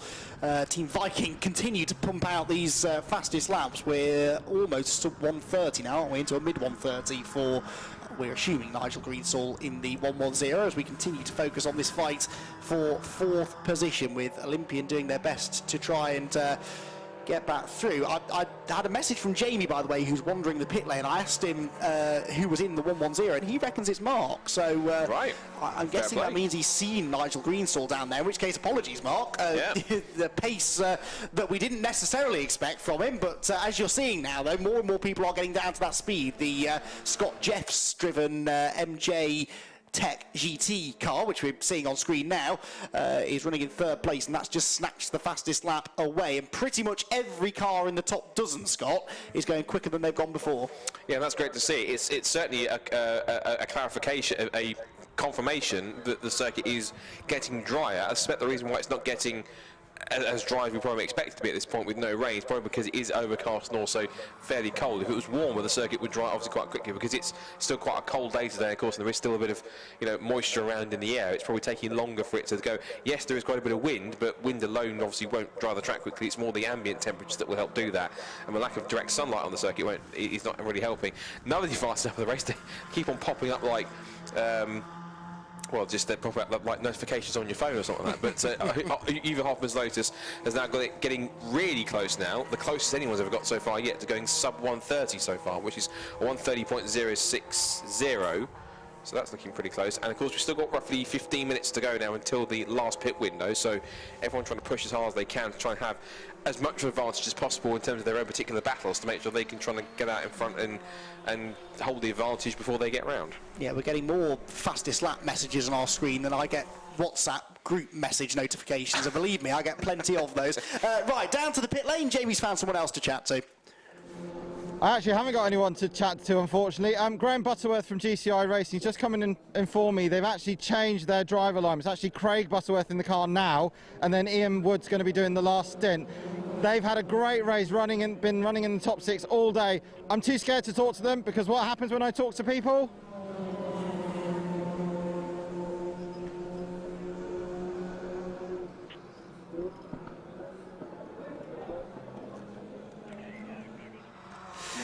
Yes, what happens when Jamie talks to people, especially when they're doing quite well, is it all goes wrong for them. But that's because he's a commentator, Scott, and we're not allowed to say nice things about people. No. Because when we do, it all goes Pete Tong for them. So, in fact, I will never forget the day that Zoe Wenham, brother of Guy Wenham, who I was talking about before, came up and I was mid-commentary at Snetterton. She walked into the box. I'd just finished saying lots of nice things about how they might be about to win their first race, and she punched me quite hard, I must say, and said, "Don't talk about our car." And I wasn't allowed to mention them for the rest of the race, and they won the race because I didn't mention them for the rest of the however long was left.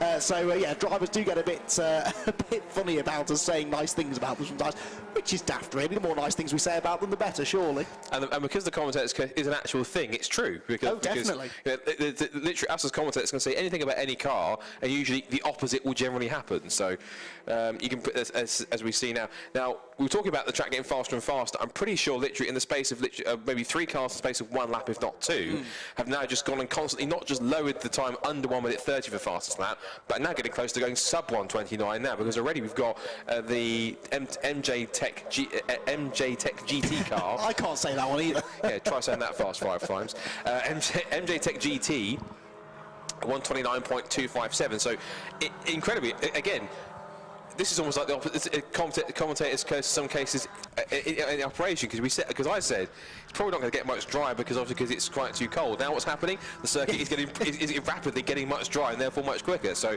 again, us commentators, what do we know? We sound like we know what we're talking about. Most of the time we don't, but. But you're right, though, because we had, for a good hour, really, we didn't have any improvement. The weather wasn't getting any worse. The lap times were stubbornly stuck at sort of a 1:34-ish, wasn't it, for about an hour. And then within the space of 10 minutes, we found 5 seconds, if not more. So the track, all of a sudden, it's always evolving, especially when the conditions are changeable like this.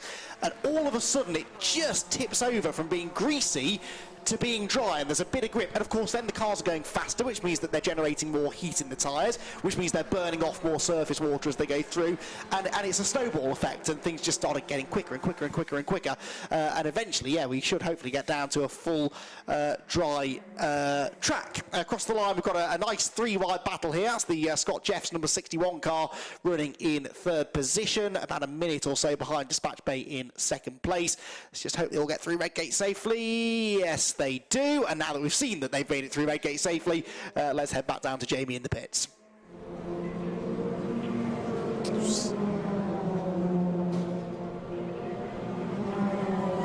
Okay, so down at Stand 2 Motorsport, a new team to Fun Cup, but not new drivers. Warren McKinley and Martin Compton are in the 101 car. Martin's in the car at the moment, and Warren stood here now. Welcome back. Has it changed in the last 2 years? Well, if it could have got any more competitive, it definitely has. I've forgotten how technical and how competitive the championship was. It's such great fun out there. And what persuaded you to come back? Because you were obviously racing with another team before. You had some time away doing some GT racing, but you're back, and you're back for a full campaign as well, aren't you? Yeah, well, we were doing some GT racing 2019. Last year we were racing in in a Praga LMP type car. And that was in somebody else's car. So when the opportunity came to buy 101, it's a 4-time championship winning car. So and being run by Paul White, and he's on the ball. He's fantastic. So when that opportunity came, 4-hour races, why wouldn't you go for it?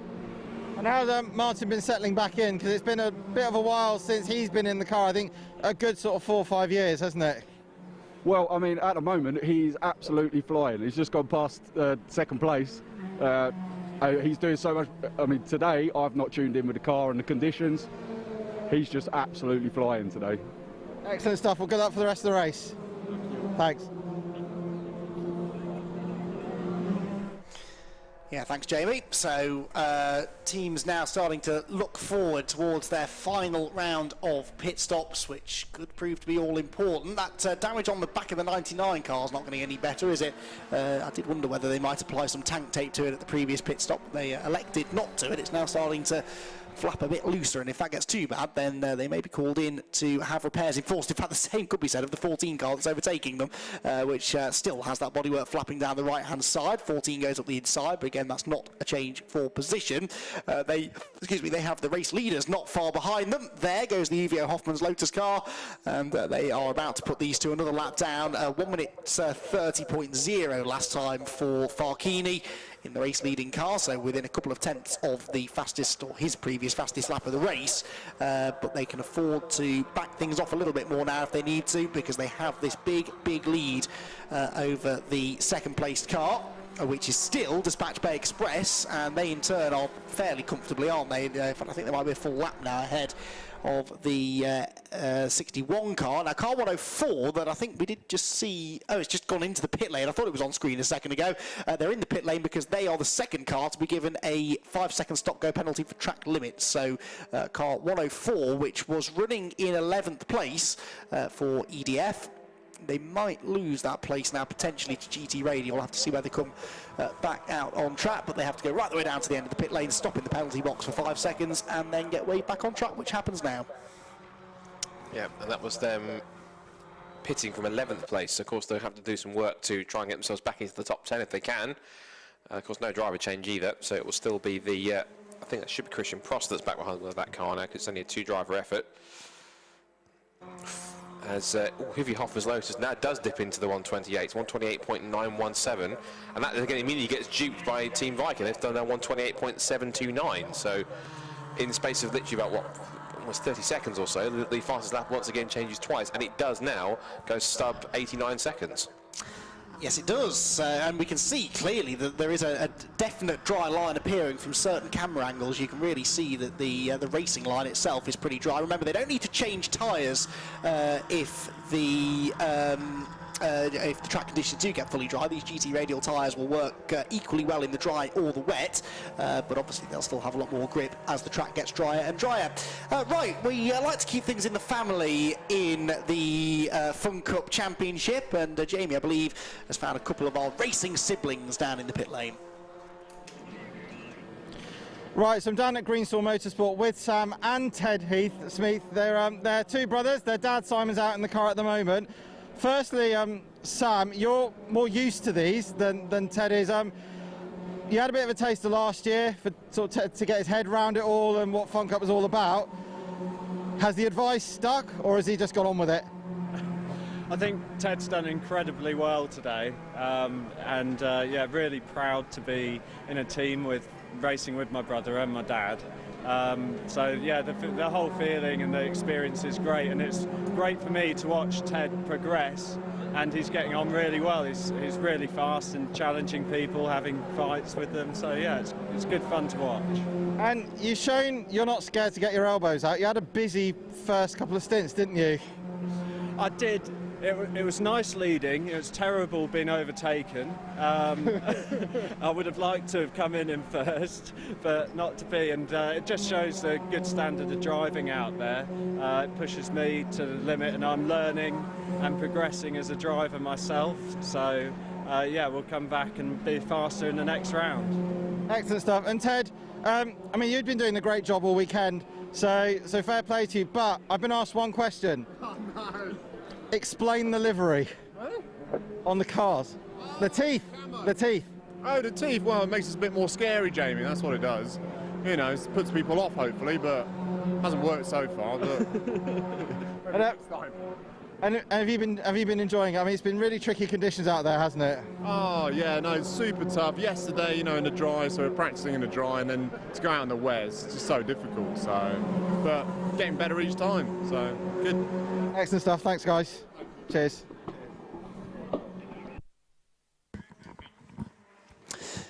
Yes, thank you, Jamie. So, again, the Fun Cup continues to welcome new drivers to the championship, and if you've got a brother or sister who wants to come and race with you, then why not invite them along? There are plenty of arrive and drive packages available through JPR, who run the championship, and the other teams as well, in fairness. Or why not buy yourself a car? They are pretty affordable, actually. Given the amount of track time that you get in this championship, it's not a bad investment if you want to get involved in endurance racing at a relatively high standard, but still at club level. More track limits penalties coming through now. Again, you can tell it's getting drier out there and they're getting a bit more confident. This time it's the 101 car, the Stand 2 Motorsport car, being driven by Martin Compton. He's exceeded track limits once too often, so he becomes the third car to be handed a 5-second penalty. We not long ago saw the 104 EDF Motorsport car pit for a penalty, and earlier on, of course, in the race, the Greenheath number 14 also had to make a stop-go penalty. Race leader sets a new fastest lap as well. Uvio Hoffman's Lotus now with a 1 minute 27.5. So we're now, Scott, within about 4 seconds or so of the sort of expected full dry pace. So the track's almost there. It's quite wet still offline though, and that presents its own challenge, doesn't it? Because there's a lot of overtaking going on here, not all of it for position, but you're having to overtake lapped cars and trying to battle for position in amongst that as well. And if you have to go off the dry line to overtake or defend, that makes life very difficult when it's significantly more slippery offline. It does. I mean, the only benefit you probably would do with that is if you wanted to cool your tyres a little bit if they're overheating. But apart from that, ultimately, you want to keep it on the racing line because, of course, that's where all the rubber's being laid down. So, and that's, of course, where it's the driest part of the circuit. So, and as we talked about before, the more that cars go around on those certain parts of the circuit, the more they get there, and you can see it's getting even quicker because in the space of what, literally a lap, it's now, the lap time has gone down once again. It was in the 128s, then it was Uvio Hoffman's Lotus put it into the 127s. Now it's gone to the 126s with Track Focus, who we should mention, we mentioned it off mic during interviews, but we forgot to mention it when we came back. Track Focus, of course, are back on track now after their incident when they lost their where they have the issue with their front left suspension or steering. So they got the car back out. Well, I noticed the black car in the pit lane and thought, is that maybe number 99? And then, well, you thought it was 99. I looked at it and went, maybe it's 262 because we haven't seen them for a while, and they popped up on the timing screens going back out again. So, and incredibly, despite all that time in the pit lane, they're actually still in front of Dakosis. So even though they've still been going around grabbing laps back since then. So interesting stuff. But Track Focus certainly pushing on as hard as they can. Well, yeah, because they've just set the fastest lap. Yeah, well, that's what I mean. It was 126.7, so they managed to load it. So 126.7 for them. But that's showcasing that the track is actually rapidly now getting we're in a period now. You're absolutely right. It was that period when we had the circuit kind of was in a bit of limbo in terms of is it getting drier, is it not, and kind of stayed in a constant state. And then within the last, what, as you said, 20, 25, 30 minutes maybe or so, it's just been rapidly getting quicker and quicker. I suspect it's probably because, one, there's a definitive dry line, and two, because there is a dry line there, more people are using it, and three, because of that, more rubber's going down, which is making it even quicker. Again, Track Focus has done it again at 126.528. So I think we may well get down to very close to typical dry pace at Donington here on this dry line by the time we get to the end of the race, and we are getting towards the end of the fifth stint before the final pit stop window, which is looking pretty crucial. Yes, Zoe Burke, who I was talking about before, has just messaged me. Zoe Wenham. Yes, apologies, yes, Zoe Burke now, Zoe Wenham as it was, yes. Married, of course, now to someone that she was racing with in the Fun Cup when they most recently raced with us. Long story, anyway. She's watching it on a 45-minute delay as well, so I don't think she's yet got to the bit where I told the story about her telling me off at Stetson, so enjoy that bit, Zoe. But she says that extra little thing that we were looking at, it is definitely not a mirror, it is a hose that brings in extra fresh air. So thank you, Zoe, for some very useful information. That had me rather confused, and it does look like it's a new addition to a car whose design hasn't changed in 20 years, really. So that's one of the very few things that has changed on them, and clearly the drivers, I mean, you've got to imagine when it's the heat of summer, we do occasionally get some warm weather here in England, it gets very, very toasty in those cars, so any extra fresh air you can drag into the car is always going to be certainly appreciated by the drivers that are stuck in them for the best part of an hour at a time. So we are less than a minute away from the final round of pit stops then, and this is where we start to see who's got the strategy right, although it might not make a huge amount of difference for the overall race victory. There are still some positions further back to be settled as we move into the final portion of this opening round of the Fun Cup Endurance Championship. Before the pit lane becomes a really busy place though, let's head down there to Jamie, who has found someone else to chat with.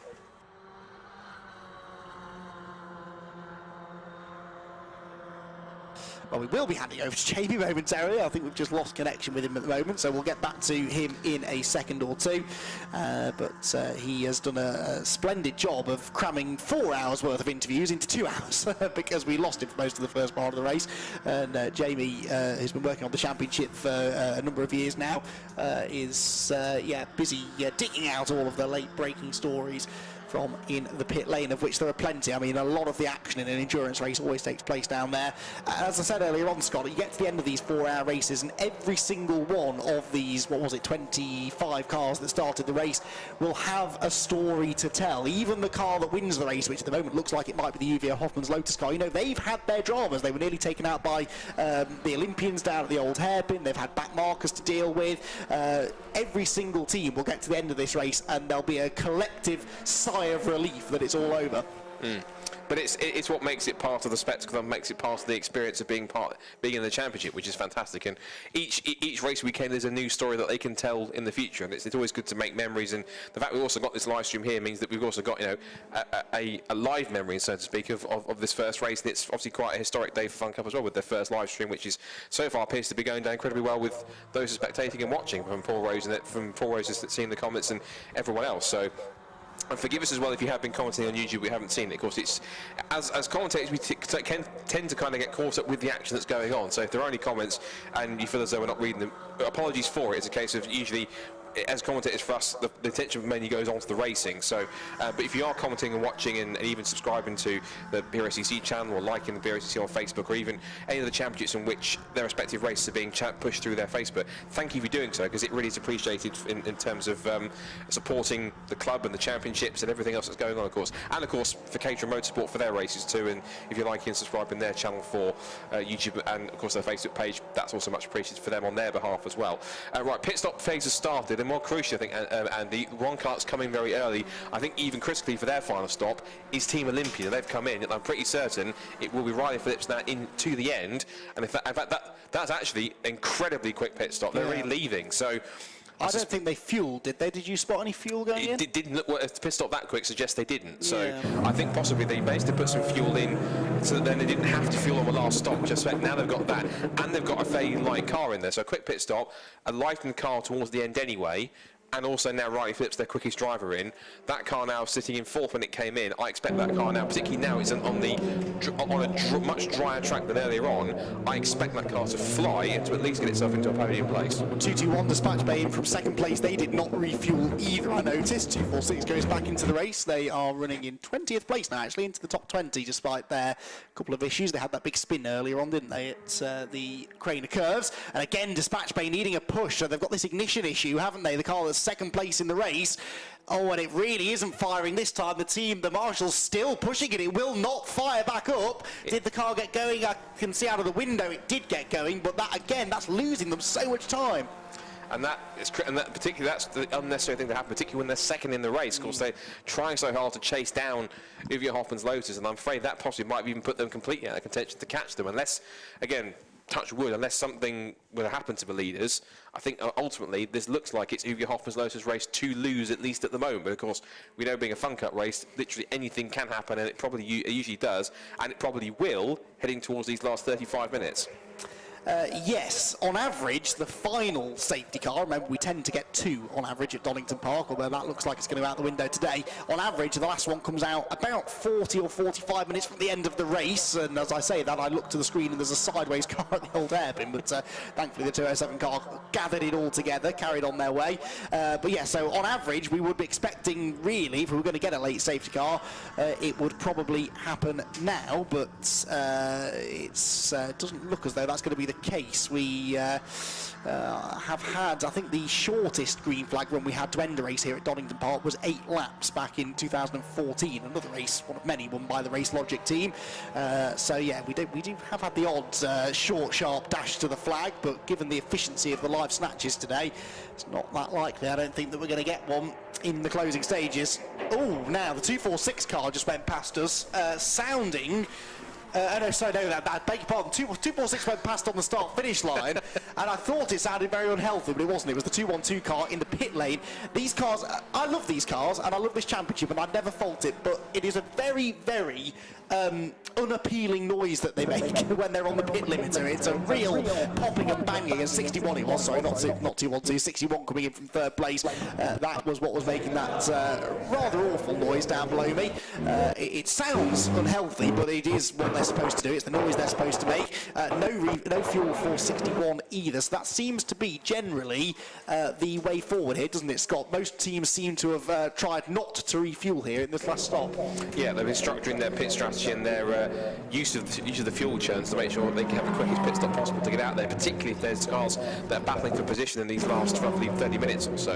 I pointed to the screen because I think what I expected was going to happen has started to happen, which is that Riley Phillips has jumped into the #1 Team Olympian car and immediately set the fastest lap of the race. He's done a 1 minute 26.30, 1 minute 26.4809. There he is on screen, just getting past the 104 car, which has not come in for its final pit stop yet, so that's still Christian Prosser at the wheel there. He's got the oh, there's that. I thought for a second there that was the CCS Media car with damage on the front left, but there was something either smoking or steaming on that car. I thought it's some bodywork rubbing, but I thought for a second, my heart jumped for a second thinking it had some damage on it. It's going slowly, isn't it, though? It's not at full pace as it goes up the hill. So CCS Media, who are 13th at the moment, second in the Masters category, by the way, which is still being led by Team Viking.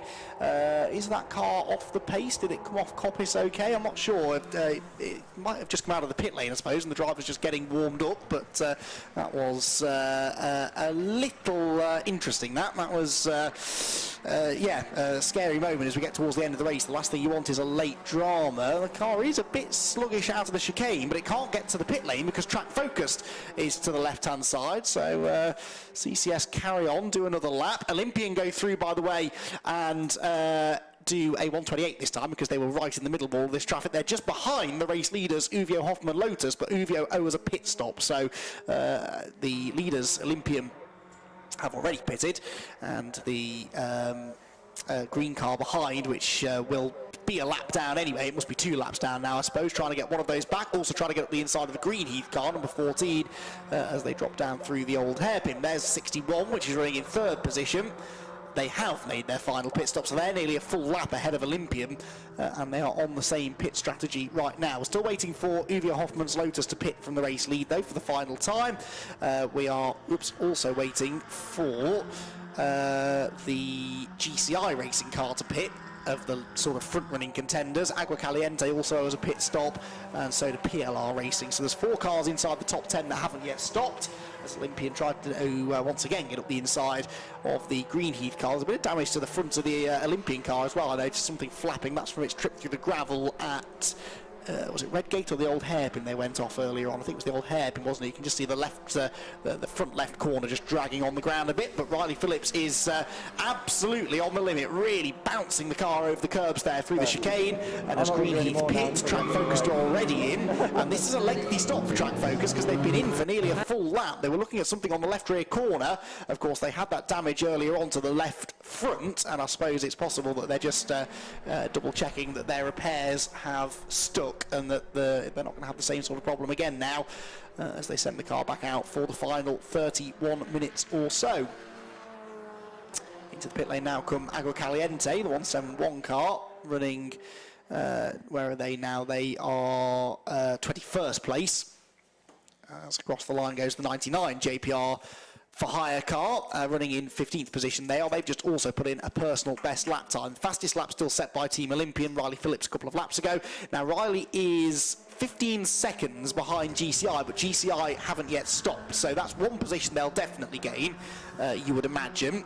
The next question then is, can they...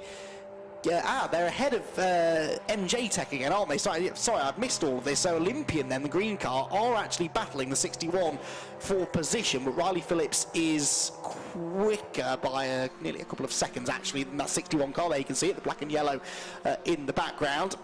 So the next question is whether Olympian can then catch dispatchbay.com, but I'm not convinced they will. They're about 25 seconds behind, I think, and both of those cars have made their final stop.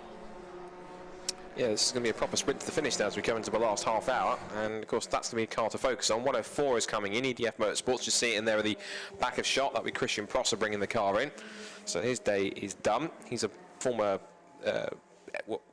racing single seated in the championship, which is now known as F1000, but back in the day when he raced it was Formula Jedi. And he's also raced as well in Brit Car and GT Cup a few times. I think last time he did anything in GT Cup, I think, or Brit Car, was it with a V8 BMW, which is quite a menacing looking thing. But so very experienced in long distance endurance racing, and certainly starting to make a racing career out of it in terms of his club racing career. We've just ticked over into the last half hour of this opening race, which certainly it's one of those races where it hasn't flown by, because there's actually been so much going on in such a short space of time. It's such a long space of time that kind of time hasn't flown. It's actually felt as long as 4 hours, but there's always been something to talk about as it's happened. Yeah, I mean, it's been an interesting race, this. It's been a sort of a strange season opener, really. Usually the season openers are a bit more fraught than this, but everyone, I think, has really been behaving themselves in this one, and as I said, we've avoided safety cars because of the live snatch in operation here at Donington Park, but certainly one of the calmer front cut races that we've had in recent times. I'm sure this won't continue through the rest of the season, but even so, it's been competitive, and there are at least half a dozen teams, I think, that are going to be contending for race wins over the course of the year. And although Uwe Hoffmann's Lotus look as though they're going to get their season off to the perfect start, it's going to be fascinating to see how they stack up against the likes of Dispatch Bay and the Olympians, and then you throw in teams that haven't previously been title contenders like GCI, like MJ Tech GT, like Team Viking. I think it's going to be a really seriously competitive season. There is the Uwe Hoffmann's Lotus pit stop taking place, by the way. I think they did put a splash of fuel in there, but they can afford to, I guess, because they've got this, it was over a 60-second lead, I think, wasn't it, over the Dispatch Bay Express car in second place. There's GCI, who are in third position. Now, what's their gap back to Team Olympian? It's 11.9 seconds. I'll tell you what, that's doable. Riley Phillips on the previous lap in fourth place did a 1:27.0. That was 4 seconds quicker than this car, the 111 of GCI Racing. Now, GCI Racing, for their final stint, have put in Ian Wood. Remember, they swapped that around. Ian was supposed to double stint earlier, but they took him out, put Craig Butterworth back in, so Ian is now nice and fresh for this final stint, but he is being caught here by a fired-up Riley Phillips. Now, granted, traffic might have held him up on the previous lap, but that still would suggest that Riley is going to have half a chance of snatching a podium here, and who would have thought that a while ago? Yeah, absolutely. And of course, it just shows the difference that one driver can make. In fact, his last lap actually going past. He's showing ahead of them now. So he's actually in the pit stop sequence. That seems to have got ahead of him. So yeah, GCI's just pitted then. Obviously, yes. Apologies. So they've had their out lap. So there you go. Then they're into a podium place already. And not only that, but MJ Tech GT have also managed to get ahead of them as well. So and they were a personal best on that lap. So in the pit stop sequence, it's dropped them now to 5th positions. They've got some work to do on the top 5. But now this is the sprint, isn't it? As we see here, that's Make Happen Racing, who, when they're not spinning, is making a nice healthy lap on the 99 car, which is still running in 16th position. So, but they've just lost 6th position in the pit stop sequence to Stand 2 Motorsport on the last lap. I'm showing us Greensaw Motorsport 125 is in the pit lane, whether it's a last minute stop or an issue. Can't see it on the pit screen. So whether it's, oh no, it's sorted itself out. No, it's out. So it's just left the pit lane and probably hit the first sector. So it was probably literally the last car to exit and complete its pit stops. Dispatch Bay Express now, that will be Harry Mailer at the wheel now for the final stint, 126.053. I suspect we're going to get a fastest lap battle here. In fact, this could be a really intense battle here. In fact, maybe the battle we were hoping to see Riley Phillips close up off the back Harry Mailer, back at Dispatch Bay. The fact that Harry Mailer's in there now and just said a 26.0, we might have to rethink that, because that gap might not be coming down as quickly as we might have first thought. And worth pointing out that fastest lap is worth a point as well, so it is a valuable point if you can get it. Again, these championships can be decided by very, very little. Now it's Track Focus that have it, a 125.895. Again, with the drivers getting in fresh now, I think. It's not that they're changing tyres and finding speed that way, it's just that it's a fresh driver getting in. They can get straight down onto that pace, and the track, of course, a lot grippier now for these particular drivers than it was, 40 minutes or so ago when they were last in the car. So, yeah, we're seeing more and more of these fastest laps coming in, and Track Focus taking it now. I do notice, by the way, that Uvio are now a full lap ahead of Dispatch Bay, so it's going to be a very, very sizable winning margin here between the top two cars. What's the biggest winning margin we've ever had? Because I always sort of thought this would never get beaten. The biggest winning margin we've ever had is 90 seconds. That was back at Snetterton in 2014, and guess who won that? It was Race Logic again, the winningest team in Fun Cup history. We've only ever had 6 races won by over a minute. This will be over a minute, obviously, but a lap time is about 1 minute 27. So I reckon this could break a record for the biggest winning margin. We'll have to work out once the checkered flag has flown exactly how many seconds it is, but if it's over 90 seconds, which I think it will be, we could break a new record. So history of the making on 2 fronts today. Yes, exactly. Yes, we're always trying to better ourselves. It's not a stat that, like I say, I ever thought I'd see beaten, because we don't tend. The races tend to be a lot closer than this by the end. But just the fact we've had those safety cars and we've had quick cars. I mean, Uvio have been at the front for an awfully long time now. So because they've just been able to get out in front, break away, and we've had no safety cars to bunch everyone back up, they have been able to really use their strategy properly. You know, the team haven't had to adapt their strategy because of safety cars. They've just been able to do exactly what they planned to do right from the start, and yeah, they're going to be on course, I think, to win this race by certainly over a lap at the moment, although it is worth pointing out, isn't it, that Dispatch Bay are going a little bit quicker than what they have been on recent laps. Yeah, Team Olympic on the last lap actually was quicker by 1.3 seconds. So Riley Phillips actually managed to take advantage of a clearer track, maybe while Dispatch Bay had some traffic to get around. But yeah, it has been one of those races where we talked about the fact that Fun Cup race is action-packed from start to finish. But the one thing it hasn't been, and it's very untypical of Fun Cup races. I'm sure even you'll guarantee that. Fun Cup races typically are closer than normal, closer than this race has showcased. And we've seen, as I mentioned before, right at the top of the race before it started, that races have been decided by tenths of seconds. And as I say, that it both in some ways does and some ways doesn't tell the full story. In terms of it does, because Fun Cup races will typically go that close and be that tricky towards the end, because of the fact there's been interruptions like safety cars and what have you. But then it doesn't tell the full story, because there'll been because of that, for the same reason, because there have been all sorts going on in between, which will have been deciding factors for it being so close. And I think one deciding factor could be the fact that we just haven't, touched wood, we haven't had a safety car for this race, even though there is still 23 minutes to go, and that obviously could all change in the drop of a hat. Yeah, I mean, winning margins only tell so much of the story, but it is a decent way of showcasing how close the racing and how exciting the racing tends to be, certainly in the closing stages. And of the 75 championship races we've had in the last decade, 44 of them have been won by less than 10 seconds, and the vast majority of those are 3, 4, even 5 or 6 hour races. So this is an atypical ending to the race. It's been dramatic, there's been stuff going on, there's been good racing. The first hour or so was pretty extraordinary with the really difficult conditions and still some brilliant 3-wide racing, but yeah, this sort of dominance by one team is not the norm, really, at least in recent years of Fun Cup competition, as it's got more and more competitive. So, but that only really serves to prove just what a strong performance this has been from Uvio Hoffmann's Lotus, because it's hard enough to win these races by a small margin. To win them by what could be a record-breaking margin of over 90 seconds really takes some doing. And yeah, Uvio Hoffmann's Lotus showing their experience today. I think as soon as we get a clean race with no safety cars and no major incidents, the cream is always going to rise to the top. And certainly some of that cream is certainly belonged to Riley Phillips, because of course he's now just popped in the fastest lap of the race, which has now dipped into the 125s, 125.333. So we are getting closer to that full dry track pace now, with 20 minutes, just over 20 minutes to go. The interesting thing is now on that last lap, the Riley Phillips was almost 2 seconds quicker, as Neil Plymmer showing his experience and not shy to send one up the inside, and probably giving poor Matt Dawkin a fright there, as 3 cars. He was expecting 1 car to come past that sequence. Neil Plymmer went out of the way, boom, straight through the inside.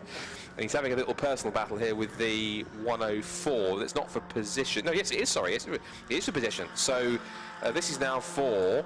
I think they're a lap apart, Scott. Yes, they're 10th and 11th. Yeah, you're correct. But yeah, that's caught me out a few times as well. It's funny how many times that's happened, isn't it? Cars have found themselves together on track, but a lap apart, essentially. But I think that's the beauty of it in terms of, regardless if they're laps apart, they're still obviously very evenly matched in pace, and they still do like to, I say inverted commas, race each other, even though they're kind of in different laps, different strategies, and different skill levels. And when Neil Plummer tried to get that stopped into the chicane, little wiggle from the front end, but he managed to get it anchored up in time so he could hit the apex. And I love this, in fact, the Team Olympian, Dispatch Bay Express put their personal best in 125.8. How does Riley Phillips respond? New fastest lap of the race again, 125.1. And it keeps, we're now going to get to a sub 125 lap time. I'm pretty confident with the next, maybe even lap or so, as we come to almost 20 minutes left in this race.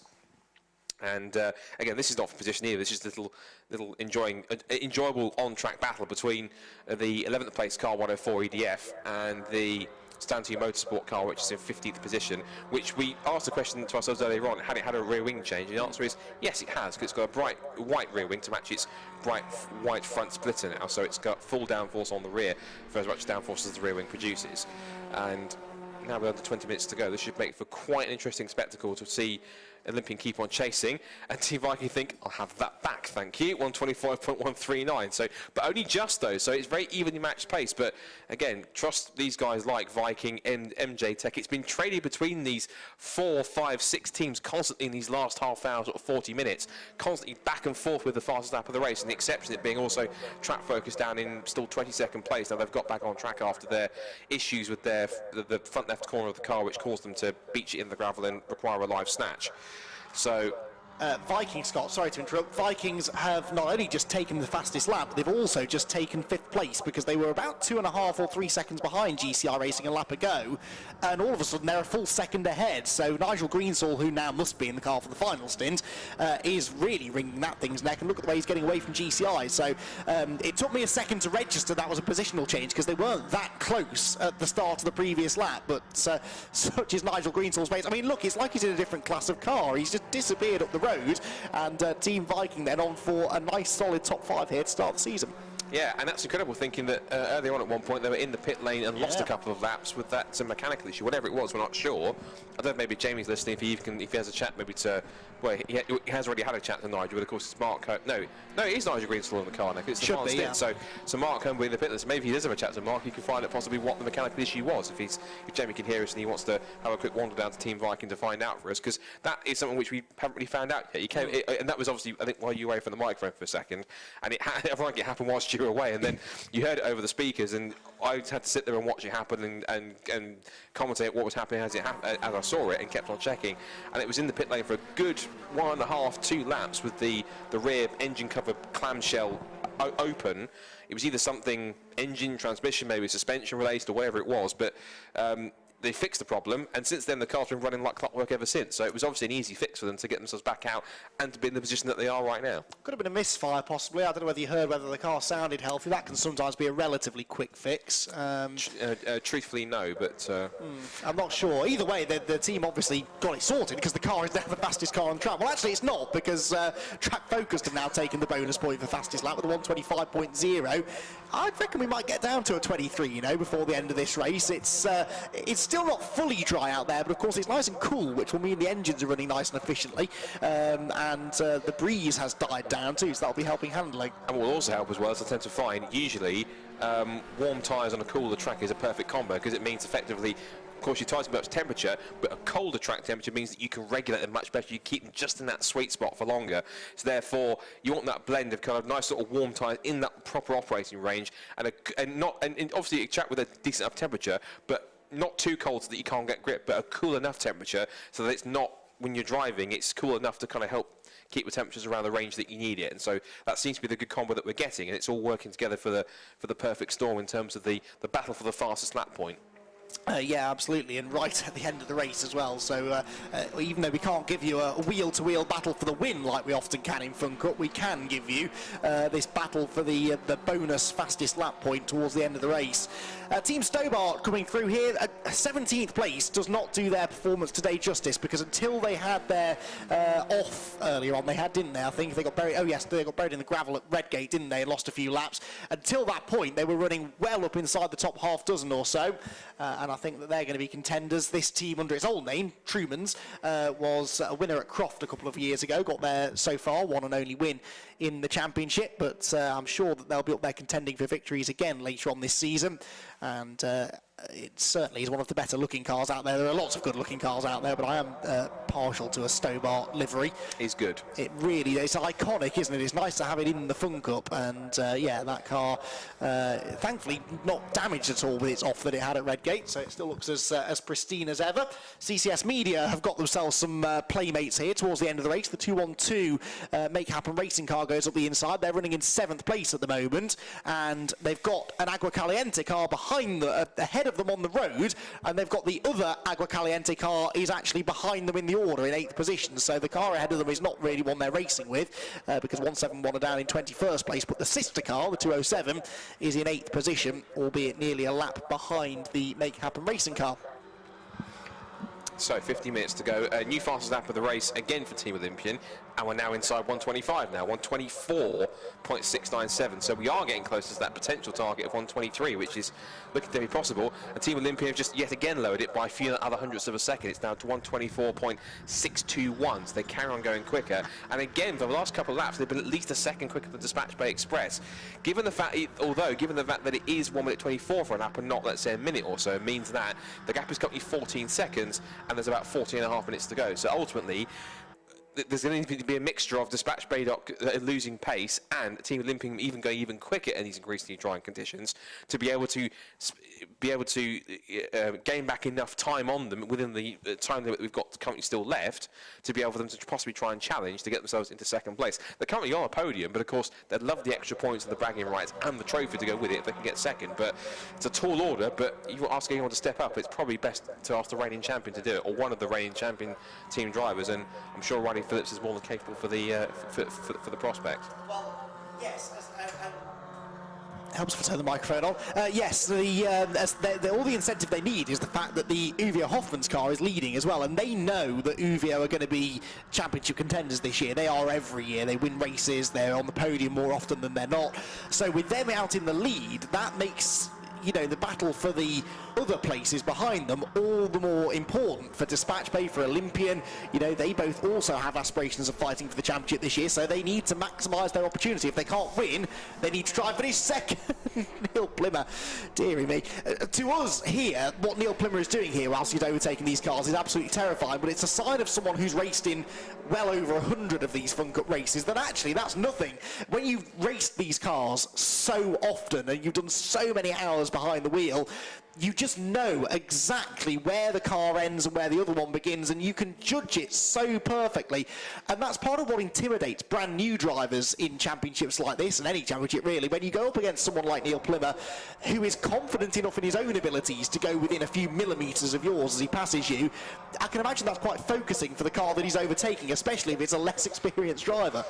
I'm not sure focusing is the word, but terrifying probably. Focusing, well, it'll set you focusing on something, won't it? Speaking of focus, let's focus quickly back on this potential battle for 2nd place, because on that last lap, either Riley Phillips has got us tuned in, or he's just simply really in the groove right now, because Dispatch Bay did lose a couple more tenths, so they did a 125.9, but Team Olympian put in another new fastest lap of the race, and they were a full 1.5 seconds quicker. So we're looking at Team Olympian here. He would have got a small little benefit from the toe, which, not because it's dry now, the toe is a bit more in effect, because when you've got spray, it kind of has an effect on that.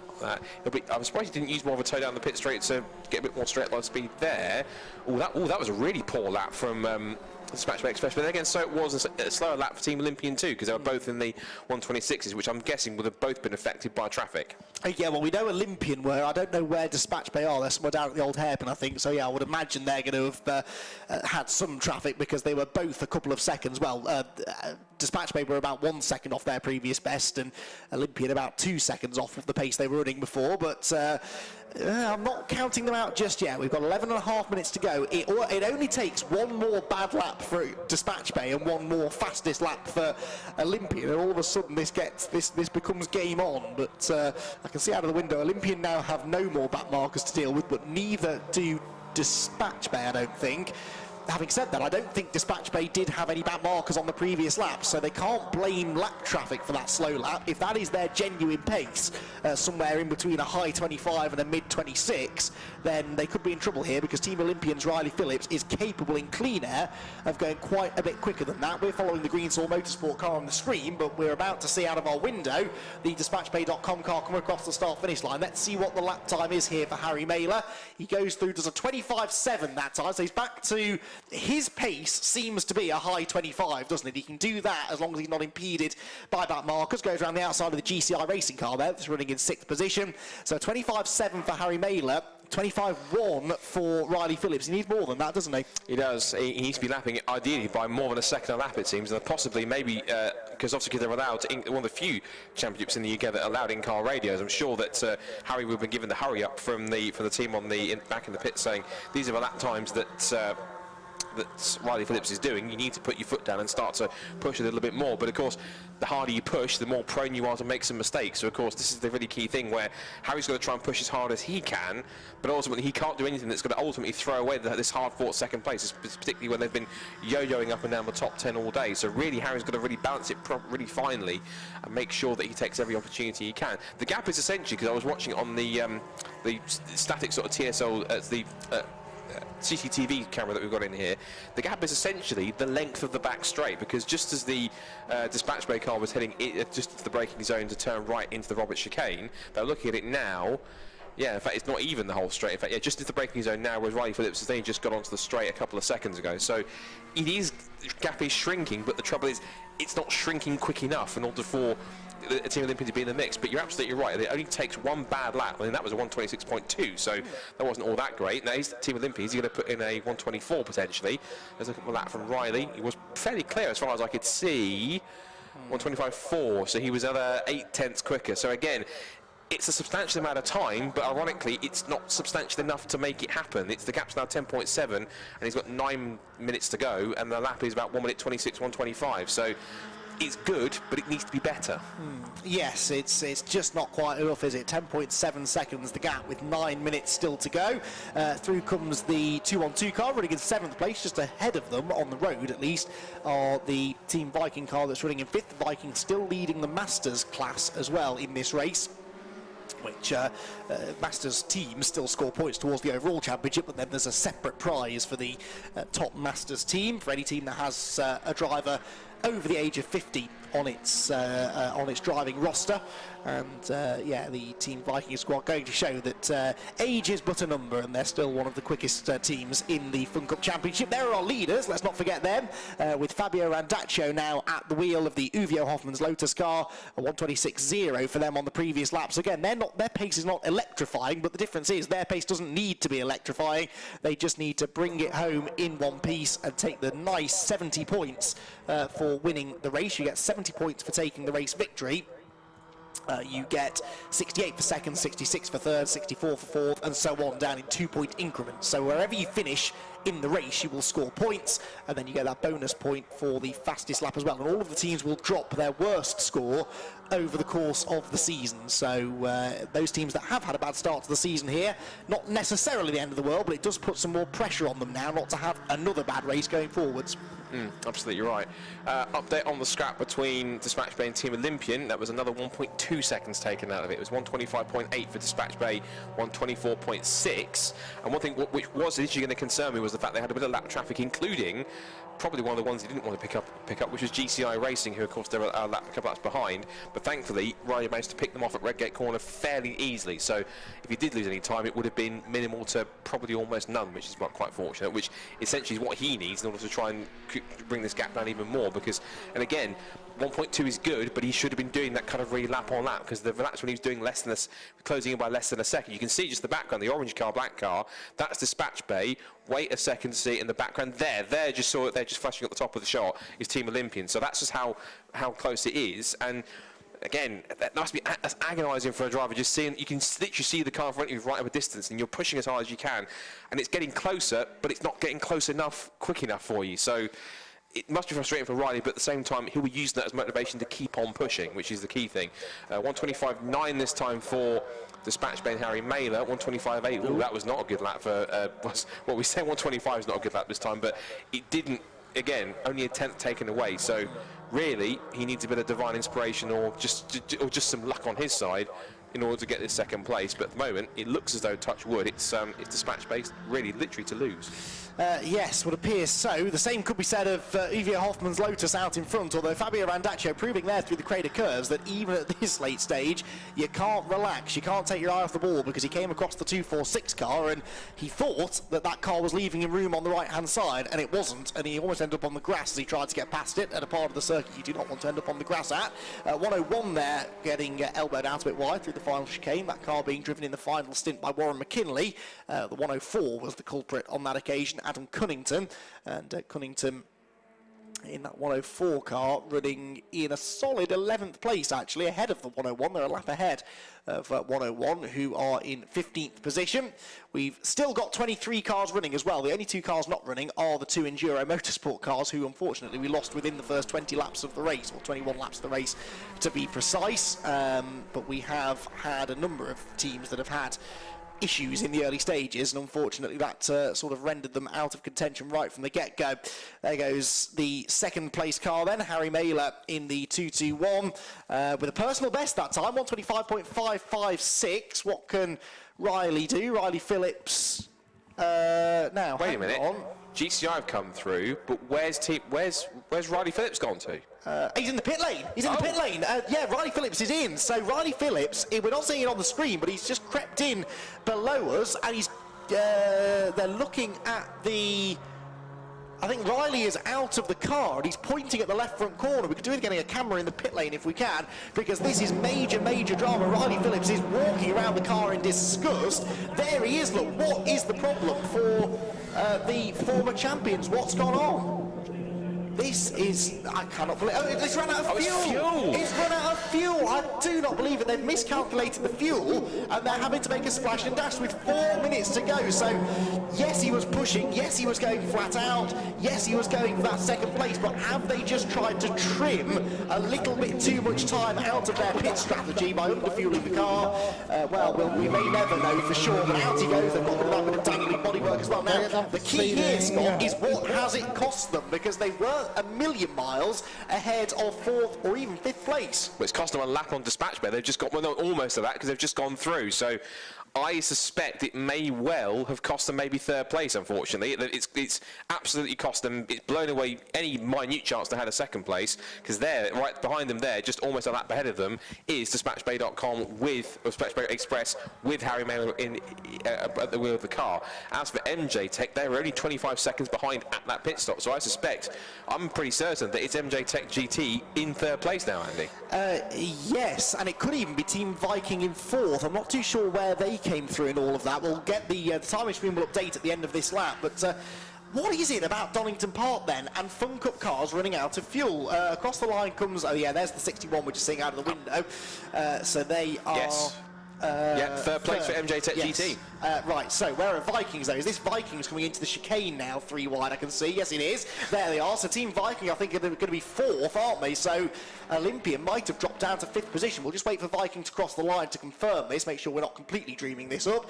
Through goes Team Viking. Do they jump up into 4th position on the timing screen? Yes, they do. So Team Viking go 4th, so it's cost Olympian 2 places. But Scott, in the years I've been doing Fun Cup, that's the 3rd time now I've seen a leading car run out of fuel in the last few minutes. So there's obviously something about this track. I guess it is a high fuel burning track because you're on the throttle a lot round here. It's a high average speed.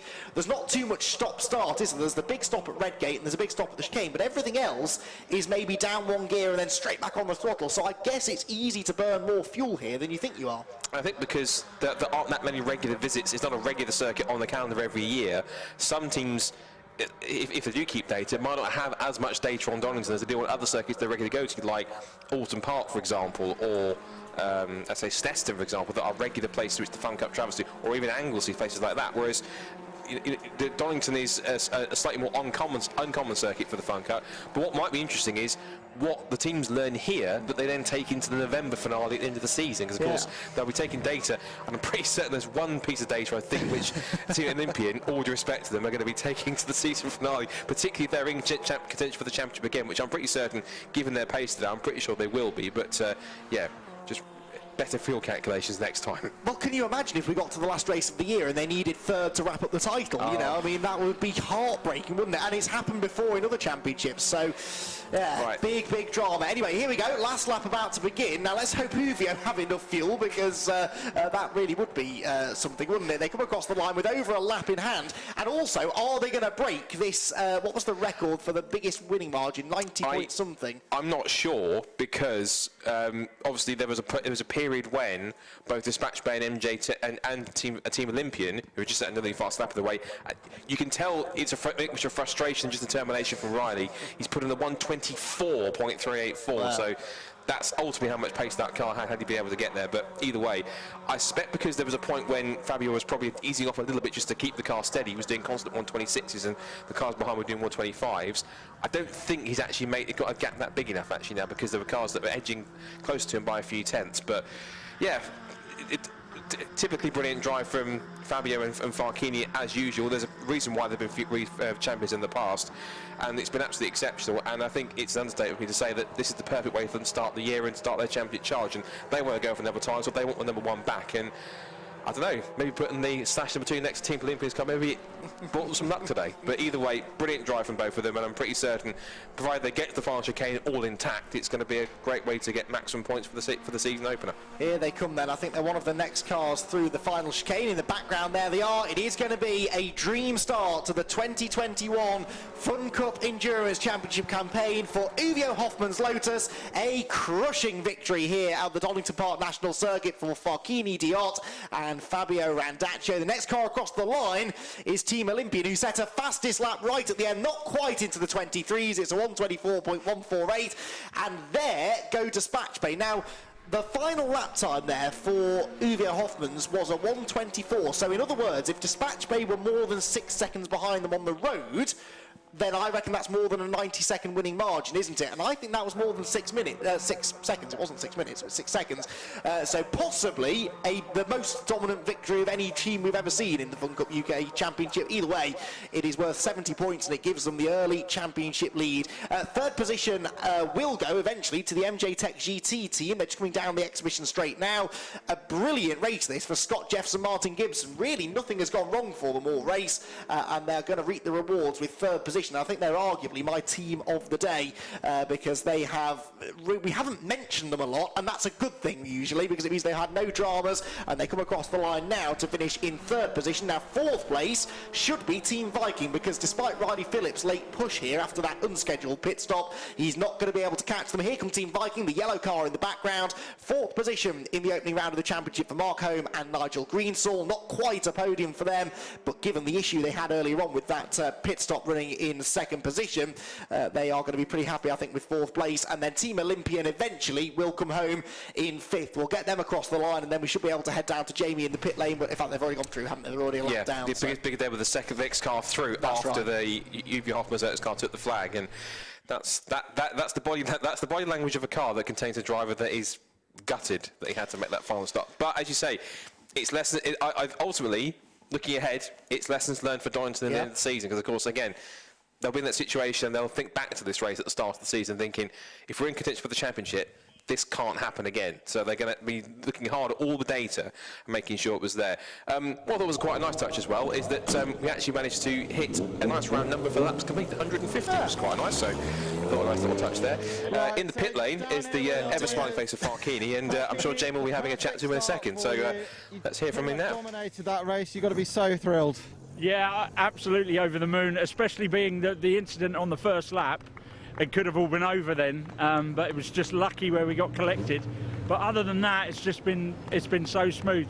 We were a bit caught with the pit stops, and the guys did a brilliant job because of the damage on that side. You can open the door, but we didn't want to open it in case something broke.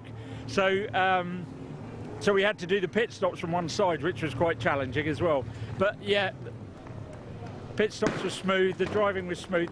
It was so tricky out there today, and I'm actually the whole standard of driving, because yeah, people have gone off, but it has been quite horrendous all day. So amazing, really happy. And I know it's early to tell. Can you make it 4? Oh shush, let's not talk about that. We'll keep trying. You know we'll keep trying. All right, great stuff. Cheers. Thank you. Well, Farchini then very happy with his victory that he shares with Fabio Randaccio. It's Uvio Hoffmann's Lotus that win the opening round of the Fun Cup Endurance Championship here from Donington Park by over a lap. We'll let you know tomorrow whether that was a record-breaking victory, because we need to wait for the official timekeeping stuff to be done, but I'm pretty sure it might have been the biggest winning margin in history. Dispatch Bay Express second, MJ Tech GT in third, Team Viking fourth, and they win the Masters category with Team Olympian a disappointed fifth. GCI Racing was sixth there to Make Happen Racing in 7th, PLR Racing 8th after their early damage, with Agua Caliente's 207 car in 9th and Team Greenheath in 10th position. 11th place went to the 104 EDF car, 12th for number 97 GT Radial, John McGuinness and Steve Peat on their debut in the championship, getting a solid 12th place finish. CCS Media were 13th, Greensall Motorsports 125 car was 14th, ahead of Stand 2 Motorsport in 15th, then it was 16th for Stobart Sport, 17th for the 99 JPR car, 18th for 108 Greensall Motorsport, 19th number 98 the Track Life, 20th number 246 EDF Motorsports, then it was Agua Caliente. Track Focused, the Tacosis with Raw Motorsport team were 23rd, and of course the 2 retirements from the race, both of the Enduro Motorsport cars, they were both out inside the first 21 laps. Hopefully we'll see better from them next time out. Right, I think we might have one more interview down in the pit lane. I can see Jamie is primed and ready. Let's head back down to him for one final thought. I actually haven't got anybody down here. they've all gone to Parc Ferme, unfortunately. But no, great race, fantastic start to the season. So roll on Silverstone in June, and we'll see you there. From down here, from me and Kevin, it's good night from me. Fantastic. Thank you very much for Jamie for his efforts today, and unfortunately we couldn't get him to the beginning of that race, but certainly he's always an invaluable part of the Fun Cup Fun Cup commentary team whenever he's in the mix, and certainly provide lots of great information. And that actually concludes the first day of the season for BRSCC, and all things considered it went, I think, rather well in many cases. We had 1 or 2 safety cars, but not too many dramas, and it was an entertaining Fun Cup race. We had some great Caterham stuff and a cracking Formula Ford race in the adverse conditions. That was only the first 5 races, because there's lots more coming up tomorrow. So if you are coming back tomorrow, there's plenty to come back tomorrow for, because not only do we have 3 more races for Caterham, we've got 1 more for the Caterham Roadsports, 1 more for the 7270Rs, and 1 more for the combined grid for the 7310Rs and 7UKs, but also there are 2 more races for the National Formula Ford Championship, and then there's some very exciting additions to the timetable for tomorrow. First of which is a championship, there's all of which I've been looking forward to for different reasons, but the first of which is the first ever championship race for the Nankang Tyre City Car Cup.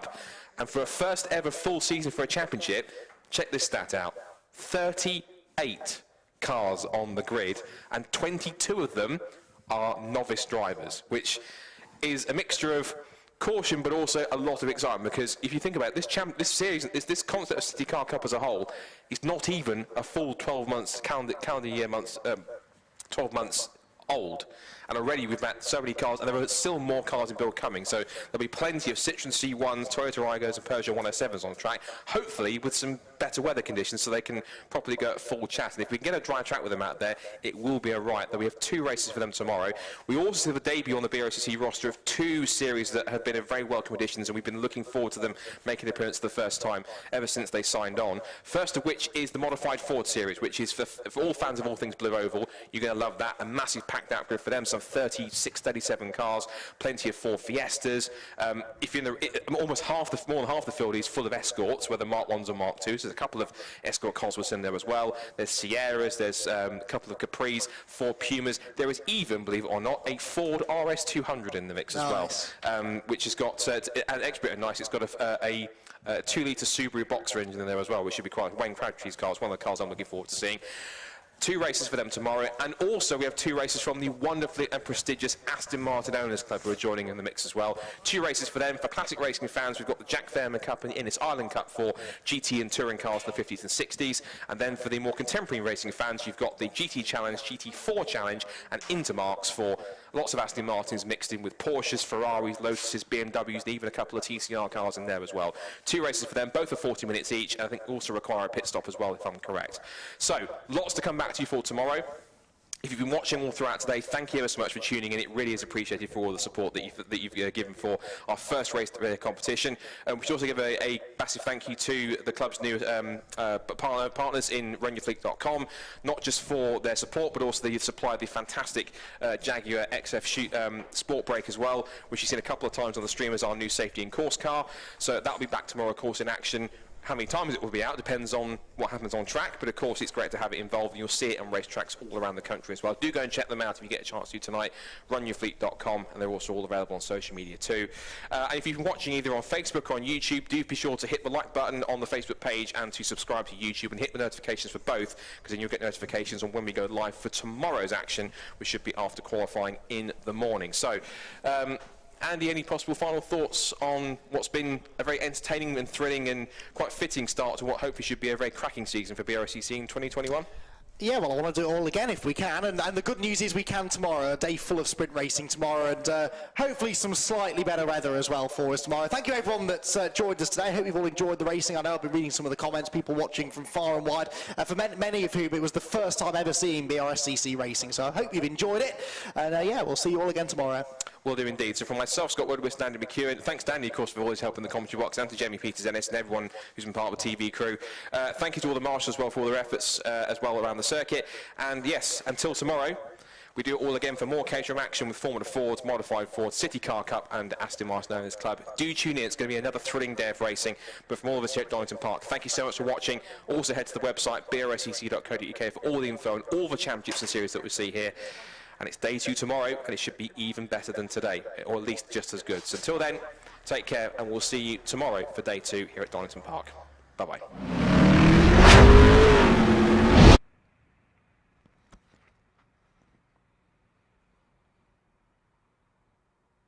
Okay, to stand down, Barry.